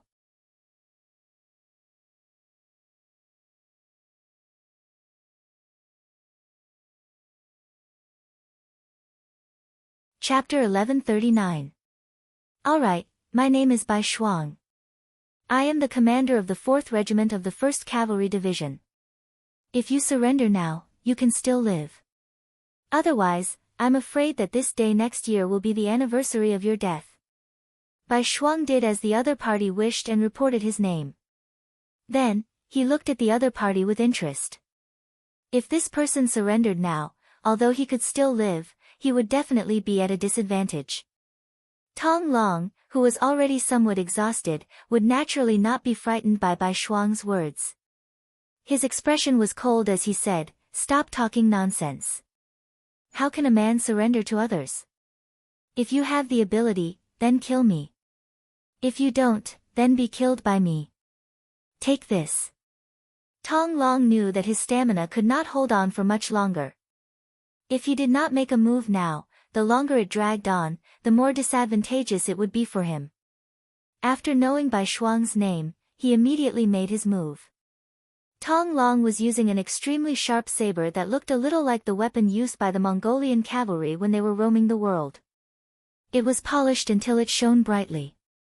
When he swung it in the air, because it was fast enough, it actually brought about streaks of white saber intent, gaining the upper hand by a show of strength. Just now, Tong Long had used this kind of fearless blade aura to force the 4 elite soldiers of the 1st Heavenly Cavalry Division to be unable to gain the slightest advantage. Bai Shuang used a red cherry blossom spear that was about 2 meters long. The spear technique was passed down from a spear master. After his own research and continuous training, it finally became a unique technique. The spear technique was strong and heavy, but also slightly agile and tricky. With this set of skills, it was difficult to find an opponent in the entire division. Only the division commander Tian who could defeat him with the full strength of his twin blades. In weapons, there was a saying that the longer the weapon, the stronger the weapon, and the shorter the weapon, the more dangerous it was. If Tong Long was at his peak, he would be able to exchange dozens of blows with Bai Shuang. It would be difficult to determine the victor. However, right now, he had used up 80% of his strength. How could he be a match for Bai Shuang who was using his full strength? After exchanging 2 blows, the scimitar fell to the ground. The third blow, the long spear smacked Tong Long's back, causing him to spit out a mouthful of blood and fall to the ground. Tong Long fell to the ground and fainted. Immediately, other soldiers came forward and tied him up tightly. Looking at the opponent that he had knocked out, Bai Shuang nodded lightly. Even though they had only exchanged 2 moves, he could still feel that his opponent's strength was not ordinary and his moves were sharp. Call the medics over and take a good look at him.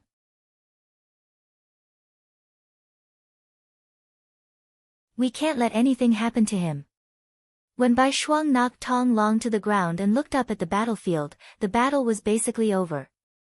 Apart from a few people who were still resisting, most of the Liaodong cavalry had fallen off their horses. Some had even knelt down and surrendered. It wasn't that he didn't want to fight, but that he couldn't. Under the conditions of hunger and cold, it was already not easy to ride a horse. If they wanted to fight with a sword, especially when facing a strong opponent, they would not have a good ending. Those who did not want to die simply chose to surrender. 2,000 people against 3,000 people, and only a few dozen of them were injured. None of them died. Looking at the opponent, almost 100 of them were killed, and the rest were all captured. Not a single one escaped. Even their general was captured. This was definitely a great victory. Commander, although the opponent this time is strong, if we fight them head-on, we won't be afraid of them. We will definitely win. Seeing that the situation was settled, the commander of the 1st Battalion came in front of Bai Shuang and said unhappily. What? Do you feel that winning like this isn't fair enough? Let me tell you, on the battlefield, as long as you can defeat your opponent, it's fine. As for what method to use, it depends on the benevolent and the wise. If it's possible, it's best to win without fighting. Do you understand? No. The commander of the 1st Battalion who was about to refute suddenly heard Bai Shuang say, "That's right, what I said just now was taught to me by my teacher." No, wrong, well said. Once he heard that it was Yang Qindong who said it, the commander of the 1st Battalion did not dare to refute. The commander of the 1st Battalion could still give some opinions to the commander, but in front of Yang Qindong, the creator of Yang Xia, who was like a god of war, he did not have the slightest intention to refute. He knew that the commander of the 1st Battalion would have such a reaction. Bai Shuang laughed in his heart and waved his hand, "Clean up the battlefield well. Take away everything that can be used. Don't leave anything behind." Just like that, Tong Long was captured. Tian who purposely got someone to spread the news after he found out about the outcome, as if to shock everyone. In an instant, the nearby city guards all knew about it. When they heard that even a fierce general like Tong Long was taken care of by the 5-star army, and that not a single one of the 3,000 cavalry came back to report, everyone was terrified of the 5-star army. The people who originally wanted to send out troops to try their luck all stopped moving and stayed in their own cities like cowards. In this period of time, the news of the 5-star army entering Liaodong had been sent to the northern Ming capital in the form of an urgent dispatch.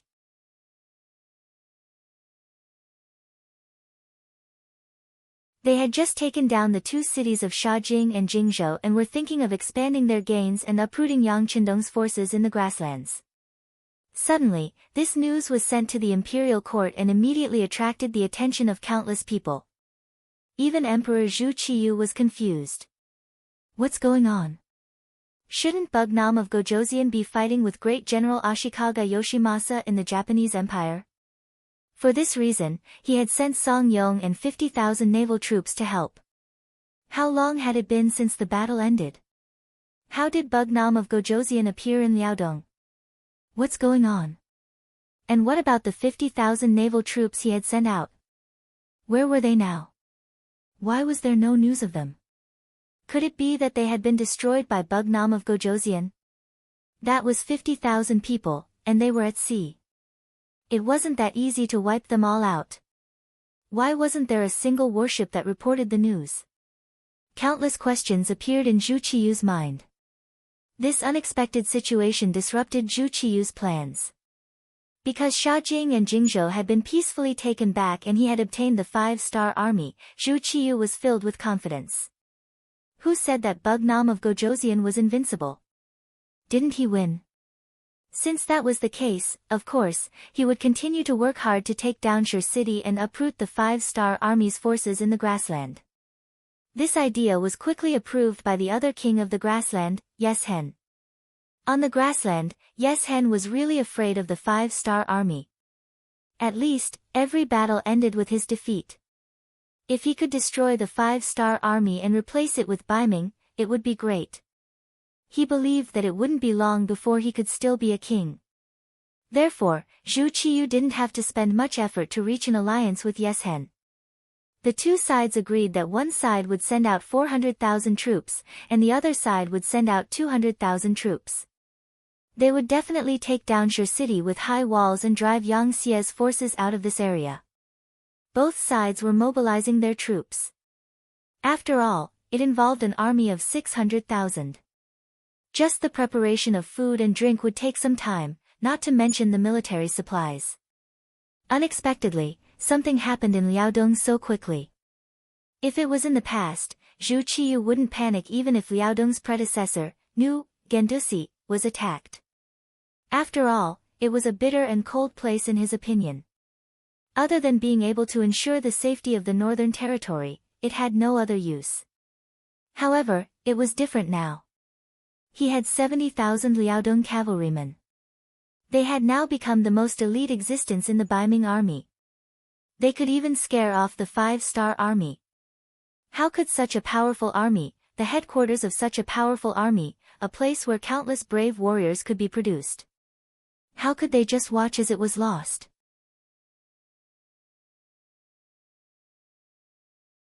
He couldn't lose Liaodong, and he couldn't let Yang Qindong use this opportunity to open a supply route. Zhu Qiyu immediately ordered a court meeting. He wanted to gather all the officials to discuss a solution to the problem. For this court assembly, in order to achieve the effect of everyone working together, Zhu Qiyu specially allowed all 4th-ranked officials and above to participate. The same went for 4th-ranked generals. In order to maintain balance in the Great Ming dynasty, the status of the generals was usually not very high. Most of them were even regarded as boorish. Sometimes, even a 2nd-rank general's status was not as high as a 4th-rank civil official's. Usually, during the court meeting, there were even fewer opportunities for the generals to participate. This time, Zhu Qiyu intended to raise the status of the generals. From this point alone, it could be seen that Zhu Qiyu was really anxious. The expansion of the court assembly this time had indeed attracted many officials to participate. Just looking down from the dragon throne, it was a sea of black crows and crows. There were more than 200 people. Looking at so many officials below the stage, Zhu Qiyu smiled and breathed a sigh of relief. He didn't believe that with so many talented people, he wouldn't be able to defeat a small bugnom of Gojoseon. In his joy, Zhu Qiyu looked at Jining, who was standing to the side, and nodded. The court meeting began. There was no need to talk about the topic. Those who were able to appear here naturally knew what was going on. Thus, from the beginning of the court meeting, there were officials who continuously gave suggestions. Each and every one of them spoke endlessly, as if each of them had thousands of ideas in their hearts. However, if one were to listen carefully, they would discover that most of their words were flattering Zhu Qiyu and flattering her. The general idea was that although the king was strong, how could he dare to face the emperor? As long as the army marched into the Liaodong region, the so-called Wunan Wang, the so-called five-star army, would flee as soon as they heard the news. They would surrender without a fight. At first, Zhu Qiyu was in a good mood. However, the more he listened, the more he found that this wasn't the case. More than an hour had passed, and no one had really come up with any ideas. They were all just saying nice things. Seeing that more and more people would have this opinion if he didn't stop them, Zhu Qiyu couldn't help but cough lightly.